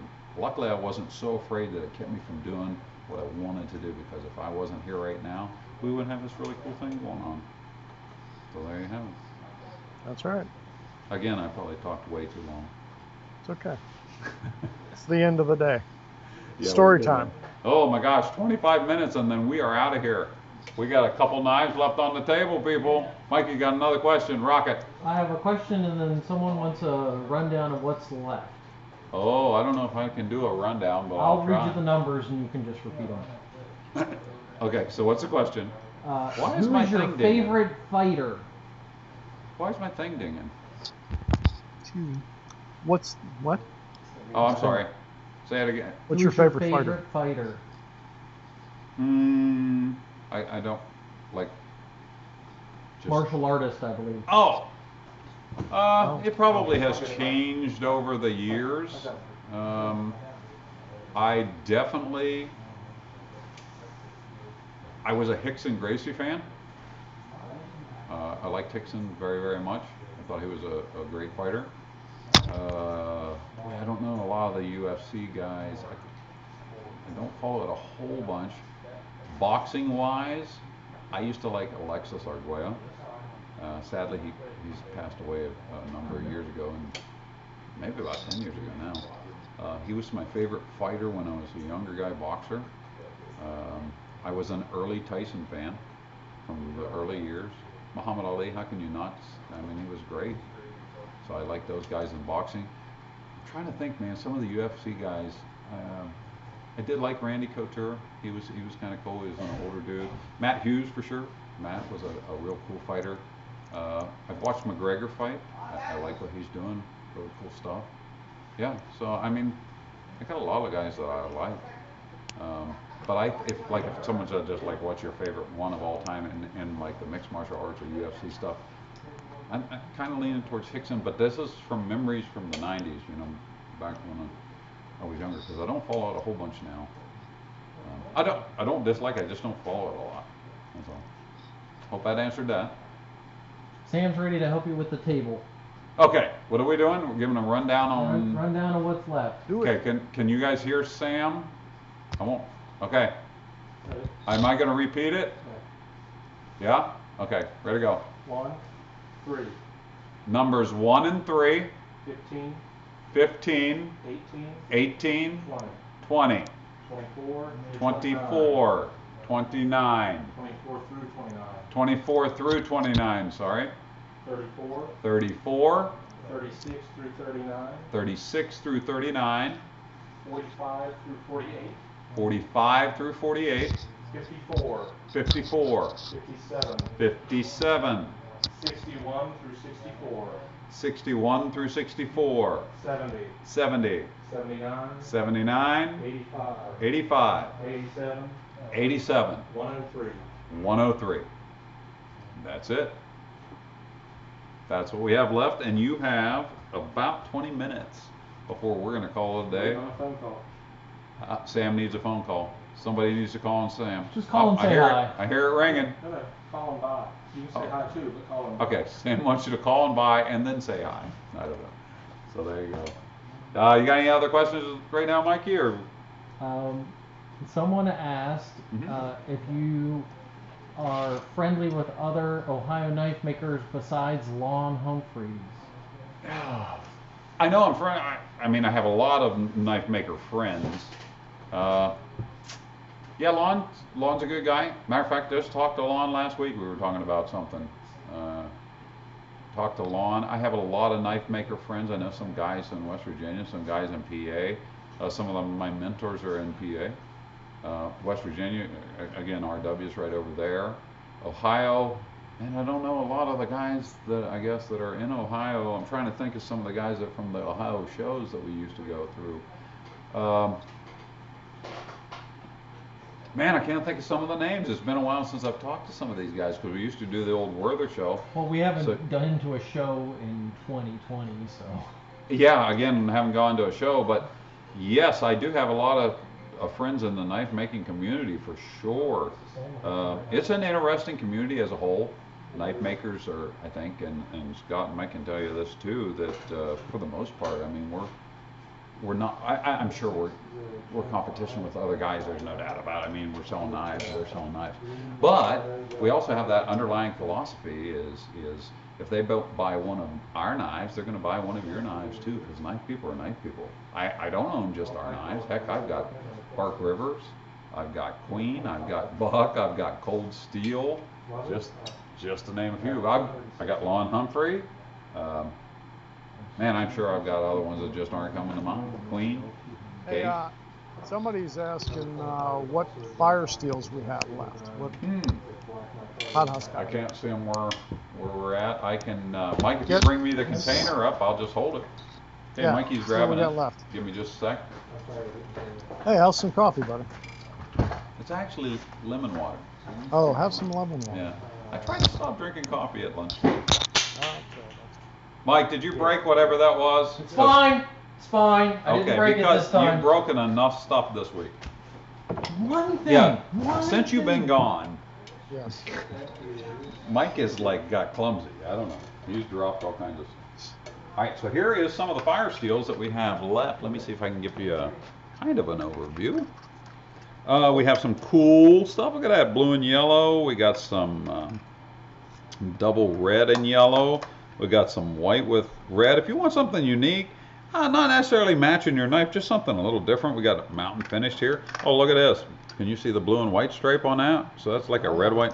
That's patriotic as all get out right there, huh? Oh, a couple maple. Look at it. Look at it. Let me see if I can you see the stripes on that? Man, is that nice? Yes. Looks good. Yeah, some of those. Here is a blue with red and white stripes. So that's, man, we got two patriotic. And let me put them side by side. Look at that, huh? That almost makes you want to salute right there, huh? That's Yeah, it. yeah, yeah. A couple mountain finish pieces in. Oh, look at that one. That one's like the red black micarta. Mountain finish polish set up. Nice. So yeah, there are. Oh man, burlap with a pink liner. Come on, who's man enough to run a pink liner? I'm going to tell you right now, the fire steel on my rig has a pink liner because Scott Okay. made fun of me one day, and I was like, huh? Only a real man can run a pink liner on a fire steel. I got Ready? one Ready? real man, right there, right there. Hey, Bobby. Yeah, Blue with the yellow stripe yes, right here. Blue, and yellow stripe. blue with the red and white stripe. Yeah, right here. Those two are sold. Oh, right on. Who? All right. Sean Hanco, Pout House guy. Sean. Thanks, brother. Yep. He said for some reason he can't post on YouTube. I'm not sure, but those are the two he wants. He texted. He says me. he can't post on YouTube, but these are the two he wants.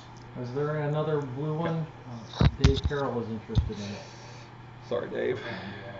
All right. Good catch, Sean, because someone else has won it. Hold that pass, Dave. Sean Hanko, right? Scott? I'm Yes. just telling Yes. Grant. Okay, Sean, Grant has your stuff. He's going to go take it in the office so you can get with Elaine. Dave, I don't have any other blue here. I do have a white. Well, let me go that way. With a blue liner. Is this white G10, Mike? That is white G10. Okay, so Mikey says this is white G10. It has a blue liner. That is the only thing. Here's another. I do have just in case. We have the red one with the blue. That's a good one. Yeah, that's a cool one right there. That's a nice one. Yep. So either one of those are still available if you're interested. So that's a possibility. Yeah, and if anyone else wants to see one of these that I haven't shown, let me know. I'll be glad to. Here is, looks like desert ironwood. Ty Sprankle With would a like the white pink stripe. liner fire steel. What? Ty Sprankle. All right, Sweet. Ty. See it? Pink liner. Dig it. Yeah, burlap. All right, Sammy. Ty, I'm giving this to Sammy. Sammy, that's the Ty Sprankle fire steel. Yeah, so if you guys are interested in any other fire steels, we have some polished. Oh, that's a polished desert ironwood with an orange. Look at that. Yeah, that looks good. We have a look at this color maple. This is like the clear. This is just not dyed, I guess, is what I'm trying to say, That right? is from the Sean Tenney project. Oh, was it? Yeah, that was really cool. We did for an oar company, Shaw and Tenney. We did some stuff. Paddles. I'm sorry, Mike's correct. Paddles. Yeah. Hey, that's Tommy Gunn. Some beautiful stuff right there. Yeah, bud. Sean says if that other gentleman, I think Dave Carroll, you said, wants a blue one, he said he'll give up the blue with the red and the white. Did you hear that? Yes. Okay, can you transfer that to No. Dave? Okay, Mikey's going to be on that. Thanks, Sean. Mike's going to check with If Dave you to don't see if want he's it, he'll interested. take it. I mean, Sean will take it but if Dave, which one? The one with the red and the blue on it? Blue with the red and the white, he said. Okay, blue with the red and the white, Mike. Yep. Yeah. Yeah, so we have a few fire Dave steels. says he'll buddy. take it. Dave will take it? Mm-hmm. Okay, Grant, you got that? Okay. Okay, The blue, white, And red. fire steel goes to Dave Carroll from instead of Sean Sean, Henry. you put it Blue, for red, Sean? white. Yeah, so Sean's keeping the blue, yellow. So blue, red, and white to Dave Carroll. Thanks, Sean. Hopefully, we're going to do our best to not mess this up for you guys. Yeah. He said he's So- trying to share. Thank you. Thank you very Yeah, much. thanks a lot. So yeah, we do have some different fire steels here. You know, I got a black matte finish with some white liners. I got a black matte finish with some red liner. Yeah, so if you're interested in the fire steel, man, by all means, let us know. We Is there are. anything with green micarta? Chris Burley's asking. Oh, green. You know what? Hey, Lane. Or Sam. Bill, the fire steels are 40 Or bucks. Nick. Do we have any green micarta fire steels? I know this is, because that would be a stock color. I don't have any here. Do we have any in there? I can check. Can you please check? You're going through them like. I know. Well, just check. Someone's asking Mike, and I don't have one here. Who was that again, Mike? That was Chris Burley. Chris, hang tight. Elaine's going to check and see if she He was has any also left. asking if the white one was a red liner. Yes, I do have the white, and I have one red and one blue. So we do have. Let me see if I can get that to you. Yeah, see that? That's it. Yeah, there you go. So we do have one white with her. Oh, she does have one. Chris, let me. Thank you, dear. So Chris, she has this green right here, which Oh, is a sorry, matte Bill. finish, 45. and we do have the white with red. So if you would like either or both of these, please just let Mikey know, and then I will get this gathered up for you. Dig it. Okay, so we have. I'll set these here so I don't get them confused. We 10 are minutes getting left, in buddy. about 10 minutes. I see Nick is cleaning table stuff up here. Still available. Still available. He's just getting things cleaned off and getting ready. The girls are, I'm sure, tired. Is everything packed and shipped? White, Tommy Gunn. Yeah, bud. White with red liner and Yep. green. He'll take both of them. Both Chris of them? For who? Chris Burley. Chris Burley. Lane? Okay. Hang tight, Chris. Let me, oh, Thank Grant's you, coming. sir. Thank you, thank you, thank you. Chris Burley. Okay, Chris Burley, Grant just got your 2 fire steels. Thank you very much, man. We appreciate that. So they're getting there. So yeah, if you want any fire steels, it looks like we are about 10 minutes exactly before the end of the show. Great time to ask some questions. Got 10 more minutes. I'll I answer have all. another question for you. Okay, hang tight. Ready to go. Let me find the exact wording.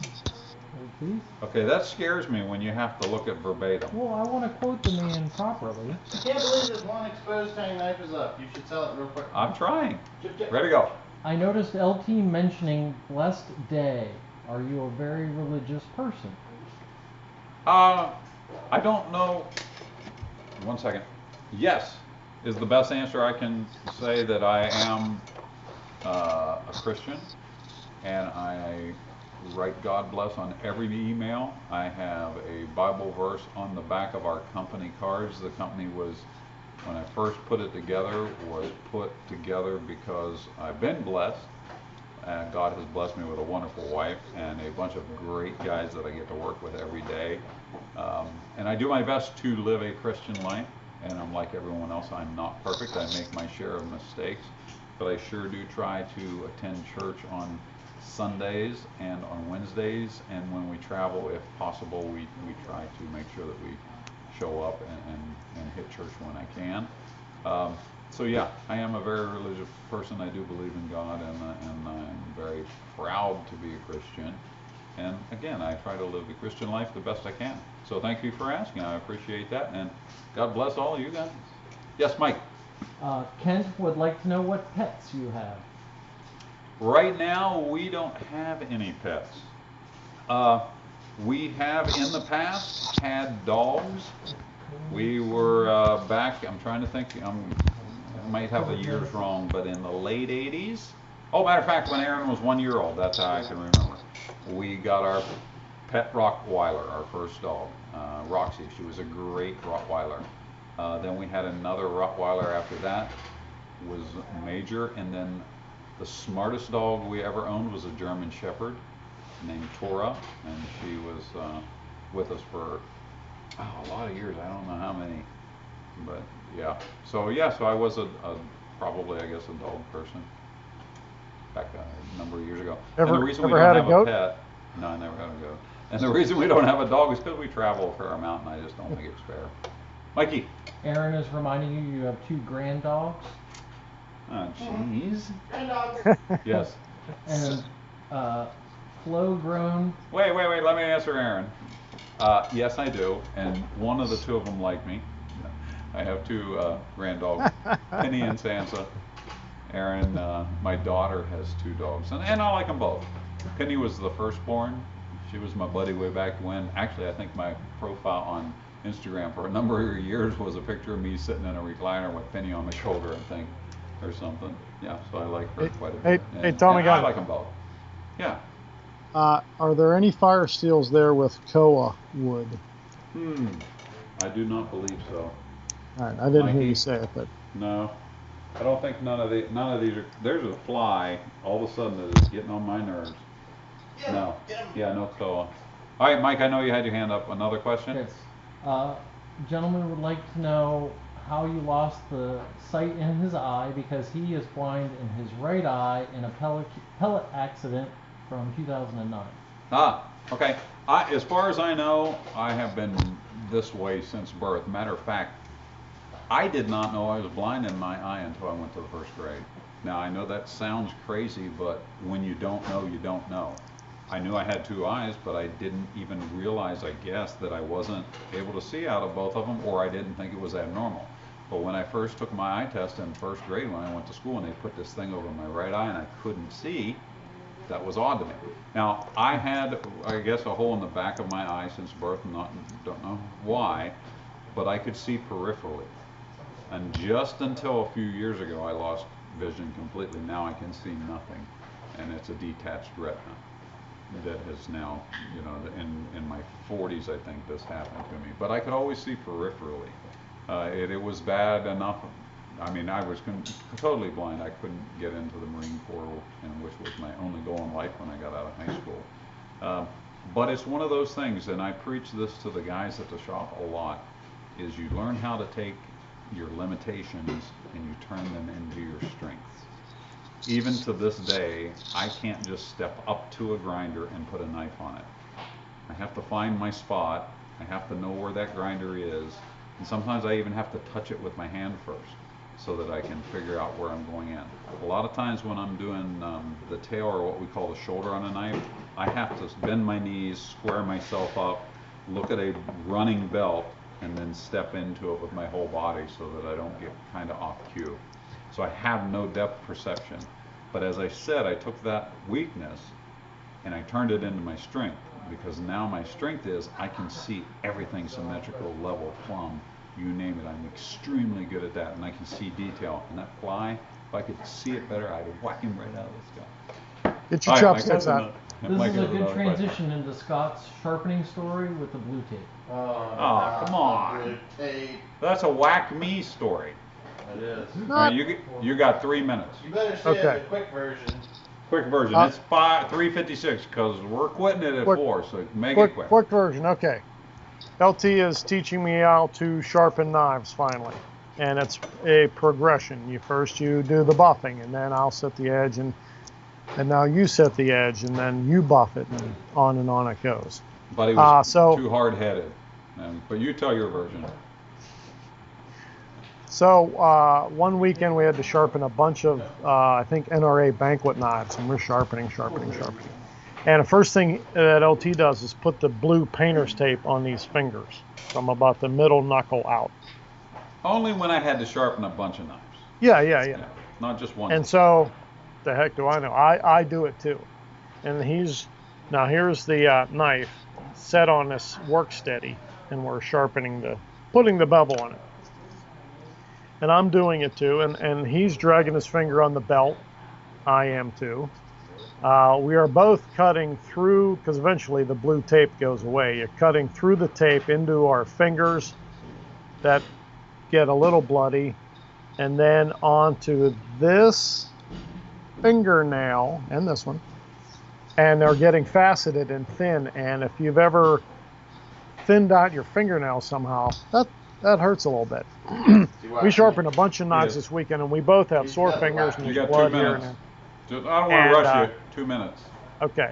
And so fast forward to another day, we're sitting at the kitchen table eating breakfast, and we're talking about something. He says, well, I'm blind in one eye and I have no depth perception. And that's why I touched the tape to sharpen. I can't see. I'm like, well, heck, I got 2 eyes and depth perception. I don't have to have painful fingers anymore. So long story short, that was the end of the blue tape, and I've been sharpening pain-free ever since. Yeah. So if you're wondering, we used the finger actually as the guide. And the problem was, because I didn't have depth perception, I always touched a little too hard. But that's how we set our edges. It's when someone says, what degree do you use? It's like the first finger degree, because I've had these fingers calibrated at 22 degrees. Yeah, we just put them on there and just barely skin right across there. Sometimes I did a little more than barely because I can't see them with both eyes. But hey, guys, we are running completely out of time. It has been a great day. We have sold a lot of knives. Excellent We show. enjoyed. Yeah, and man, the questions. Love to answer questions. If Good you stuff. have missed anything today, check out The Shack, our podcast, where all of us guys sit around and we talk about cool stuff, and sometimes we talk about nothing at all. Just The wanna throw latest that out episode, in fact. yeah, but we still have fun. But we answer a lot of questions on that and kind of get to know us better and the things we do. I want to tell you right now, I am a blessed guy that I get to work with all my buddies, but that you guys get to, that you guys purchase our knives, that you like what we do well enough to give us money so that we can continue to support our families and to bring you great knives and to get better at our craft. So I cannot thank you enough for that. I am very blessed. Thank you so very much. And we are wishing you I second all that. great rest of 2020. I hope it goes good for you guys. Me too. All right, guys, if you need anything else, please email us or call us. We will be closed on Monday because we'll be driving back from the Blade Show. At least that's what I'm taking Monday off, because we always drove back from the Blade Show.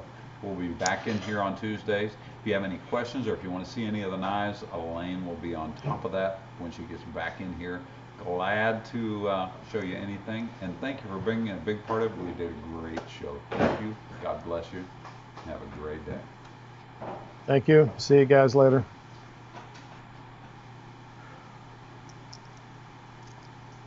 Okay, we're off. He finally yawned! Yeah. Now he yawns. You still owe me lunch, you jackwagon.